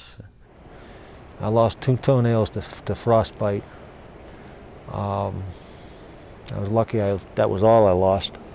The biggest concern was frostbite on our feet, because our feet would just go numb. You can't feel the bottom, you have more chance of slipping and falling. The river crossings are, in a word, dangerous. And there were at least, 3 river crossings that we absolutely refused to do. And I reached this raging torrent, 30 feet across, this brown, rolling water, sounding like a train thundering down. Of course, there was no bridge. I walked 2 miles along the bank to see if I could find a place to ford. No such luck. I knew it was 20 miles to the next bridge. I had the idea I would build a raft to cross it. I thought about Tom Sawyer and Huckleberry Finn crossing the Mississippi River, swimming beside their raft. My main thing was I wanted to keep my pack dry. I didn't care if I got wet myself. I located some fence posts and I lashed together a raft that I thought was very sturdy, tied my pack securely on it, and then approached the bank, ready to slide the raft into the water. Got into the water first, jumped out again, freezing cold water, got back in again, and then I thought just a moment before I pulled the raft into the water what might be the consequences. And it occurred to me, for one thing, I hadn't thought how I was going to get the raft out on the other side. Supposing I crossed it well, I would not be able to lift the raft off the other bank. Furthermore, the water was so bitterly cold that I wasn't sure I would keep consciousness for the 60 seconds or so I thought it might take me to cross. And there's a fear of the unknown also. You're by yourself. If something does happen, they have no companion, and therefore I thought I should accept the reality that I had come to an unfordable river and change my plans. And therefore I got out of the water and dried off and untied my pack and scattered the logs once again, and then I walked down to the bridge, 20 miles. The next day I crossed the river high and dry, no problem.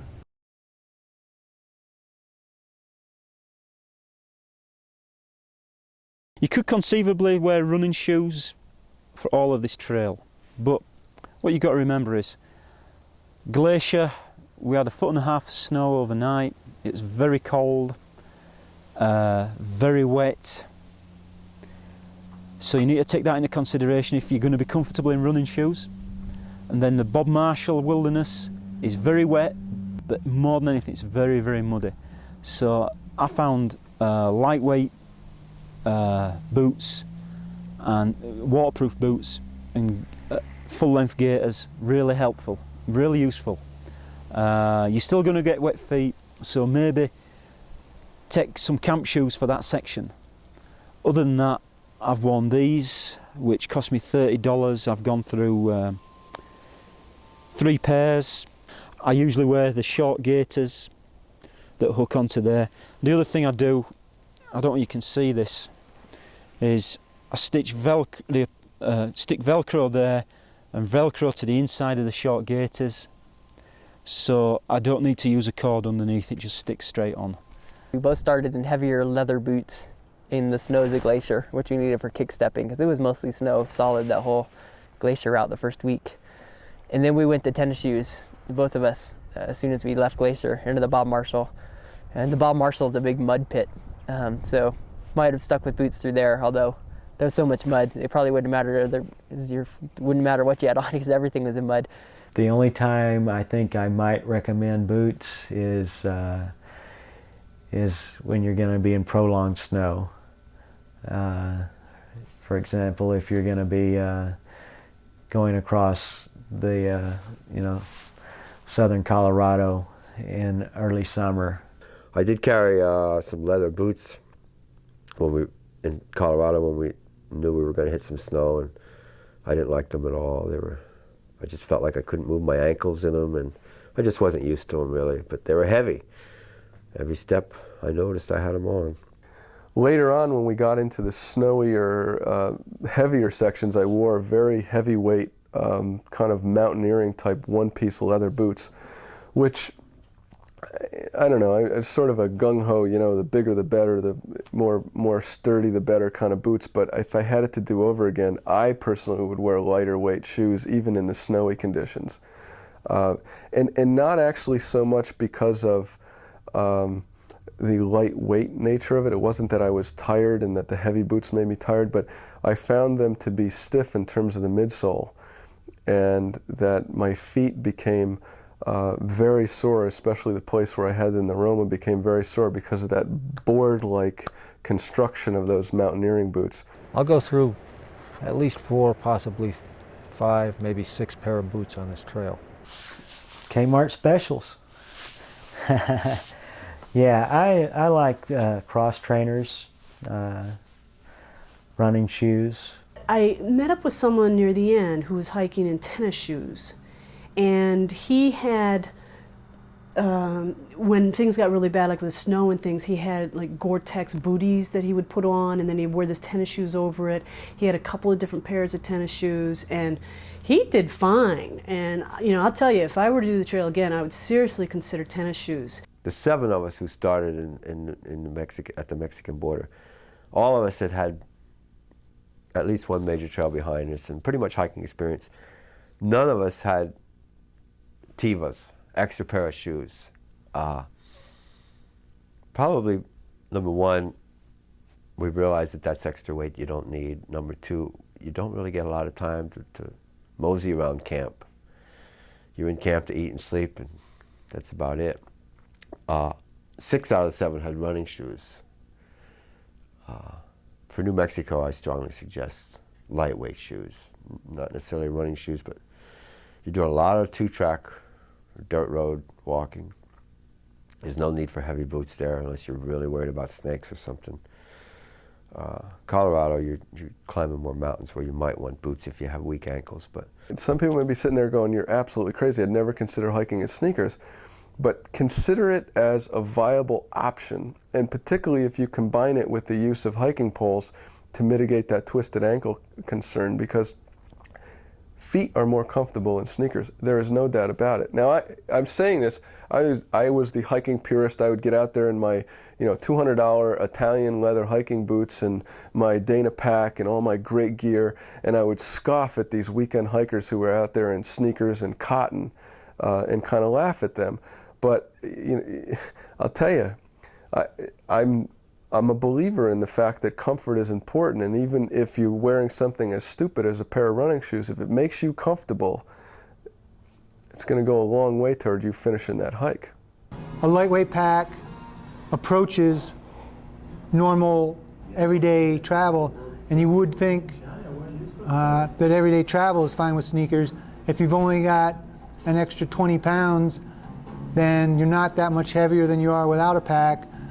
The sneakers still work. The sneakers don't know whether you weigh 150 pounds and have a 20-pound pack, or you weigh 170 pounds and don't have any pack. So if you're an exceptionally large build person, your requirements may be a little different. I consider myself fairly average build, 5'10", 150 pounds, and for anyone in that category, give running shoes a shot, and I think you'll be really glad you did. They'll allow you to hike farther, faster. For the same amount of energy, you'll cover more ground. The more ground you cover per day, the less days of food you need in your resupply, the lighter your pack's going to be. Your feet are going to swell and grow a little. Usually, I tell people, get your shoes a half size too big, but not to where they're slipping all over the place, but you want to have some room in your shoes. I bought a pair of shoes and hiked around in malls and all over the place with them before I left for the trip, and they felt great. And I got out there and they were just plain and simple, and it took me a couple days to realize it's too small. As soon as I got out in that desert heat, my feet just expanded widthwise and lengthwise in a way I couldn't believe, that I couldn't duplicate out here even in hiking conditions in the East. It was just cooler, I was more comfortable, and I wasn't maybe hiking for as protracted a period, and the shoes really felt comfortable. And I got out there and they blistered me so bad. I mean, my pinky toe was just about very difficult to distinguish from. It looked like the surgery channel, you know, there was just all this like gook and blood, and it was like one big blister because the shoes didn't fit. Socks, I just go with the single pair. Usually I wear Thorlos or I've tried these smart wools, and they all last about the same. I also, if I see a pair of cotton socks in the hiker box, I'll use those. I've used just liners. I think socks can be overrated actually, and I think the only reason I might wear the more expensive socks is because they last a little longer. I wear, for socks, either fleece socks, which are hard to find, or I have these socks called power stretch socks. It's a material that Patagonia invented that I get socks made out of. And they're very thin, they're very warm, and they're comfortable. They're hard to find. I make my own up. But that's what I use. I used to wear wool socks, but to me they're too thick anymore. I think I've just gotten used to thinner socks. But one pair is all I use. And if it's raining, I'll carry 2 of these, are really small, lightweight, and I'll carry 1 pair of wool socks for sleeping at night. And I won't ever use those socks for anything else, because no matter how bad it gets, you know that you can get into something warm at night, and you're warm socks, and you're sleeping bag, warm clothes. I love Thorlo socks. I'm got a pair on now. See, and they just last, and they're very comfortable. And in my bigger boots, I had a pair of liner socks inside of them. And when I was wearing the smaller boots or the sneakers, I would just wear those Thorlo socks and no liners. I don't really like these because they're made of the stretchy material, and they really cling to your ankle. And I don't wear them all the time, but I wear them most of the time, I guess, because they keep the rocks and the dirt out of your shoes, which in turn, you know, I think your shoes last longer. I mean, your socks last longer, and the insides of your shoes don't break down quite as quick with all that dirt and stuff getting in there.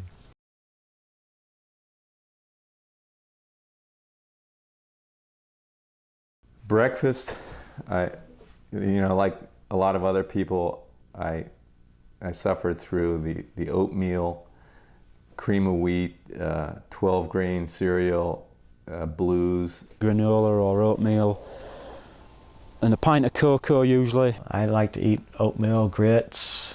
Cereal with dried milk.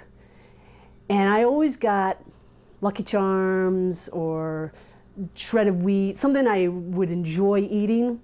And I know it wasn't very nutritional, but I don't care. It was very easy to make, and I enjoyed eating it. I pull my food out of the tree, eat my granola bars as I'm packing up my tent, throwing everything in a pack. And that way I'm not wasting a lot of time scooping out my cereal when I've just had a long rest. Because if you eat cereal, you make oatmeal or whatever, you're taking a break to eat it. Whereas granola, you can just shove it in your mouth and pack. I'll walk for a couple hours, I'll stop, and I'll have my breakfast of the day, which is generally a grain cereal, something like Life or Bran, a cereal I enjoy. And powdered milk, of course. I'd love to carry real milk, but the reality is I can't. On the positive side, for those of you who really desire to have real milk with your cereal, there are plenty of cows out on the CDT, the cow dung trail, so you can get your milk that way if you're game enough. Either oatmeal with sugar, and I don't mean sweetener, I mean real sugar. I have a sugar bowl that nests inside my 2-cup Rubbermaid Serve and Saver plastic bowl with the rim flange. A pound of sugar maybe I will take with me, maybe over a week's period. So it's either oatmeal or else ramen noodles, which lately I discovered the last couple of months. It's satisfying for both breakfast and supper.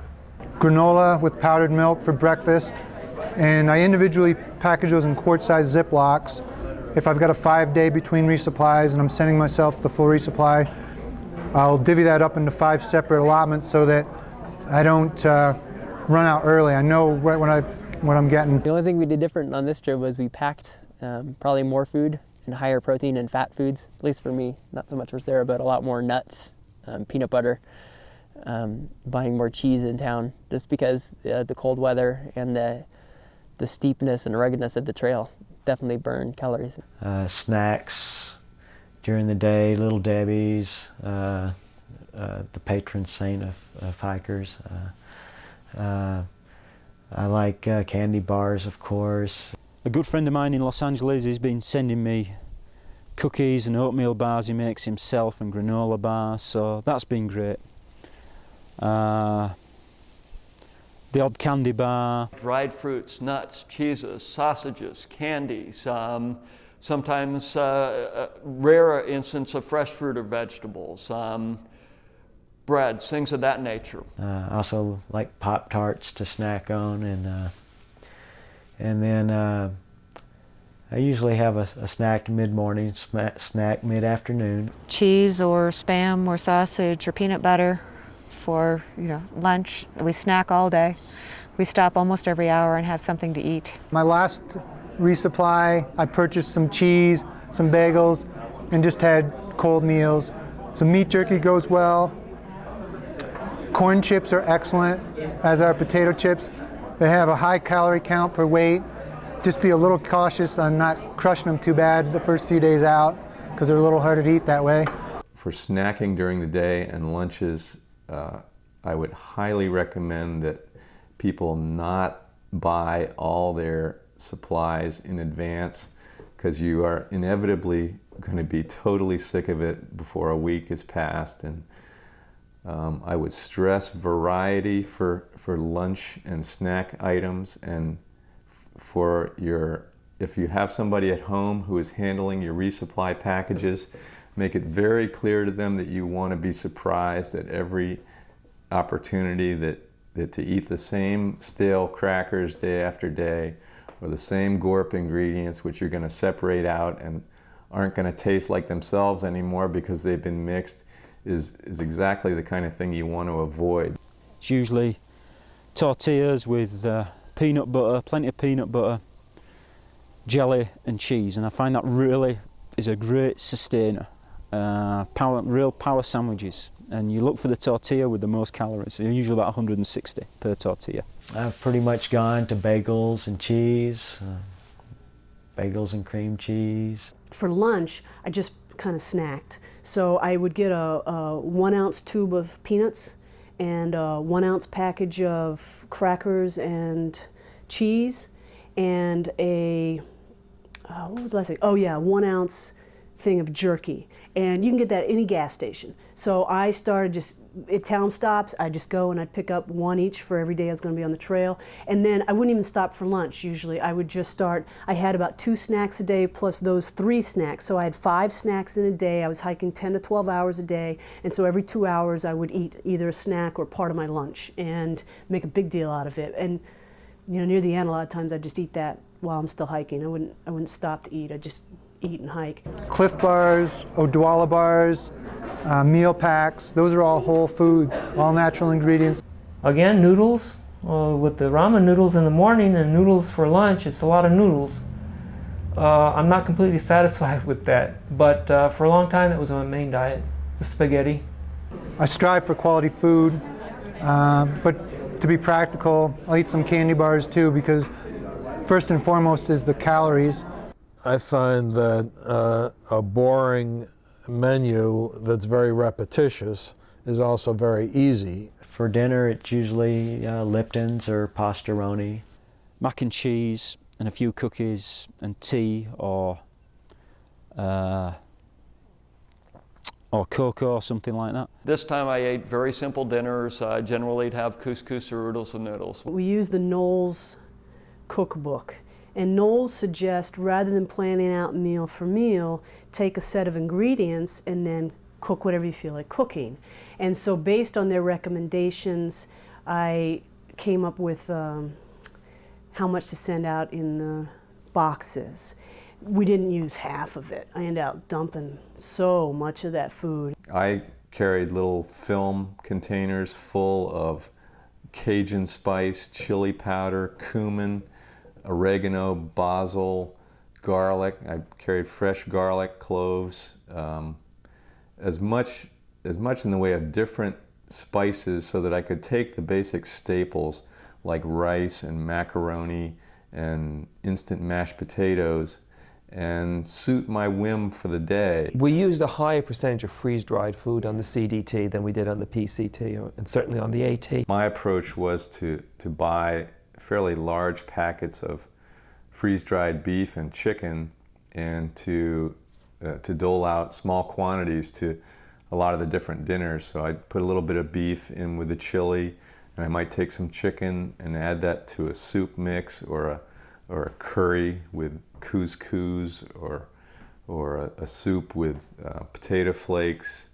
And you know, I'm kind of getting away from having all my dinners completely pre-packaged and ready to dump into the boiling water, and instead having the staples available, the rice, the pasta, including corn pasta and wheat and couscous and barley for soups, and then adding, depending on how I feel that particular day, adding the spices I happen to crave and the dried vegetables and whatever else I might happen to have along. I had ordered a lot of freeze-dried food, bulk food, from Adventure Foods down in North Carolina, and it was fantastic. I had bulk beef, bulk chicken, vegetables of all kinds. I had pre-cooked, freeze-dried lentil beans, black beans, brown rice, and pretty much I got into a routine by the end where I either had pasta, which was using tomato powder, so made tomato paste, pasta with veggies and garlic powder, something like that, or Italian seasoning one night, and the next night I would have brown rice with lentils or black beans, and some vegetables. And it was just every other night. I didn't even think about it. And I looked forward to it every night. I dehydrate a lot of my own food. So I'm carrying black beans, I'm carrying corn, I'm carrying dried broccoli, dried coconut milk, powdered coconut milk is a good one, curry paste, of course pasta, I think we all eat pasta out there. Some rice, but rice doesn't seem to fill me up as much as the pasta does. It's the basis of Thai cooking, peanuts. It's rich in calories. It's not so messy as oil. And I did try a pint of oil at one time. But the peanut butter, coming back to that, it's good with ramen noodle soup. It's good with instant rice. I won't even say it's good with oatmeal. Actually, I prefer sugar with oatmeal. But it goes well with everything else as a rich gravy. The food is lacking in protein and it's lacking in vitamins. For the vitamins, I just take 1-a-day vitamins to cover my bases there. As for protein, your body can do without it for a while. And when you get a chance, every week or every couple of weeks, you get someplace, well, you can stock up on some protein. I go overboard on the food, so I think that's why I can't consider myself a, quote, lightweight backpacker, because those guys, that guy I hiked with, he carried instant mashed potatoes and ramen noodles. It was a lot of his diet. And sorry, but I can't go on that.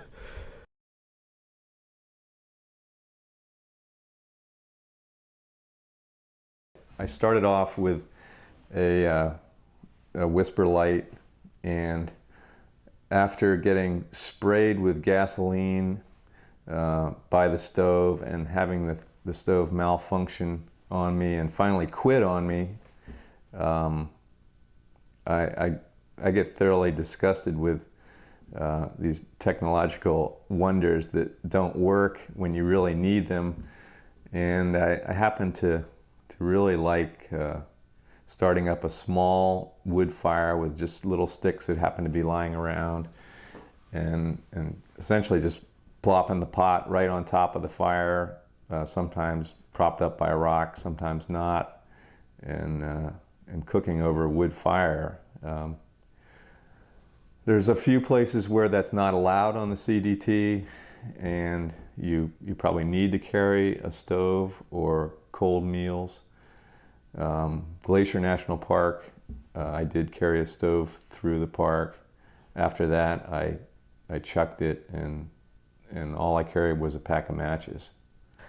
I usually fire up the old stove 3 times a day, and I don't carry really much fuel. I carry my little Coleman stove, which holds about 10 ounces, and I carry an 11-ounce bottle. And that gets me from town to town just fine. I use a white spirit burning MSR stove, the Whisper Light, which I've not found anything better. It works just fine. A stove where you have, one of those long red canisters in a tube that goes to a carburetor in a small frame. And the apex is nice because you can adjust the size of the flame. So you can make it simmer, you can make it roar if you want. I've been using a little Blue gas stove for many, many years. It's idiot-proof. The only problem is that you do have to think about how you're going to get the supplies that you need to keep going. That is a bit of a problem. Gas, propane, butane mixture stove. It's the old style, the smaller canisters, which is lighter weight than the new ones that have the screw-on canisters. I've had this stove for years and never had a problem with it. The problem is getting yourself fuel, and so far the U.S. Postal Service hasn't given me a hassle, and I've always put it in my mail drops and had my fuel that way. That stove's always worked great for me. When it's really cold out, the stove gives you problems. You have to hold it in your hands real tight and warm it up, or put it in your sleeping bag and warm it up. We didn't hit too many really cold temperatures on the CDT. So that stove worked really good for me. I do use a windscreen with it, one that I made myself out of roof flashing, that conserves fuel a lot. If I really conserve and maybe drink 1 cup of coffee, 1 cup of tea a day, cook my dinner, and maybe every other day cook my lunch, I can go as much as 10 days on one of those fuel canisters. And if I run out, I can always build a fire. I've been using a Savea 123R. A guy turned me onto it on the Appalachian Trail, and I found that I could go incredible distances without having to refuel. The Savea stove uses white gas, and I never had trouble finding any of the white gas along the route. With an 11-ounce bottle, I was able to go over 600 miles on the Appalachian Trail with it. I've found that in the higher elevations and in the colder weather, it definitely increases my fuel consumption, so that pretty much cuts things in half right there. But where you have far away resupplies on the CDT, it's nice to know that you can go 300 plus miles with 11 ounces of fuel in a stove that weighs, you know, a little less than a pound. The white gas has been available almost everywhere, but they sell it in the gallon size. And I don't want to spend $4 for a gallon that I'm going to throw away 9/10 of it. A couple of times we've bought gas at a hardware store and said the next thru-hiker that comes through, it's free. And they said that's fine. So definitely, if you're going to take a stove, have something you can use unleaded fuel for, and then just use white gas when you can. Now this is the Sierra Zip stove itself. The little fan that is the active force in there is kept inside the stove. I'm going to set this down here. If you order this from Campmore or any other places, it comes with a tethered switch that is on a string, on a cord about 8 inches long, which is a bad design. And I have been in touch with the president of the Sierra Zip company several years ago and gave him my recommendations, but he was unable to make the change. So I just did it myself. I went to the Radio Shack and I bought this little onboard toggle switch and this battery holder, and now everything is compact. You see now, a little fan, it spins around. The fan sits below the stove, and I'm going to take the stove apart a bit. It's easy to do because it's not very well constructed. I can make all these criticisms of the stove because it has an elegant idea that more than compensates for the bad engineering design in it. And the elegant idea is that instead of using passive insulation to increase the heat inside the stove, it uses an active airflow principle where the air comes up from underneath into the stove, and then it goes up along the outside of the stove here, and then it reaches this U-shaped flange here, and it's gone up first along the outside, now it goes around down inside, and then comes out through little holes right here in the bottom of the stove. You can kind of see a ring of holes at the bottom. Therefore, the effect is that the air takes the heat that would be escaping from the stove normally, and it brings it back into the combustion chamber. And therefore, it burns just like a blowtorch. They even use that phrase in the literature, and it really is hot. It's hot. You can boil a quart of water in 4 minutes. But the main reason that I like this stove is that it makes me independent of fuel supply, and I can stay in remote wilderness areas for weeks at a time without carrying fuel with me. It also, I believe, is about as lightweight as any stove you could find, including when you include the weight of the fuel that you have to carry with it. So then the stove is like this. You go around, you find whatever wood you can, and wood is available everywhere. In the Sonoran Desert, you have creosote branches grow on the bottom of those ever-present creosote bushes. In the Wyoming deserts, you have sagebrush roots. They have a stinky smell, but they burn well. They burn down to a fine ash, and I cooked with sagebrush roots even when I had to dig them out from under snow. Along streams, you find willows, and in forests, of course, you have all the evergreens. If it's been raining very heavily for a long time and all the wood on the ground is soaked, you can actually still make do with that, although there's a lot of smoke. But the best strategy is go to the trees which still have dead branches sticking out from them down below that have been more or less sheltered, or more sheltered from rain than those on the ground, and snap off those pencil-thin stems. You develop strong thumbs because you got to break a lot of sticks. It takes maybe 1 or 2 or 3 fillings to do a full meal. The strategy that I do is you break up some sticks, you put them in there, then you take, to start the fire, you take a cotton ball, find them in pharmacies. It's been previously swiped with Vaseline. It's a little bit sticky. And meanwhile, you've got this compartment filled with scraps of wood, and you put the little cotton ball there, and then you ignite it, turn on the fan underneath, and then you poke it down in there after it's started into the bottom underneath the other wood. And it will then burn for a couple of minutes, enough to ignite even wet wood. I store these cotton balls in the combustion chamber itself so they stay dry. It's like the tinder that John Muir would carry in his coat pocket, for example. It's always a good fire starter. Surprisingly, Lipton dinners, freeze-dried meals, they can all be eaten cold.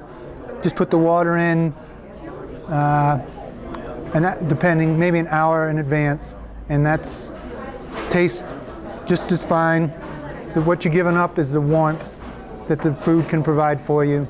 But this last segment, south of Glacier to here, I would consider not carrying a stove. I got snow down in Glacier, and it was cold, and I was glad to have a little bit of extra gear with me. And south of here, I anticipate those conditions, and I'll have the extra gear for that. But again, I strive for adequacy. Luxury is for sitting at home with a remote.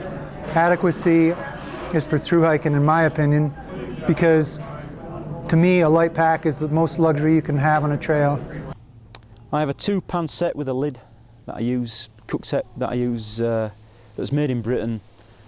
Aluminum. I'm really not too bothered about Alzheimer's disease. And then we eat out of little Tupperware bowls and drink out of the same thing. So it's a Tupperware bowl and a spoon for our utensils. I use a Lexan spoon, cut the handle down, excuse me, a little bit to fit in my cook pot. I have a 1.3 liter Evernew titanium pot. I've gone the last several hundred miles without that in my stove, but I'm getting that back now. Earlier in the trip, I was fortunate enough to meet Willis Woe Jarvis, and I believe you'll be seeing him a little later on here, or prior to me. And he was nice enough to fix up some coffee for breakfast for Bill Gurwell, myself, and Willis on his zip stove.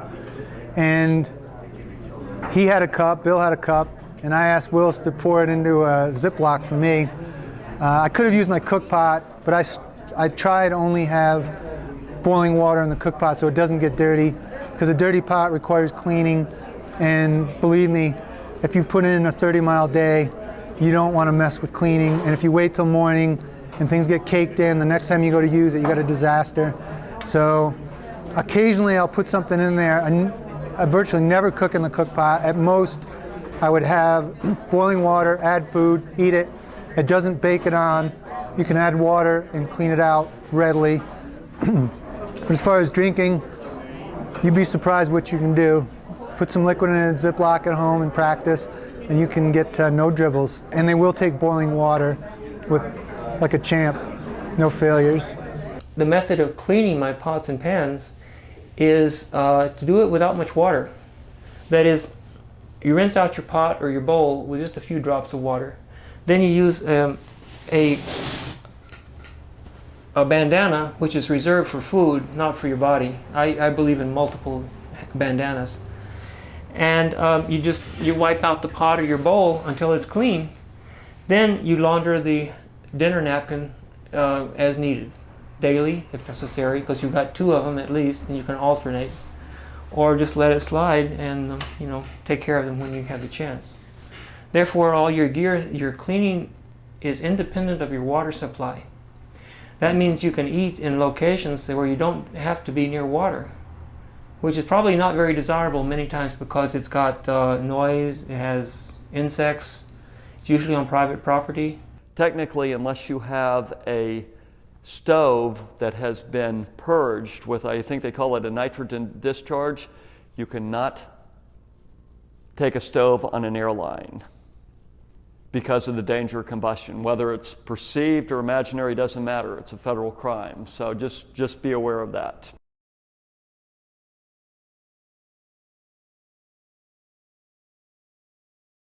there's no formal shelter system on the Continental Divide Trail, and you will need to bring a tent or tarp or whatever you personally choose. I used 2 different tents on the Continental Divide Trail. I used a regular bivy tent for the buggy areas, and then I switched to a floorless tent for the non-buggy areas, and that's how I approached the Continental Divide Trail. You will spend a considerable amount of time in the tent in bad weather, so I wanted to be comfortable and happy. I feel if the shelter weighs a little bit more and it gives you a good night's rest, it's worth it. We're using a 2-person, 3-season tent. It's nice and roomy for the 2 of us. It's probably a little tall for a lot of the winds that we've been in. We had one situation where we were up on a pass in a bad windstorm, and the wind just came through and bent 2 of the poles. You could save weight by getting a non-freestanding tent, which is a little lighter, but we always go with freestanding. And we save weight by leaving the stakes at home. And because here you're camped on high rocky ground a lot of time. True, there's a lot of nice stuff and stuff, but we just find that's one trick we've learned is using guy lines. There hasn't been any problem finding rocks anywhere, and just rock the guy lines out, and that holds it down. Your tent needs to be a good solid tent you can put up fast. Not necessarily freestanding. It's a 1-person tent. It uses a single hoop. It weighs about 3.5 pounds. It's actually made in Sweden. The important thing is that it's fly first pitch. The inner is attached semi-permanently to the inside of the tent. So I can put the tent up within minutes and it's ready to go. It takes 8 stakes, foot-long aluminum. They're just like nails, and they've worked very, very well. My tent's just a hair over 3 pounds, plenty of room, and it's well worth the wait. I don't carry one in New Mexico, especially if I'm starting out in the spring. And if I'm in Wyoming in the early summer, I don't worry about one. I have a big ground cloth that I can use for a tarp, and Tyvek actually.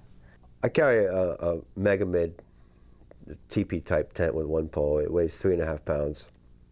What I like about it is it's dry. It's big enough inside that I don't get wet in it. I can find a dry spot. It has no floor, which used to scare me, but I like not having a floor now. It's an advantage versus I used to think it was a disadvantage, a floorless tent. I like my tent a lot. It's not freestanding. That's a problem sometimes in real hard packed soil.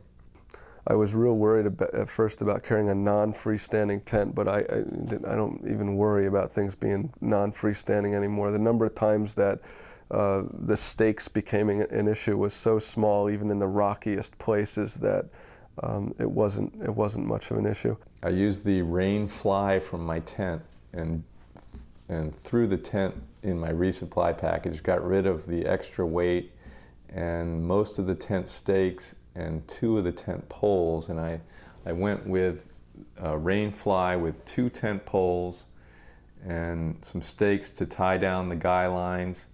And for a ground cloth, I used a sheet of Typar house wrap that had a pocket sewn into the foot end of it, about 16 inches deep, so that any rain slanting under the rain fly wouldn't wet my sleeping bag. And the Typar worked beautifully. It wasn't punctured by stones or sticks. It didn't leak. It's extremely lightweight. After my husband stopped hiking, I was on my own. I just didn't feel I could carry all that weight. I didn't want to carry the tent. So I got a Marmot, I think it's Marmot, Vivisac, 1-person tent, which is Gore-Tex, and I got the one that had a little, I don't know what they called it, kind of like a, well, anyway, it had a screen in the front so that I could have the hood completely sealed against mosquitoes, but I could still see out. And that was really nice. And I could also close the flap so that it was protected against rain. And I used that bivy sack for the rest of the trail for about 2 months. And I was very happy with it. It worked out fabulous. You got to get a little used to it though, because, you know, I was there in Montana and I'm out in the woods and there's a lot of elk out there, there's bear out there, there's moose just tromping around. And you put yourself in a little sleeping bag and a little bivy sack, and really it's just a rain jacket over a sleeping bag. And I had to really deal with feeling very vulnerable to being stepped on by animals. They're okay for trips of less than a week, and they're great until it rains. Because when it rains, it's so inconvenient. They're too cramped. They're fine for short trips, but overall, I prefer a tent. For the extra couple of pounds, you have a lot more comfort. You can sit up in the tent and read and things like that. And that's important. The worst thing is thinking at the end of a day you're going to be in some cramped coffin. Plus the fact I find I don't handle humidity very well, even with an insect net as a door. I tried it for 6 weeks on the PCT and that was enough. The Gore-Tex tent that I had didn't fare well because it did exactly what it's supposed to do. It was supposed to condensate down the side. Now Gore-Tex isn't as breathable as some people would have you believe, so some of the moisture will pass out, but some of it runs down the tent wall and then puddles up on the floor, and that's why this tent didn't work well. It didn't fail because it was keeping the rain out, but it was keeping the condensation inside the tent. My shelter system consists of a silicone-coated ripstop nylon parachute material tarp. The tent pegs I'm utilizing are custom made out of 1/8" titanium rod. They weigh 1/4 ounce apiece. I carry stripped down downhill ski poles. Dual use is important. Those poles go into my sleep shelter. If there's 2 stout trees, maybe 10 feet apart, and a flat stretch of ground that drains in between, that's my first choice because that's a little quicker to set up and the trees aren't going anywhere. Often though, you only find 1 tree that's conveniently placed, and if that's the case, I'll start off, plant the pole in the ground, tie that end of the tarp string to it, and then plant it with a tent peg into the ground and tension it. And then from there, put my 4 corners, and then from there, tension the sides out. If it's going to be a nasty night, or appears to be, I'll pitch the tarp very close to the ground, and that'll have a lower profile and shed the wind more effectively and seal out any potential rain blowing in. You're paying a few $100 for the average tent, maybe more. You can get a tarp for well under $100, and to me the tarp is going to serve you better. It ventilates better, it's a lot less weight. Your tent's probably going to be 4 pounds, the tarp can be 1 pound. That's 75% weight savings.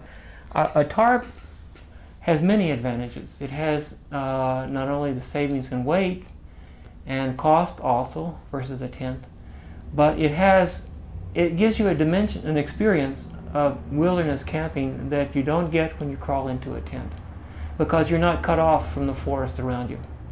You continue to hear the sounds around you.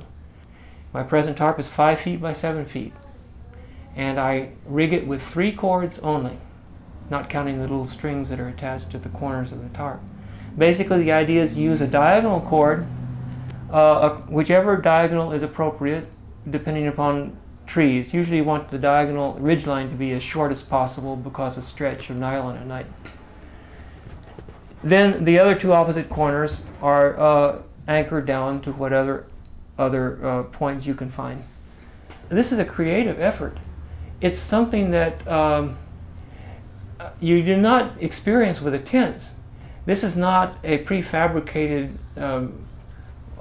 solution to your problems. It requires your intelligence and your artistic ability, and it gives you a very deep satisfaction when you have completed to your satisfaction the tarp for that particular configuration and that particular setting, it's like it's writing a perfect poem. Or it's just, there are times when you just lie down and admire the beauty of the lines and the taut angles that have developed, and you think, what a wonderful thing is that science is, that forces do add up, you know, in orthogonal directions like you learned in engineering class, and it just works out just perfectly. So you need to know knots, and I recommend Cliff Jacobson's book on that. A small little pamphlet, Amazon.com has it listed, on essential knots for the outdoors.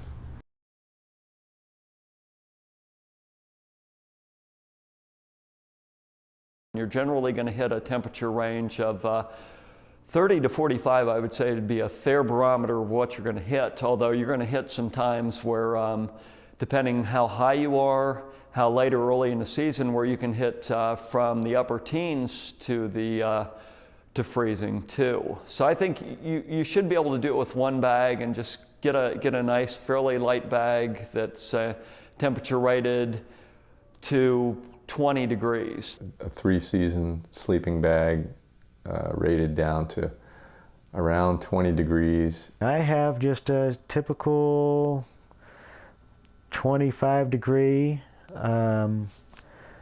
sleeping bag. I sleep pretty hot, so you know, everybody is different, but I sleep warm. If it starts getting cold outside, I'll throw on my long johns at night. I also, when I'm hiking in winter conditions and it's, you know, well below freezing every night, I have a bag liner, a little fleece, micro fleece bag liner that is fantastic.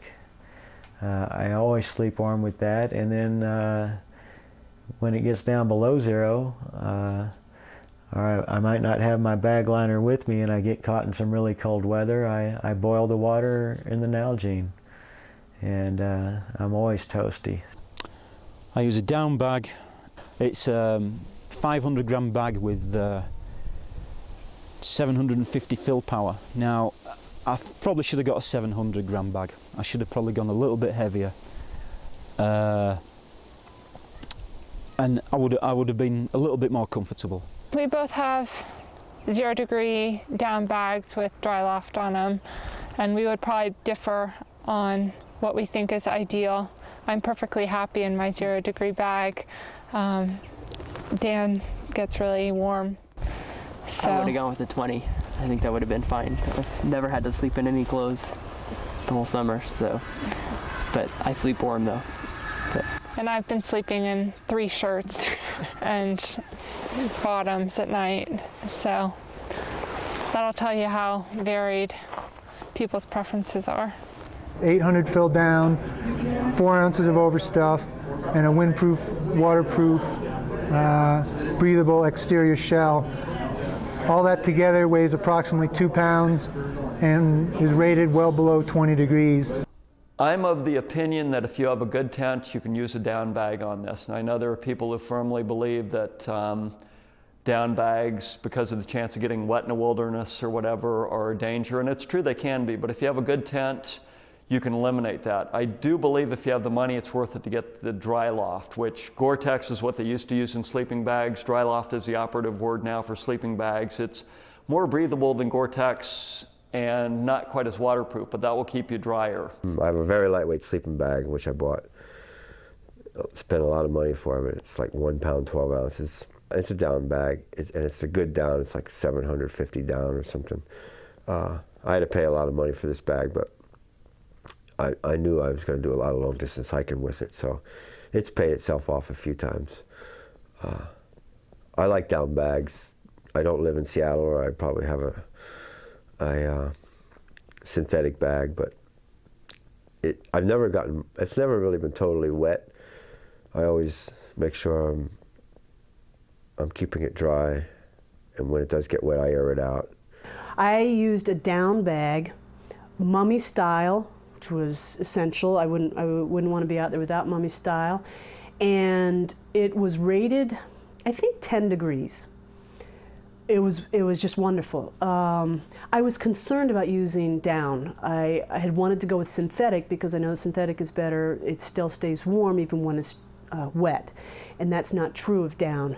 And I believe down is even, I can't remember which one's heavier. But anyway, it turned out for the CDT that down was okay. It wasn't a problem because it doesn't rain for days and weeks and months on end like it does on the PCT and the AT. I've got a 20-degree down bag, and Jenny carries a 10-degree synthetic bag right now. We just sent for a 0-degree bag because we expect it to get colder in the mountains. I recommend a down sleeping bag instead of a hollow fill 3D bag, synthetic bag.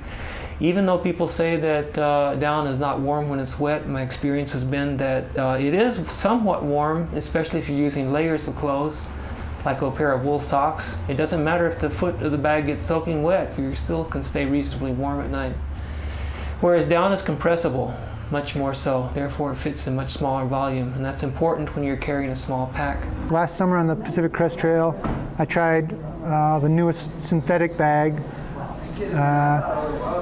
It worked okay, but it's claimed to be better than down or equal to down. I didn't find to be realistic.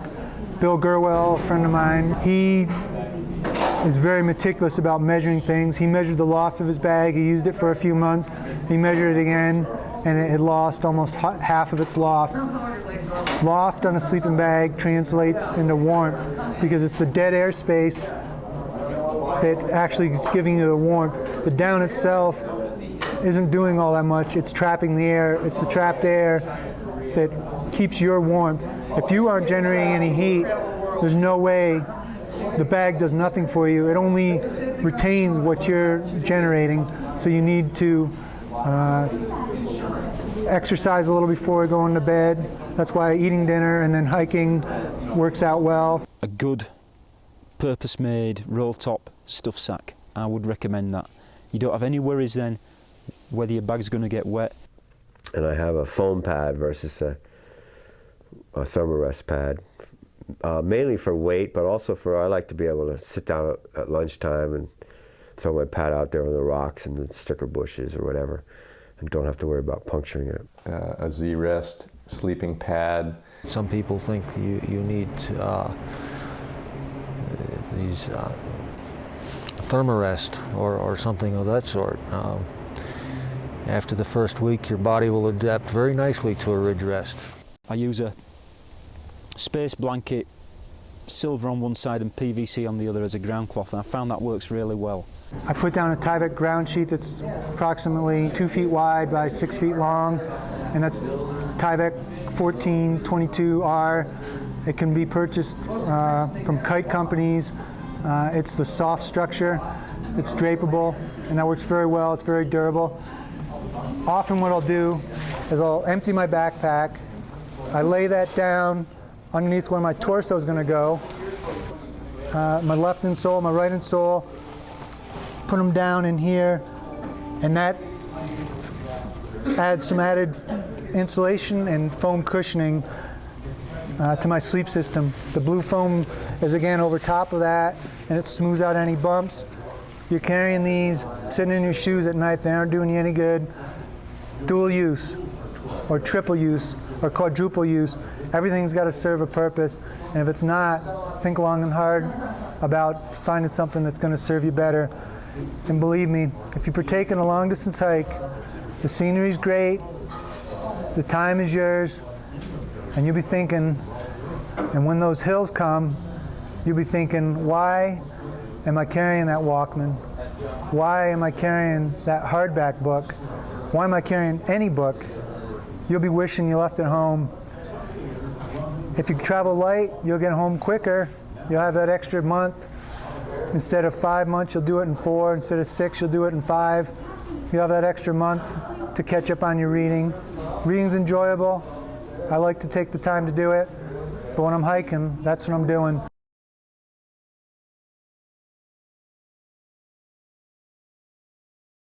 I carried the bare minimum of clothing, no cotton.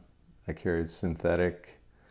I had one pair of hiking shorts, one hiking shirt, a fleece jacket, a kind of a rain wind shell, 2 or 3 pair of wool socks, and some mosquito wind pants. I've always carried the same amount of clothes on any trail. Usually I have wind pants and long johns and a windbreaker, and that's usually my standard all year gear, unless it's, you know, the middle of summer, but usually I'll still keep the windbreaker.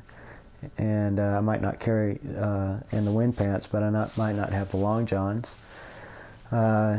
If I'm going to be hiking in winter or something, I have some Gore-Tex rain gear that I'll take with me for heavy duty, but I rarely wear that unless the weather's really bad.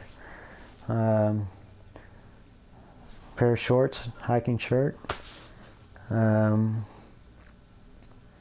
then one long sleeve Polar Tech type shirt for in the evenings, a warm hat, pair of gloves.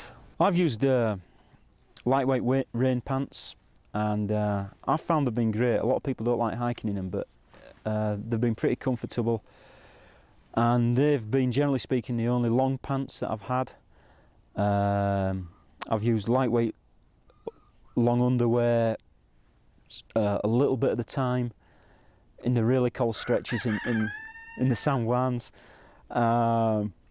You do need to, you know, take warm clothing with you. Generally speaking, you know, a fleece jacket, a fleece shirt, a good parka, maybe an extra long sleeve garment or something like that. You need a little bit more, I would say, than on the PCT. It can get colder. You're probably from Rogers Pass in Montana down through until northern Colorado. You can go a bit lighter with the clothing. Generally speaking, you'll be fine. You need to beef it up for the first section of the hike, and I would say for all of Colorado, and at the moment, judging by this weather, all of New Mexico, you will need warmer clothing. I had a few cold nights there in New Mexico, but one of the problems of hiking, I guess, you can't always guess right. So I didn't have too many clothes in New Mexico. I had them waiting for me. I had a lot of clothes waiting for me when I hit the Colorado border. In fact, well, my pack was heavy going into there. Up until now, I've been traveling with a set of lightweight long underwear, top and bottom, a rain jacket, an Activent rain jacket, and a pair of waterproof pants. And that's pretty much the extent of my warm clothes. I have a hat, some gloves. I'm switching to a Gore Packlight jacket. It's more waterproof. It's a 2-ply with a traction dot set up to protect the Gore layer, and I'm going to probably go with a fleece pullover as well. So you need to be flexible in that respect. You need to be able to get rid of stuff, add stuff. Heavier, I might have added some fleece pants in Montana, for sure I did. Where most of the trail I just used one pair of lightweight polypros, long underwear. I think I added my down vest in Montana, which was a great help. In fact, perfect timing. I added it right when a cold spell hit. I always carry a lightweight polypro, and I might add either a heavyweight polypro to that or fleece pants, one or the other, depending on how cold it is. And I always have my rain pants, which I hardly ever use. I think the only time I ever use my rain pants is at the laundromat. I might have used them once out in the cold rainstorm, but I like walking bare-legged most of the time. If it's real cold, I'll put my lightweights on, but mostly I wear my polypros at night after I'm done hiking. Being cold is not fun, and I try not to be cold. However, I am sometimes, but within reason. I've had enough experience being cold to know when it's getting close to being real problematic or when it's just uncomfortable. My approach has been to go a little thin on the clothing have the capacity to travel faster and generate some more heat if necessary. 2 t-shirts, 1 pants, nylons, quick drying, and 2 nylon socks, 2 pairs of underwear, a pair of running shorts. If you're lucky enough to get hot weather in Arizona, for example, it's nice to walk in short pants for a while. Most of the time, most of this hike on Continental Divide Trail was long pants. Also because of insects, not only the temperature. That's it. I mean, clothing. Well, also a nylon jacket. I discovered anorak jackets when I had to change up in Pinedale. I bought a new jacket, and it's anorak style. And I never experienced it before, and I think it's the neatest thing how you can put your hands in the 2 pockets like this, and they're passed through. That means you can warm your hands for one thing, even when it's cold in mittens, but also there's a sternum chest kind of, sternum strap kind of effect. When you've got your hands kind of together and you're forward, it slightly eases the load on your shoulders. And with this kind of gear, all the weight is borne by your shoulders. You don't have any hip belt that's bearing any significant weight. It's strictly a rucksack kind of thing. So it seems to help very slightly ease that stress on your shoulders to have your hands cupped together in this kind of meditative position as you walk along. Besides, another reason I like anoraks is that you don't have a zipper that's going to break sooner or later. And jackets, after 1 year, inevitably, you've got to repair a zipper. Here, you don't have that problem. So, this windbreaker unlined with an integral hood is the outermost shell of your inner layers. I haven't shown that I do have a down jacket, which I use as a padding. I wear it on the inside so it's protected from snags by thorns and whatever. This is the outermost layer. But when it's cold at night and your minimal set of clothing is not, no single article is warm enough in itself, still the combination of all the layers together is adequate. For the entire trip, I've carried this particular piece of fleece, and it's a 300 weight jacket. I've always had a hat. I've always had a thermal top. For a while up north, I carried the long john bottoms, but I sent them home for a while. Now I have them back. They won't go away again. I've carried gloves all the way, lightweight polypro gloves. Simple food service glove. I bought 100 of them for about $1.25. That's less than 3 cents a pair. Send a couple to each resupply.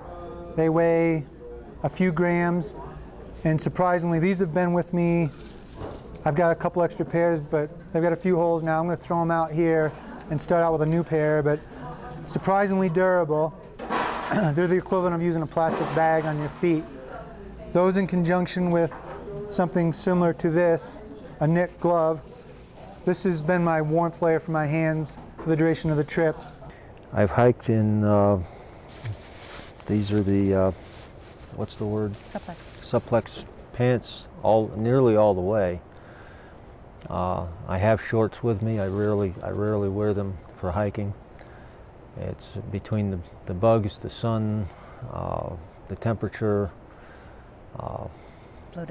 blowdowns, rain. There are a lot of different things out here that can damage your skin. I have the scars to prove it. As far as a hat goes, my recommendation is something similar to this. It's got a waterproof, breathable shell. It's got polar fleece interior. When I'm hiking, the one thing that gets cold on me is my arms. So, you know, my body stays warm because of the pack, and my legs stay warm because I'm walking, but my arms tend to get cold. And so what I do is I get a wool shirt and I cut the back and the front off of it, and I leave a couple of buttons on the front so it doesn't fall down my back. when I'm walking or whatever. And the great thing about this is when I'm walking, if I'm walking walking uphill, I usually don't even have to slow down. I can just pull my arms out of it. And if I start to get cold, once again, I can just slip my arms right back into it and just keep on walking, and it really works well. In January of '95, I came up with a system to wear lightweight, white-colored, long underwear, top and bottom. Single compartment, there's no extra weight or extra zips, everything just goes in from the top. The only pocket is in the lid, which is detachable.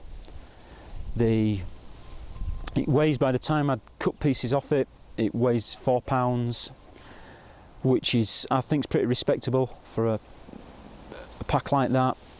It's 4,700 cubic inches, which I think the biggest carry is 7 days, and it copes just about with that. But I had it actually made, it's slightly customised in that I had it made out of a lighter material. It's made out of 420 pack cloth as opposed to 500 Cordura. It makes a little bit of difference, and 420 pack cloth, no matter what manufacturers tell you, is plenty strong enough to sustain a 4.5 month hike. The only frame is two aircraft aluminium stays. It's very simple compared with a lot of packs that are on the market now, but they all weigh a lot more.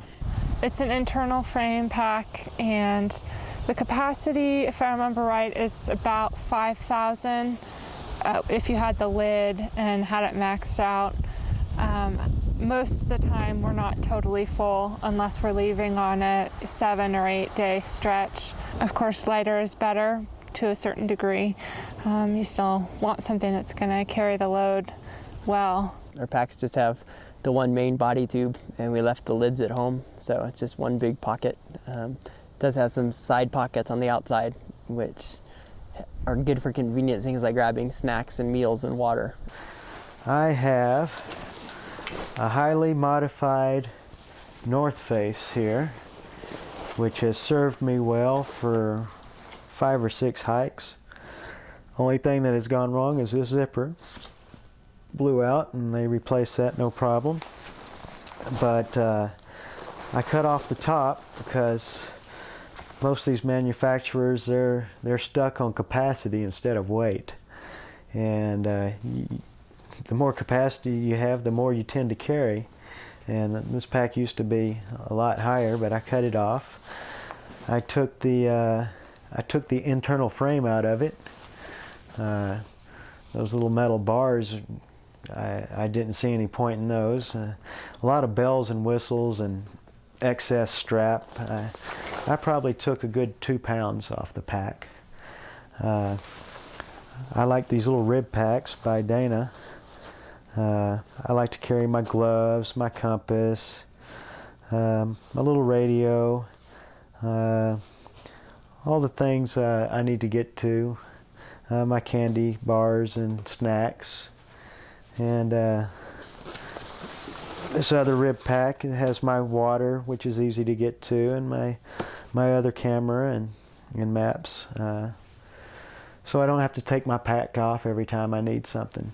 So yeah, this is the pack. I like to have the bandana so I can wipe the sweat off my brow, and 2 water bottles. And that's about it. It's an internal frame pack, and it has the stay, which is the metal bar that shapes the pack on your back. You can pull it out and you can adjust it so it fits exactly along the contour of your spine, and then you put that back in. But it was over 6 pounds, and I would really question it if I did another long distance hike. I think I'd just go lighter with everything, and I don't know that I necessarily need such a comfortable pack if I'm being reasonable with my pack weight. It's not real big. It holds not quite everything I need, but it has lots of places to strap stuff on the outside. So I'm always afraid if I have a big pack, I'm going to fill it up. I'm going to fill it up with food. And I know I would. But I suggest getting a pack that's no bigger than what you absolutely need out there, and you can always strap stuff on it. Boy, I remember one guy on the PCT used to have a really small pack, and when you leave towns with resupply, he was carrying a big food bag in his hand. I'll be all right after a day or two. I think that's a good idea. We both use about 3,000 cubic inch packs. Close to 4. Close to 4? Okay, Yeah. possibly 4,000. Internals, because they're easier to carry and easier to find these days. Both under 5 pounds. We try to keep the pack weight low. Aren't always successful, and especially now that it's getting colder, we need more warm stuff. This is my pack, which I made myself, adapting from a former day pack. I sewed some external pockets on the day pack for quick access. But the most interesting experiment was to increase the capacity by adding straps on both sides. On this side, I've added these 2 straps that hold my sleeping bag. The sleeping bag is actually, it's a down bag, therefore it's compressible, but I purposely keep it in this larger bag to prolong the life of the sleeping bag, and also to provide space when necessary for adding extra food or something. It's sort of like on a Mexican bus, there's always room for more. On the left-hand side, I had this old stuff bag souvenir of several years ago, and I added straps for it also. In it I keep my down jacket and my other clothes, and therefore the interior of the pack is reserved mostly for food and water.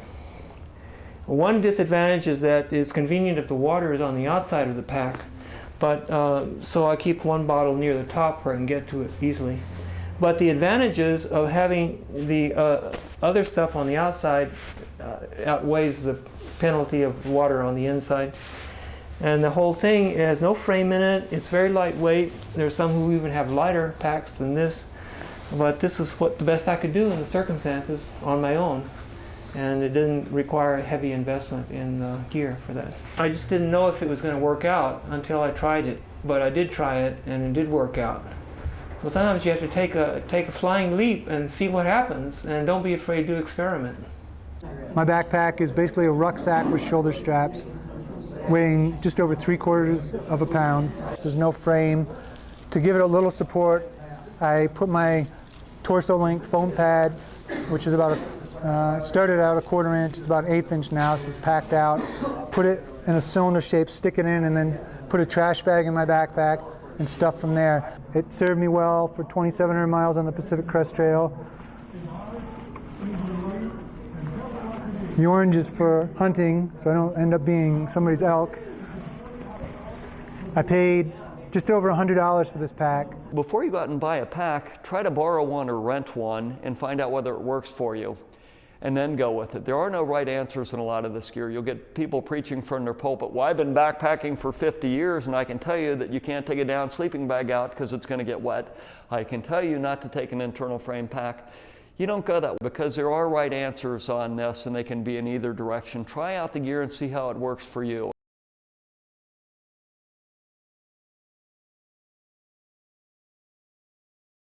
This is a hiking trip for me. If on a camping trip, packing some luxuries is acceptable. To me, on a hiking trip, the focus is on the hiking. I don't carry a book. I don't carry a journal. I just carry the bare minimum of what I need. For instance, that's the extent of my flashlight. Probably doesn't even show up there, but on a pitch black night, that 2/10 ounce photon light is sufficient. You know, near the end, I had a flashlight that was this big. It had one battery, and that was it. You don't need a lot. You sleep when it's dark. And I had a knife that was about the same length, and it had one blade, and it weighed just almost nothing. And that was all I needed. I wasn't going to carry any more than that. That is probably one mark of an experienced long-distance hiker, that he uses a tarp instead of a tent. I think maybe the other sign is laundry on the back of the pack. This container is the soap, ordinary detergent. It lasts maybe 4 weeks. Use just a sprinkle, for your laundry. It's to remove odors more than it is to remove grass stains. Here is a nylon bag, which is my laundry bag. This makes you independent. You can wash your clothes anywhere with this. I have seam sealed it so it does not leak water. And you put your laundry in here, your shirt, everything, your dirty socks, whatever, and a sprinkle of soap. You walk up to a stream and fill it with water. Walk away from the stream in order to keep prevent polluting the pure water for other animals and people. And then wash it up and down, massage it. You're not really trying to get it completely clean. It's mainly for odors. And you get it clean enough. So then you wash it and you put your clothes then out on the ground, dump the dirty water, and you'll be surprised at how brown and black it is. Then you go back to the stream once again for the rinse water. Rinse it again, walk away from the bank, and rinse it once. That's enough. Then wring everything out, and then hang your laundry to dry on the back of your pack. If you do this in the morning, you usually have morning sun, whereas it might cloud up in the afternoon. So you have to have some discipline and get this chore done daily. We had bought a bunch of rope ahead of time, thinking we would need big, strong, sturdy rope to get us across river crossings. And we actually started out with like 100 feet of this really durable rope. It was overkill, totally. We didn't need it. And we weren't going to go across a river like that anyway. So we eventually got rid of it. And I think I ended out, when I was on my own, was this little a $3 spool of parachute cord. I mean, it was 100 feet long, or no, 50 feet long, and it was all I needed for hanging my food bag, and very lightweight and cheap. What's your most important piece of gear, or what's the one thing that you use that most people don't think about? And without a doubt, we'd say trekking poles on this trail. And it seems like everyone who did the trail this year had them, from what we've heard and from everyone we've seen. And because the trail is so steep in places, just to save the knees and to use it to pull up, but also because it's so muddy, especially in the Bob Marshall and other places. Like we used to joke we would still be in the Bob if we didn't have clinging to trees trying to stay up. The great on river crossings give you a lot of support. And we have the nice trekking poles that telescope and have shock absorbing and cork, and they're really comfortable. But to be honest, I gotta say, I'm not sure they're totally worth as much money. I think ski poles. I think they are. I think ski poles will help a lot, but you think they are? I think the shock absorbing helps the knees a lot. It helps your arms because they're not taking that pounding, the metal on the concrete or rock or whatever it is that you're walking on. So I definitely think they've saved our joints a few years of arthritis or tendonitis or whatever. The only thing I would say is don't use them as a substitute for an ice axe. Now, incredibly, the steeper hills that I can remember in a CDT weren't trail, because remember, true trail in its form is set up for either horses or hikers, and it's a set grade. But there are times in a CDT when you're traveling a Jeep track, and it's incredible what these Jeeps will go up. And there are places where we were following a Jeep track where it scared me to walk up or down it because it was that steep. And that steepness is compounded because it seemed like on some of these grades, even when they're gentler, they put these little marble-sized rocks that are like little tiny Idaho potatoes. And you're going down this trail, and it doesn't matter how good your boot tread is, you're on marbles, and you're walking down marbles or ball bearings, and you're sliding down the thing. And having that third point of balance can be essential. It can be the difference between you getting safely down that hill or you doing a face plant, which the judges are all holding up their sign, that's a 10, that's a 10.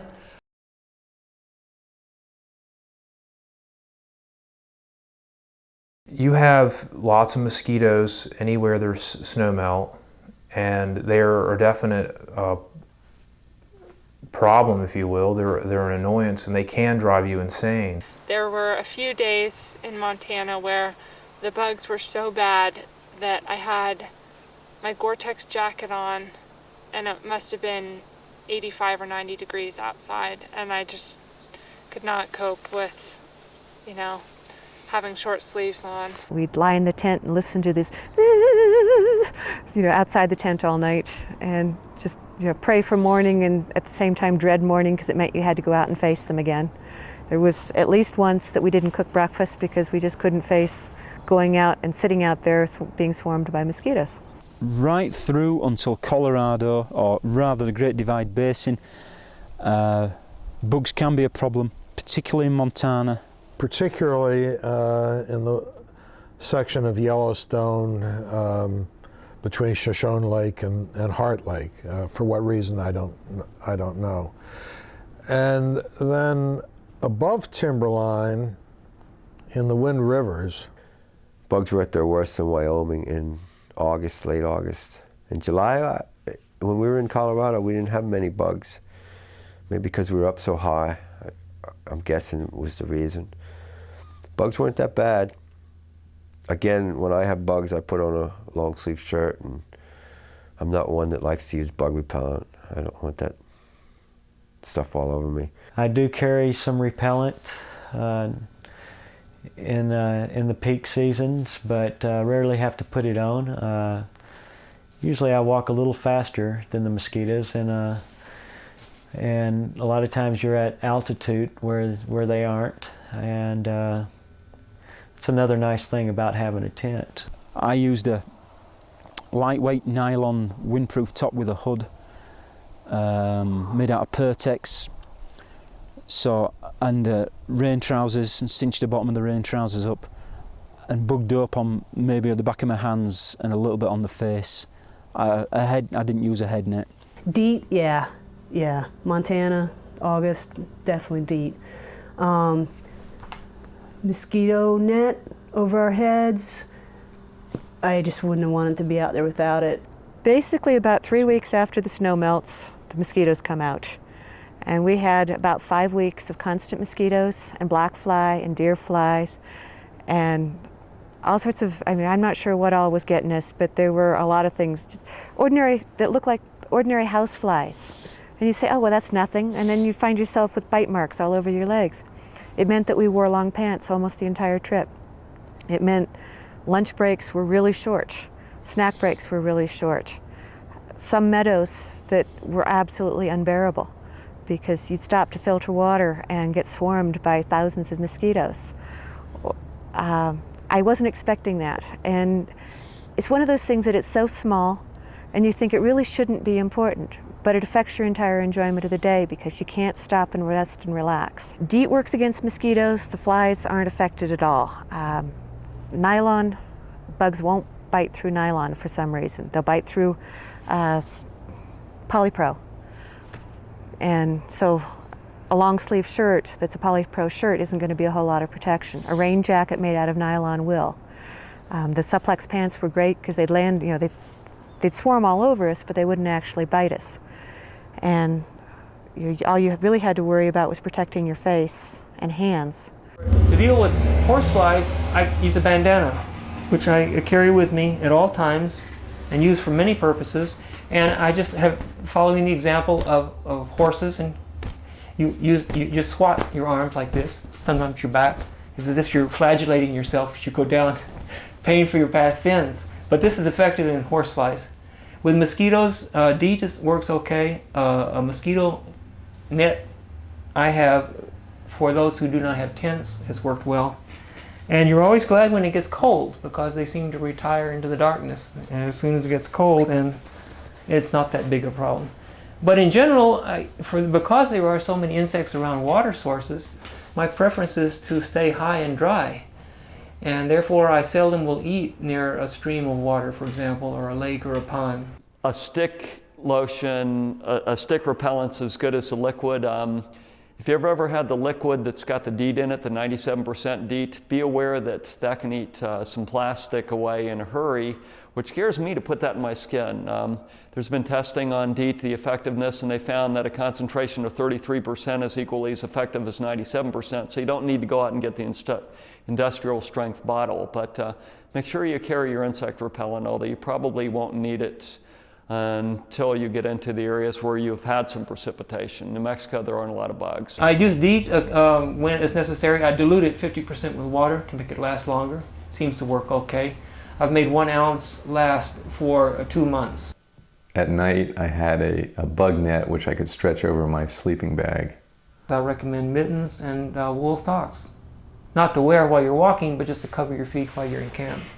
Or keep them from biting your hands when you're in your sleeping bag or put out a hand. Ticks are a concern that should be mentioned. Realize there are incidences of Rocky Mountain spotted fever, and that's a concern. Lyme's disease is also a concern. Of course, that's a much smaller tick and difficult to target just because of the sheer size of it, but that's something you should become familiar with. Use permethrin on your clothing, which is an insecticide that's been around for several years. It was advocated in Desert Storm. Use DEET on your exposed skin, primarily your hands and your face, and cover up. That'll address the bug issue. And at night, the bugs seem to go away anyway. And if you're looking to do a long trail, you're more than likely going to be hiking till dark.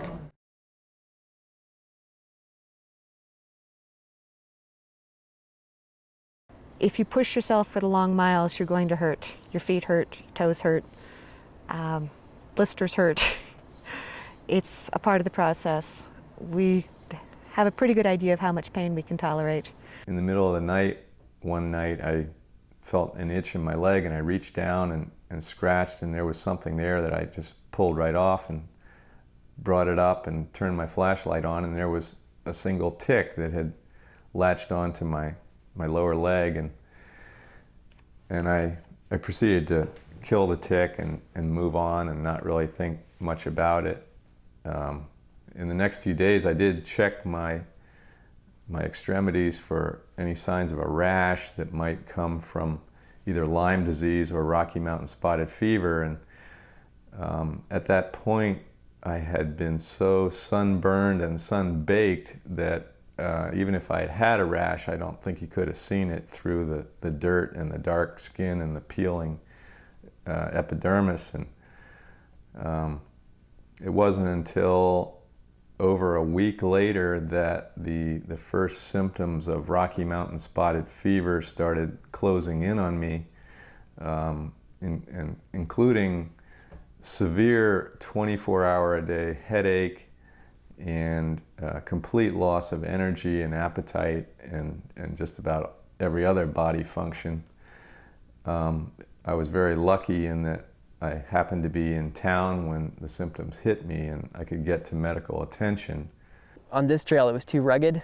I have some problems. It's like called hematuria or something. It's where crushing the blood cells in the bottom of your feet, it actually caused me to pee blood. And pretty sure it was due to some of the real rocky area and doing big mileages up in Montana. And so I actually went back to a real lightweight boot that has a big Vibram sole.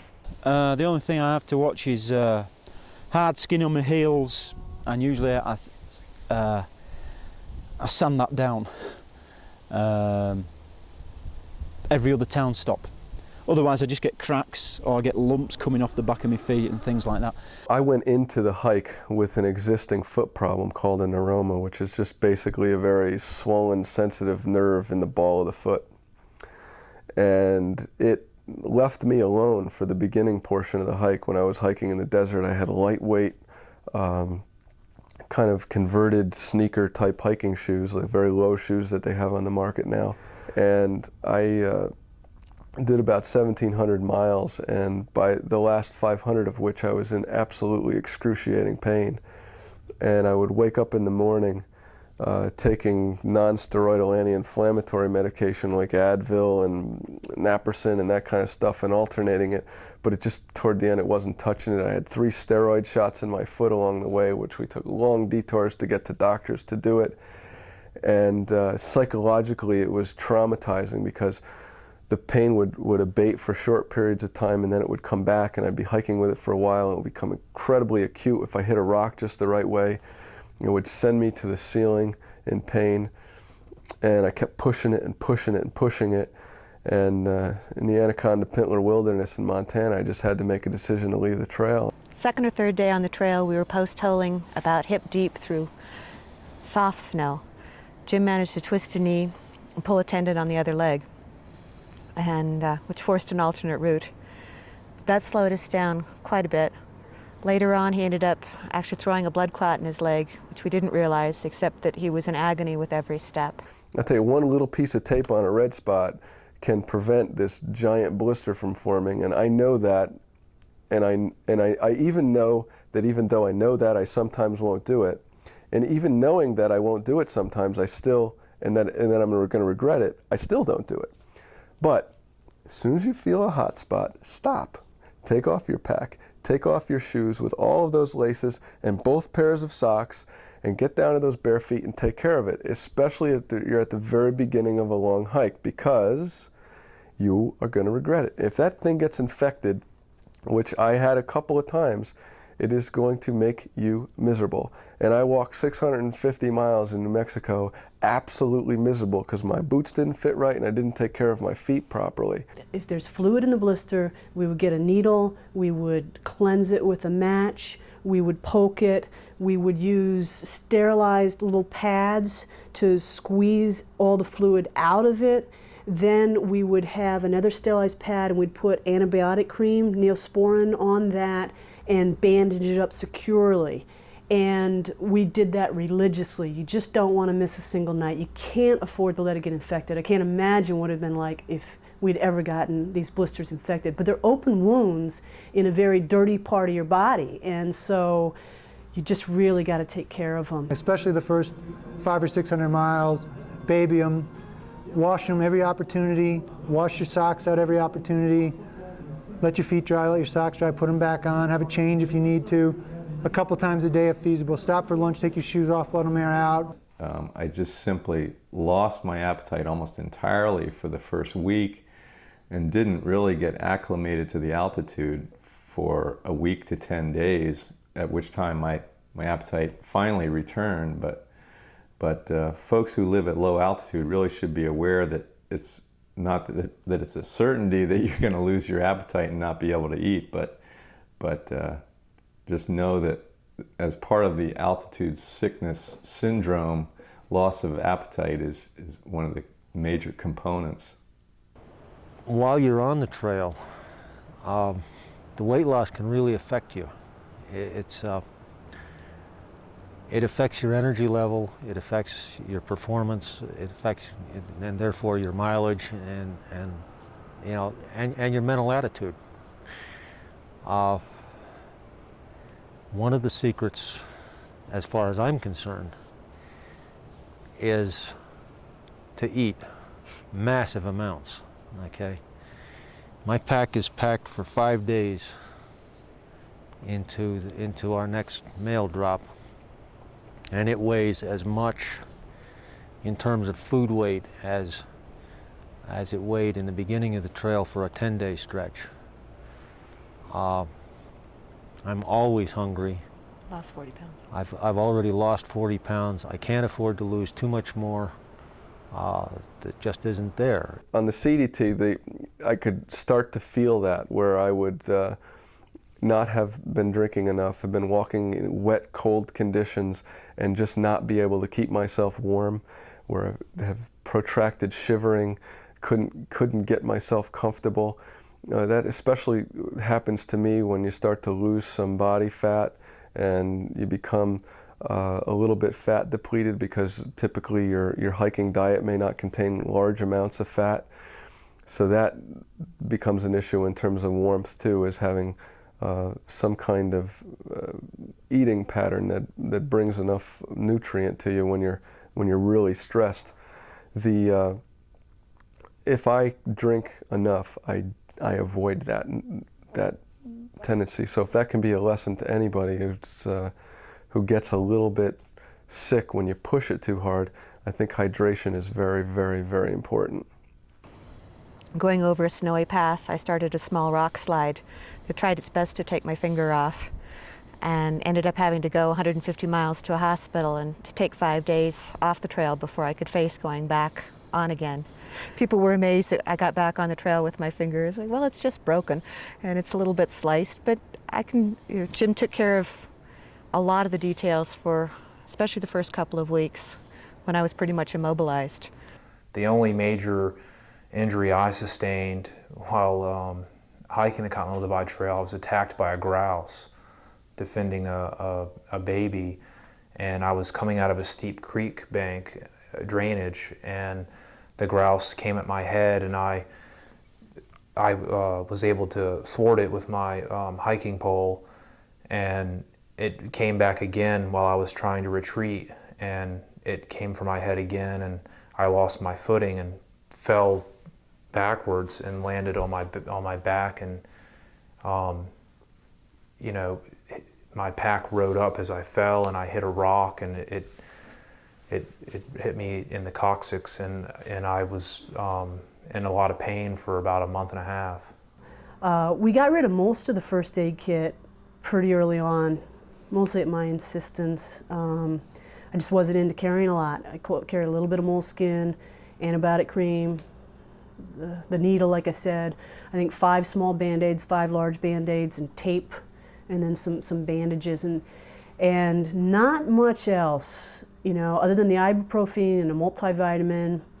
We didn't carry all the antihistamine this and the cold medicine that. You can't depend on walking into Grand Lake, for example, and finding a doctor or a dentist. There may not be one here.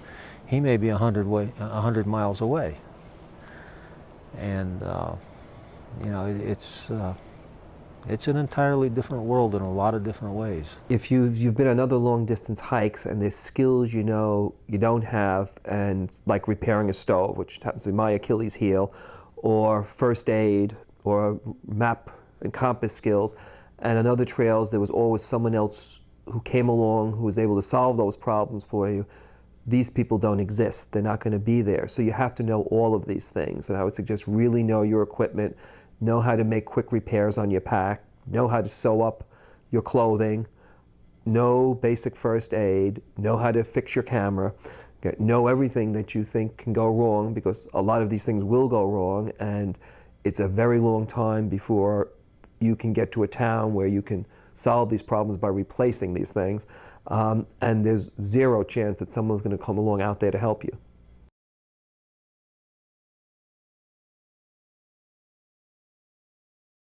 Antelope Wells, I think, is 4,000 feet elevation. And then you're slowly going up. Well, in the Gila, in week 2, you hit 10,000 feet, the way we went on the Muggy on Baldy is 10,000 feet. We went up so gradually that we didn't have an altitude problem. Colorado's Continental Divide averages more than 11,000 feet in elevation. For 800 miles. And at the other end, I think Glacier National Park, I think the finish is, the Canadian border is maybe around 4,000 to 5,000 feet. And you don't get over 7,000 feet in the park. Maybe in the Bob Marshall, you go up to 6. If you come from an area that's close to sea level and you've never been to altitude, you're in for an eye-opener. The shortness of breath, the lightheadedness, loss of appetite doesn't mean you're out of shape and didn't train hard enough. It just means that your body's adapting to some new surroundings. I think for section hikers, if you're just flying into Colorado, you really need to take a couple of days to get used to the altitude before you go up to 11,000 feet. Because if you go straight up to 11, you will get headaches and nausea, most probably. The first time I came out here, I ended up with altitude problems, and they were fairly serious. This time, the acclimatization process has been more gradual, and I don't think we're going to have any of those problems. We haven't so far.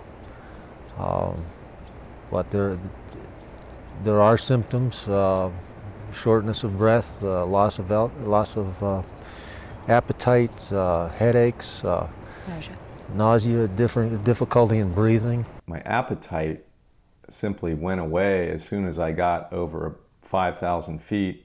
Sort my gear for 10 minutes, lay down for 20 in my tent. If somebody told me, you cover this mile distance in less than the 50 minutes and I'll give you $1,000, it wasn't going to happen. It's going to slow you down, and it's going to eat into your fat reserves and make you burn more calories. As far as getting those altitude headaches, no, I didn't have a problem on the whole trail. And most uncomfortability that comes from altitude, I think, seems like it's directly proportional to how much one isn't drinking. So staying hydrated, you know, taking it easy as you're moving up the hills, giving yourself a chance to adapt in terms of eating, staying away from real spicy foods and trying to stick with some basic things that work well for you, pastas and grains. Boiling becomes an issue because it's good to be eating pastas and grains, but then by the same token, you have to, pasta becomes interesting at 14,000 feet.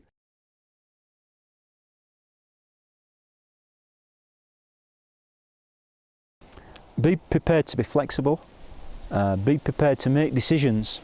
You know, it's not like other trails where decisions are made for you, the waymarks are there. Be prepared to get off the ridge if it looks stormy. Don't think you're going to be the, greatest mountaineer ever by keeping on the ridge. You know, you'll be toast because that lightning can kill you. Learn how to become flexible and just go with whatever comes your way, because most of the time you're not going to know what's around the corner or what you're going to have for dinner or who's going to be at the trail, or things aren't ever going to work out the way you had planned, and hopefully most of the time it'll be better, but it won't always be better. It's the first time I ever flip-flopped, but I knew I had to be flexible after that. And some of the other routes that I'd intended to take along the way down from Canada, I ended up taking other routes because they were either better or because of the weather. So it's definitely a trail where you need to be flexible. You can't sit and plan and say you're going to do X, Y, and Z, because the weather will dictate where you go and when you go. Get a good sense of humor. You'll need it. Leave your itinerary at home, unless you think you might need to start a fire or, run out of toilet paper. If you're worried about a time frame, it's easy to divide days into miles, and you can pretty much just, every couple of weeks figure out how many miles a day you need to be doing, and if you're running, a mile or two behind, or you might have a day to burn. But I'd say give yourself plenty of time. Enjoy it. Don't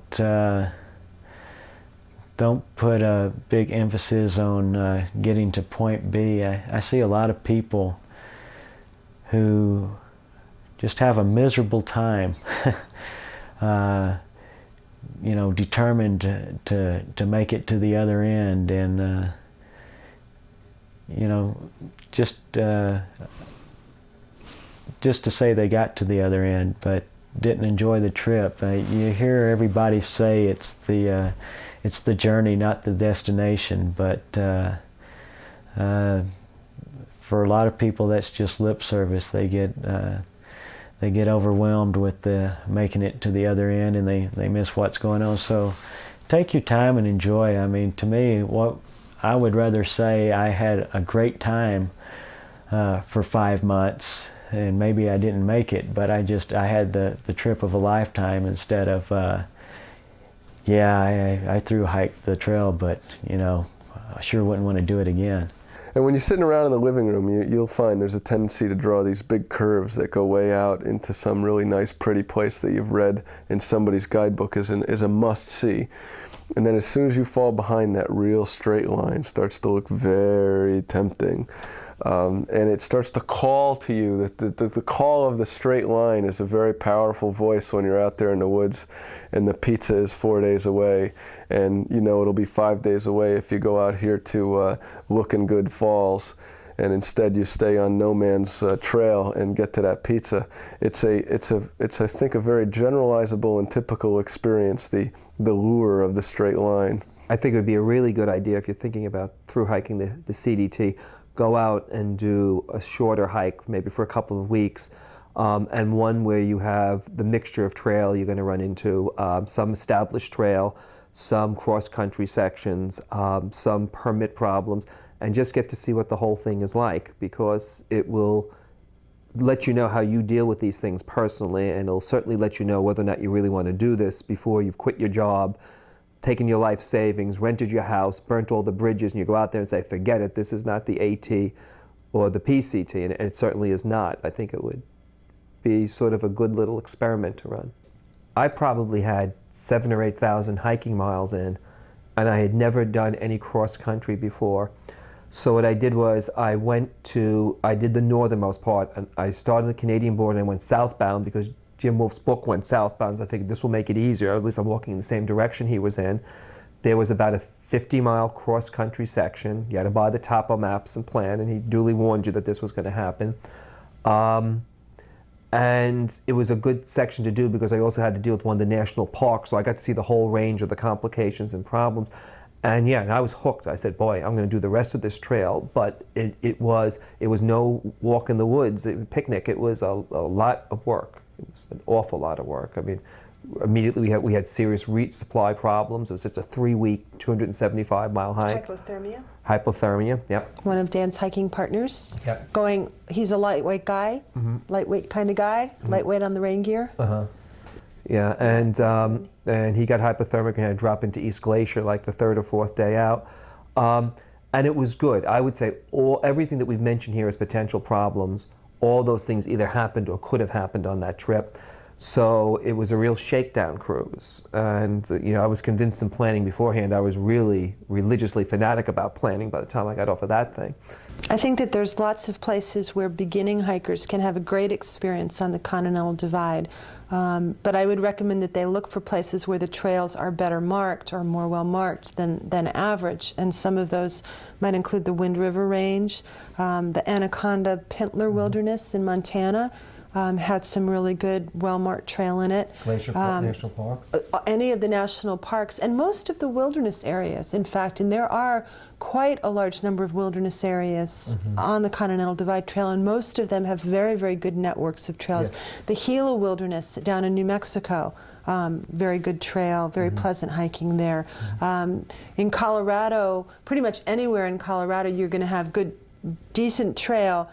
You will have some more advanced topography because you've got the elevation issue. So a rank beginner might want to go out with a friend that's got just a tad more experience. Yeah, but see, someone who's going out to do a small section can also pick the right season. And all these places that you just mentioned, most of them you're hitting at exactly the wrong time if you're on a through hike, no matter which direction you're traveling in. Right. Section hikers. Also, Bob Marshall Wilderness is very popular. Yes. August is a good time to be there. When I hiked the AT, I was warned about the whites for 1,000 miles before I got there, about how difficult they were and how beautiful they were and how dangerous they were. And on the CDT, I was told basically the same thing. And I found out that in both cases, it was true. They're very, very big, they're very beautiful, they're very dangerous. It's really, really hard. Both cases, I found out it is doable. You don't have to be a super hiker. You don't have to be really fast. All you have to do is really want it and be willing to put up with what it takes to get it. I would wear a pair of sneakers because of my feet, and I'd throw away the heavy hiking boots. I mean, that's the first thing, and some of that is personal because of my particular foot situation. Now I've had foot surgery, and so I could manage my foot situation with a softer midsole. Probably would opt to really look at my gear one more time and see where I could get rid of the pounds. And it's just a typical thing that every through hiker wants to carry less, and to really have a lighter pack. And I would even consider changing the kind of pack I have, because I've got a Dana pack and it's kind of heavy, and I might even consider going to a lighter pack just to cut some weight. I can't stress enough, if you have a light pack, you approach having no pack compared to someone who has a 70-pound pack versus my 10-pound pack plus food and water, 30 at the most for a resupply with the food and water. I count the ounces because ounces lead into pounds, the grams lead into kilograms, the grains lead into grams. A grain is approximately a 30th of a gram. I'm not exact on that, but every little thing counts. Using a little photon light instead of a headlamp, I'm not only saving approximately 3.5 ounces, I'm saving 90% of the weight. That's two ways to look at each item. The actual weight savings, be it half an ounce or 5 ounces, and the percentage you save. If I save 90%, 95% on my light system, and if I could save 50% overall on everything else, someone who has a 30-pound pack, all of a sudden they've got a 15-pound pack. And once you're comfortable with the equipment, I don't feel I'm giving up anything. If somebody was carrying it for me, I would take this over the headlamp. This battery will last over 100 hours, whereas the Petzl Micro with AA batteries, I think it's about 5 to 6 hours. I just can't stress enough how good something like this is. Once you get over, hey, that's too small or whatever, go out and use it. Go out in the dark. If it's pitch dark and you need a light, this will do it. If there's moonlight, give yourself a little bit of time over a few weeks and trust yourself to go out there on a known path, get some practice, and your night vision will improve.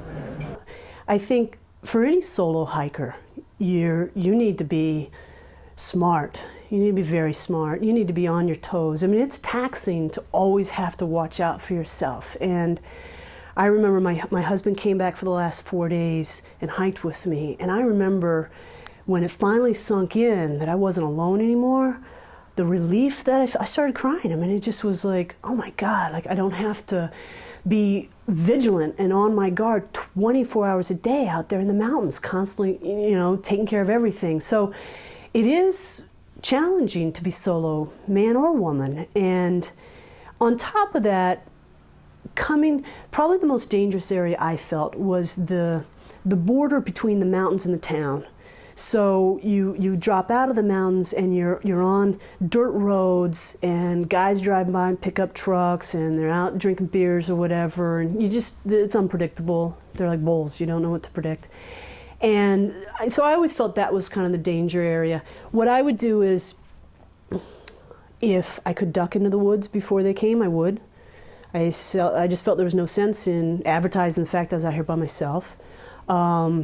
If I couldn't avoid that, sometimes I would make up stories about my other hikers who were beforehand. I'm generally a friendly person, but I was cautious about what information I gave out in terms of where I'd camped before, where I was headed.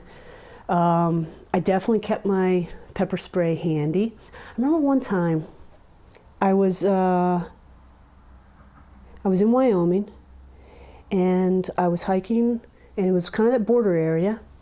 And I saw a truck stop on a dirt road, and I saw two guys in the truck, and I saw them, and they stopped at the stop sign, and then they didn't go.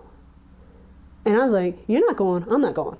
And I stopped walking, and I stopped, and I kind of acted like I was tying my shoe or something, and I started scoping out my options. Like, okay, if that truck turns and comes this way, I'm going to head out over here and cross this little stream, and there was a sheep herder over there, and I said, I'll go check out the sheep herder and talk to him for a little while. But I paid attention to my surroundings, and I was not going to just naively just walk up and say, "Hey, what you guys doing?" I avoided people when I was in that border area. Once you get to town, you can talk to town people, but I wouldn't suggest it when you're midstream. You need to be the type of person who doesn't need to be part of a mobile community. So if you said one of the greatest parts of the Appalachian Trail, and the thing that really made me do it, was the friends I made and all the people I hung around with, forget about it because they're not out there. So you have to be even more than the individualist that most people are who thru hike to begin with. You have to be even more so where you're comfortable with just your hiking partner or partners, and where you're not going to run into other people. You have to be more of a planner. And I probably would ask people from home to stay in better contact, because it definitely gets lonely out there, and I didn't think I had an appreciation, or the people that care about me had an appreciation for how difficult it is to check out of one's life for 6 months at a time. It's not easy. It's really not easy. And so for those of you who are watching this, who are supporting a hiker, write them a letter, send them some brownies, you know, call them when they call you at home. They need to hear from you. You really do feel like Lewis and Clark. You're out there, and the fact that some other human being may or may not ever have put their foot down with a pack on this jeep road you're walking is neither here nor there, because if it was somebody the year before who may or may not have taken this route, so that may or may not have happened. So you really do feel like it's a pioneer venture, and if you like that aspect of it, which I loved, it was the single biggest drawing card. The scenery is incredibly beautiful. It's not the monotonous Southern California landscape when you're in New Mexico. It's gorgeous terrain. There's many more interesting interactions with people because you're more interesting to them. They haven't seen dozens of people like you all the time before. I think that the kind of hiker that I would recommend to this trail is somebody, first of all, who's got decent skills, because I think you do need those out there. Mm-hmm. And secondly, somebody who really likes long-distance hiking. I think there's a lot of people doing long-distance hiking who are drawn to it for a number of reasons, but maybe don't enjoy the everyday experience as much as you would expect or hope. And, you know, in any long trail, there's an opportunity to take the easy way out, to take roads instead of trail, and it's very, very tempting on the CDT, which winds around so much and is so difficult and so cross-country-ish. And so long. And so long. To make those choices. And Dan and I early on made the choice that we were going to stay on the CDT or on the Continental Divide, not even the trail, but as close to the divide as possible for as long as we could, and that we weren't going to take those shortcuts because we wanted to see the divide. And if that meant that we didn't get to Canada, then we would just have to come back some other time and do it. Mm. And so we didn't take some of the cuts that we saw other people taking, and I'm really glad of that. If you want to do something, if you have a dream, dream it and just do it. And even if it takes 15 months to plan, and even if it puts you in debt for 3 years and it hurts a lot more than you thought it would hurt, or it's a lot tougher than you thought, whatever. If you have a dream, do it. Just do it. So much more is possible than we dream for ourselves. So much more is possible, and you never know until you try, and just go for it. And you know, I think that's probably the biggest thing that sticks with me from this is just, you know, life is meant to be lived, not survived. So dream big, and God bless you. You know, you'll probably achieve it.